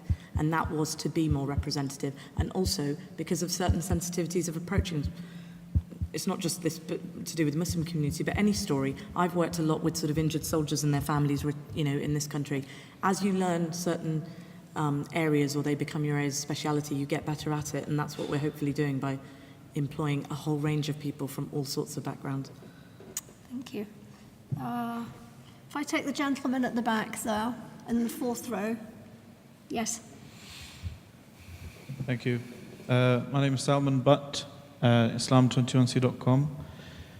One of the obstacles that you mentioned about Muslims getting involved and that kind of mentality vis-a-vis the mainstream media is the perception, I'm not saying it's correct, but the perception that a Muslim can overcome his or her brownness and Muslimness if they are happy to enter into the spectrum of orthodoxy within the media and not have, maybe radical or out-of-the-box ideas with regards to, for example, the war on terror and extremism and so forth. So that, if a Muslim, does some kind of Andrew Gilligan style, are mosques breeding grounds for terrorism and that kind of stuff, that kind of job, or Sharia courts or whatever, then they have a very easy route into the mainstream. But if somebody is challenging those narratives, then the only alternative they have or outlet for their journalism is the alternative blogs and websites and so forth. And I'm just wondering if this is a kind of self-fulfilling presumption. I'm not saying obviously it's true or not in every case, but do you see what was known as the mainstream kind of media actually becoming more diverse, or is it just the plethora of other alternative websites that are including and empowering voices from such minorities are giving this? If we could leave the question there, you're asking whether or not there's sufficient plurality of voices in the media to challenge accepted norms. Is that right? Yes, Yeah. in the mainstream. Thank you. I think you've got to remember there's a big difference between newspapers and television as well, for a start. And there's a difference then within news and non-news programming, whether it be fiction or drama or documentaries or whatever. So there are so many different subsections. And I think if you're talking about newspapers, then it's a whole different conversation. With regards to television, well, you have to be objective. Because as we've heard before, the non-regulated press, as I would call it, as opposed to the regulated television industry. And in the television industry, it's not just the BBC, but it's across it. There is a significant regulation. So in terms of the orthodoxy you talk about, it's not necessarily an orthodoxy of political opinion, which is what you get in newspapers. As we heard very earlier on, if you like a certain particular political persuasion, that's the newspaper you buy, and I've got no problem with that. But with regards to television, it's very different. So I don't necessarily agree with it in terms of from TV. The bigger issue is it depends on what your definition of being radical or what your definition of being different is. So, and that changes, and it can change sometimes a subject that can happen over a few years, or sometimes it can be radically altering on a daily basis. And I think I think of some of the things that I've been involved in over the years, it depends what your definition of radical is. Going to make the first series on the history and evolution of suicide bombing, it wasn't very popular with a lot of people. And when we did the first ever interviews with failed, Palestinian suicide bombers, when I remember giving talks about this in some places, people would stand up and turn their back to me. So it depends what your definition is. Now, you look at me and probably think, well, Uncle Tom, he's not very radical. But there are other people who think they refer to me as controversial. But quite frankly, nothing I've done is controversial. So it's all about it. The language and the weight can come in what you want it to mean, and that's why I believe, when you say there is this perception, there is a perception, but I don't think it's real. I think in newspapers and online you can probably effectively say as much as you'd like within reason, but on television, and that's not just mainstream television, that's just any television that comes under regulation in this country, there will be a certain amount of scrutiny as to what you say, but that doesn't necessarily mean, as I've just proved now, that you can't say things which are against the accepted normal conventions at the time. Thank you. I'll take the question at the back, sir, please. Vikram Dodd from The Guardian. I think Salman's point is really very, very good, and not just in journalism. You find it in a number of fields. Artist friends of mine will say that if you want to write material that goes with the views broadly of the majority community, you'll get the Arts Council funding, you'll get the commission, frankly, from BBC News, you'll get airtime, but it's much harder. It's this assumption newsrooms have that the facts as we see them are the only facts, and it's the only perception. You can think of things since the war on terror started where perceptions have changed. Once it would have been heresy to say that the war in Afghanistan was pointless and would leave, we wouldn't actually win. Now, you try and find an expert who says anything different. So it's that sort of, I take Will's point as well, but it is that certain thing of that you can almost, I appreciate it's got a bit better, and I'm particularly impressed by some of ITV News' stuff. I don't watch it as often as the BBC, just because of weight of when it's on, but sometimes it's a refreshing change to at least have what you'd call proper journalism, which is no more radical than here's what the officials say, here's what somebody else says, and here's somebody else who might be, you know, an expert or an analyst or something else to give you that bit more perspective. So I think that's a really important point Simon made. I just wanted to ask this question, since we're talking about diversity, and this is arguably a touch simplistic, but it's a numbers question. Most media is based in London or in urban centres where the ethnic minority population is 25% to 40%. And one of the reasons I ask this question is that in the public sector, government says you should have, for instance, if you have 25% of your population being ethnic minority, you should have 25% of police officers, and you should have X number of percent prison officers. Will the media have a persistent problem until its newsrooms, until its employees reflect the areas they serve, and in which case, what should be the measure? Should it be UK population? Should it be the population of London? Should it be the actual labour force population of the ethnic minorities? Because I'm guessing almost whichever measure you're looking at, you're talking about hundreds to thousands short in most sectors. Ruhi, what proportionate measures should we use to assess diversity?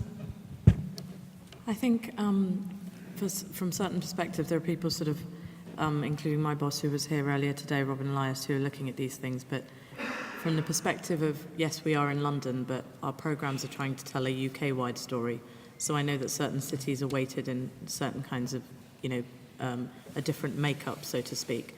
And sorry, the second part of your question was?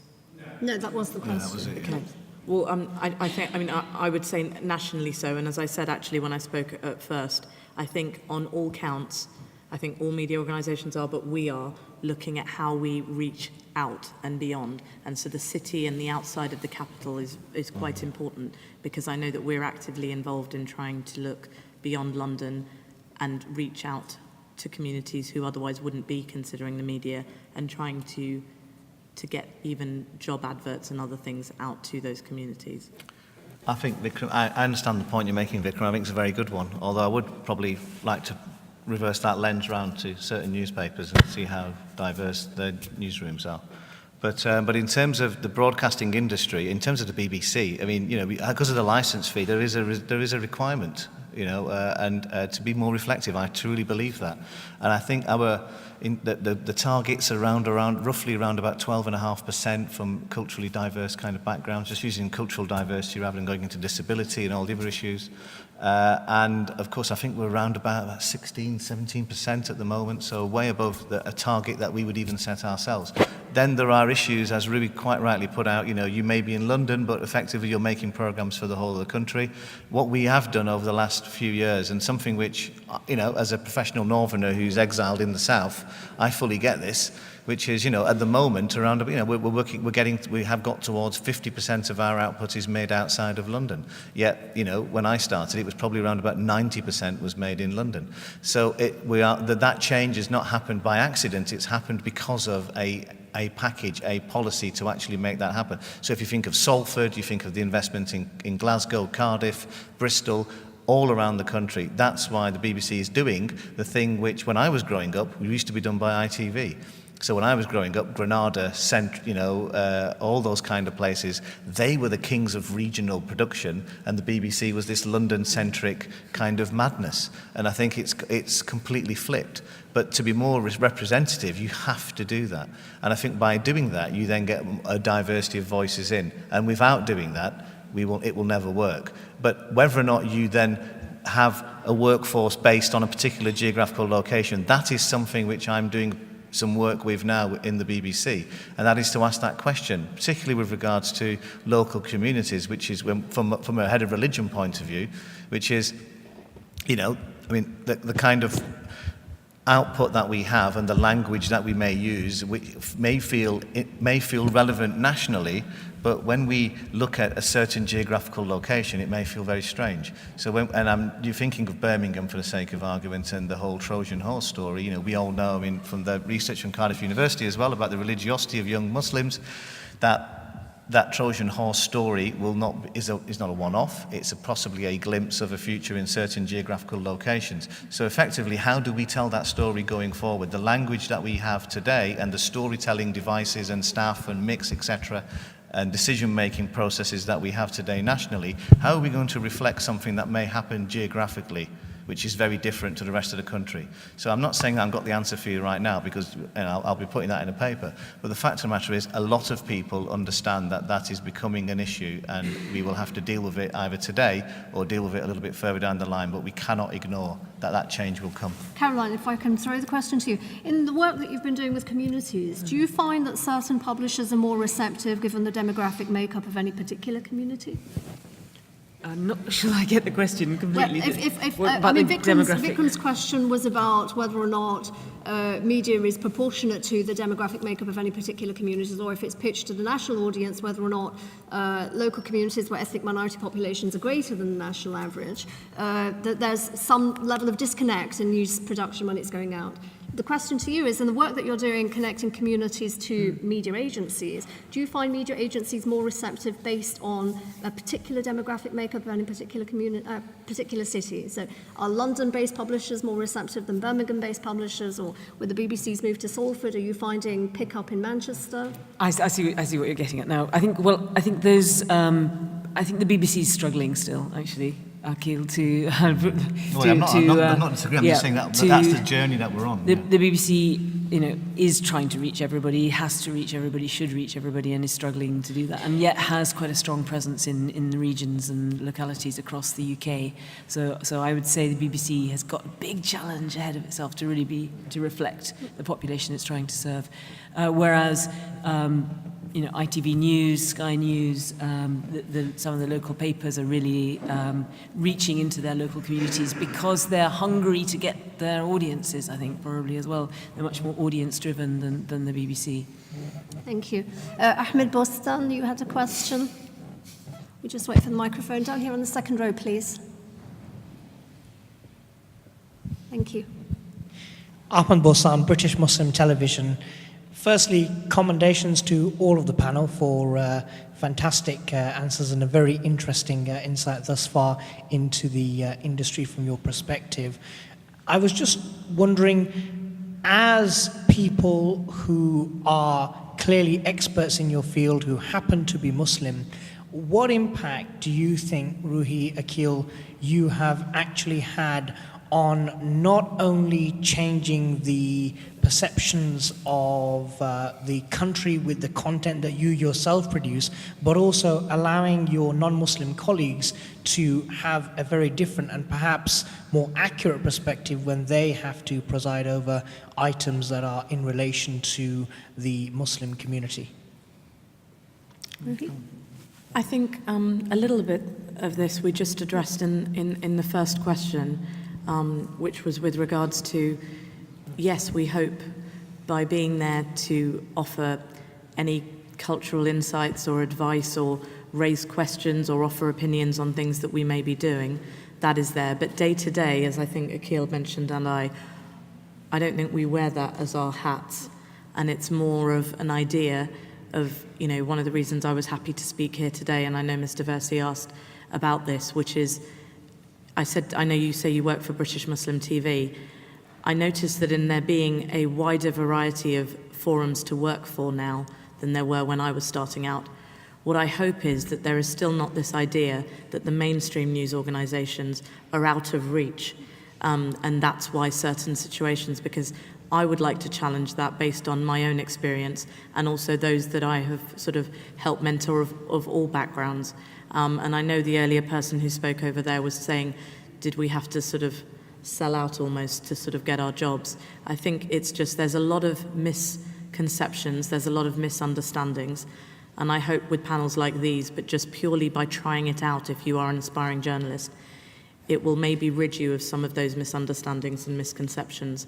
Because, I think I'm quite vocal at work, but about a variety of things. And I do that as a journalist who was a child who was very vocal, and not because I'm going in there as a female or an Asian or a Muslim or a girl who still loves Swindon. Akil? Well, I mean, it would be very rude to sit here and list all the things, but I'll just list a few of them because why not? I mean, the meat you eat today, you have to thank me for, the halal meat. Because if any of you are old enough to remember the halal, I made an investigation into corruption in the halal meat industry in 1993. There was no such thing as a halal meat food authority or whatever. They all started the day after. And I remember making that program. Couldn't sell it again but eventually some idiot let me make it and went undercover and illustrated that the largest significant, distributor of halal meat in the southeast of England was just basically selling non-halal and calling it halal. So that was the start, and I could go on and on and on all the way through to, the vote rigging alleged vote rigging in the Labour Party, in terms of this reselection of Gerald Kaufman, which led to changes in how there were, I'm being very careful how I say this because it was so many years ago and I forgot what I made, but effectively there are lots of changes to how people were selected as to become prospective parliamentary candidates, and that didn't happen before that programme. We went all the way to the High Court with that one as well, and that was actually before I got to become all that time was before I was a producer, all the way through to the first season on Islam, so I could go on and on. But there are lots of people like that as well. So often there are people who exist, there are programs that exist, and I think there's a fantastic line that I think Greg Dyke, when he was Director General of the BBC, said, and that is, it's only a repeat if you've watched it the first time.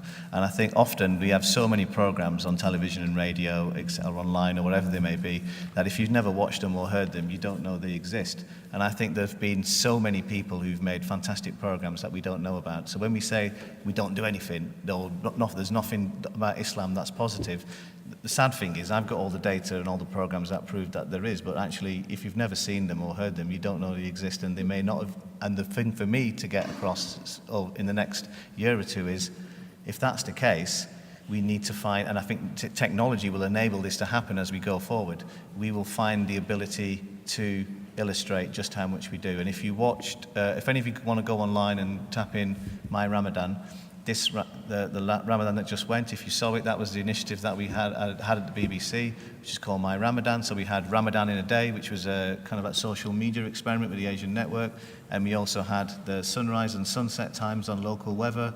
We could have one show did things. We had special programs on Radio 4, Radio 3, BBC 1, BBC 2. I said from the one show through to all sorts of stuff. And all of that collated in one place on a website for you to look at, so you know that we did it. So effectively, that's the future, because I work on the basis that I'm too busy, everybody else is too busy, and as long as we keep on, we can't carry on, a bit like of all the things we've talked about, we can't carry on being ostriches and burying our head in the sand and saying, if we make it, they will come to it and watch it and hear it, because quite clearly people don't, because they've got other things to do. Just sorry to add to that, and Akhil's just given some brilliant examples. Without going into details, just two things on that. One is, just as a recent example, we wanted a grassroots community voice to talk about recruitment to ISIS, and someone that I knew who's doing community work, they're not leading some big Muslim organization or whatever, by them trusting me and that we wouldn't distort what was being said, and we wouldn't do that anyway where we work, we would hope. He was able to come in and be a voice that our reporter said worked as a really valuable insight into what was going on at a grassroots level. So that was sort of an example of something, and there are sort of other pieces, but I won't go into. But a slightly more subtle one was that Mr. Versi holds these Muslim News Awards, and he gave me one last year, and after, when I ranted about how, like today, not enough people are joining the media, what I was pleasantly surprised to see was that people were coming up to me asking how to get into it. 10 years ago, I was at a networking event. They divided us into tables. They said the journalism one over there, law over there, medicine over there. No one joined my table. I was Billy No Mate, and it was a sort of a community or a Muslim event.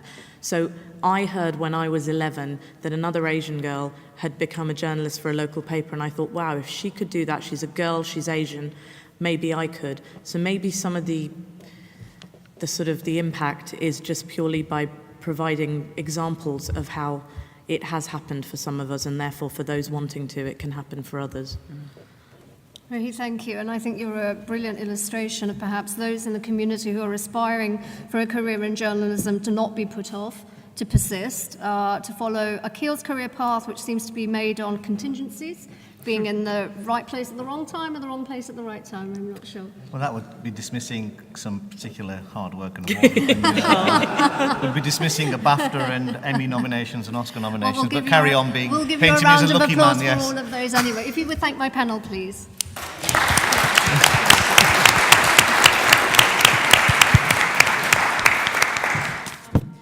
Just lastly, a few words of thanks then for all of our speakers and chairs today who have been excellent and really given us food for thought. To all of the media organisations that have taken part, so we've heard from representatives of the Society of Editors, the Telegraph Media Group, ITN, the BBC, the Sunday Times, the Mail Group, the Independent Group, the Observer, Ipso and the Media Trust. I hope I haven't missed anyone out. A special thanks to the Merchant Taylors staff here for organising everything beautifully and the lovely lunch. To all of you participants, and lastly, but most importantly, to Ahmed Versi and the Muslim News team of volunteers who have made today possible. Thank you.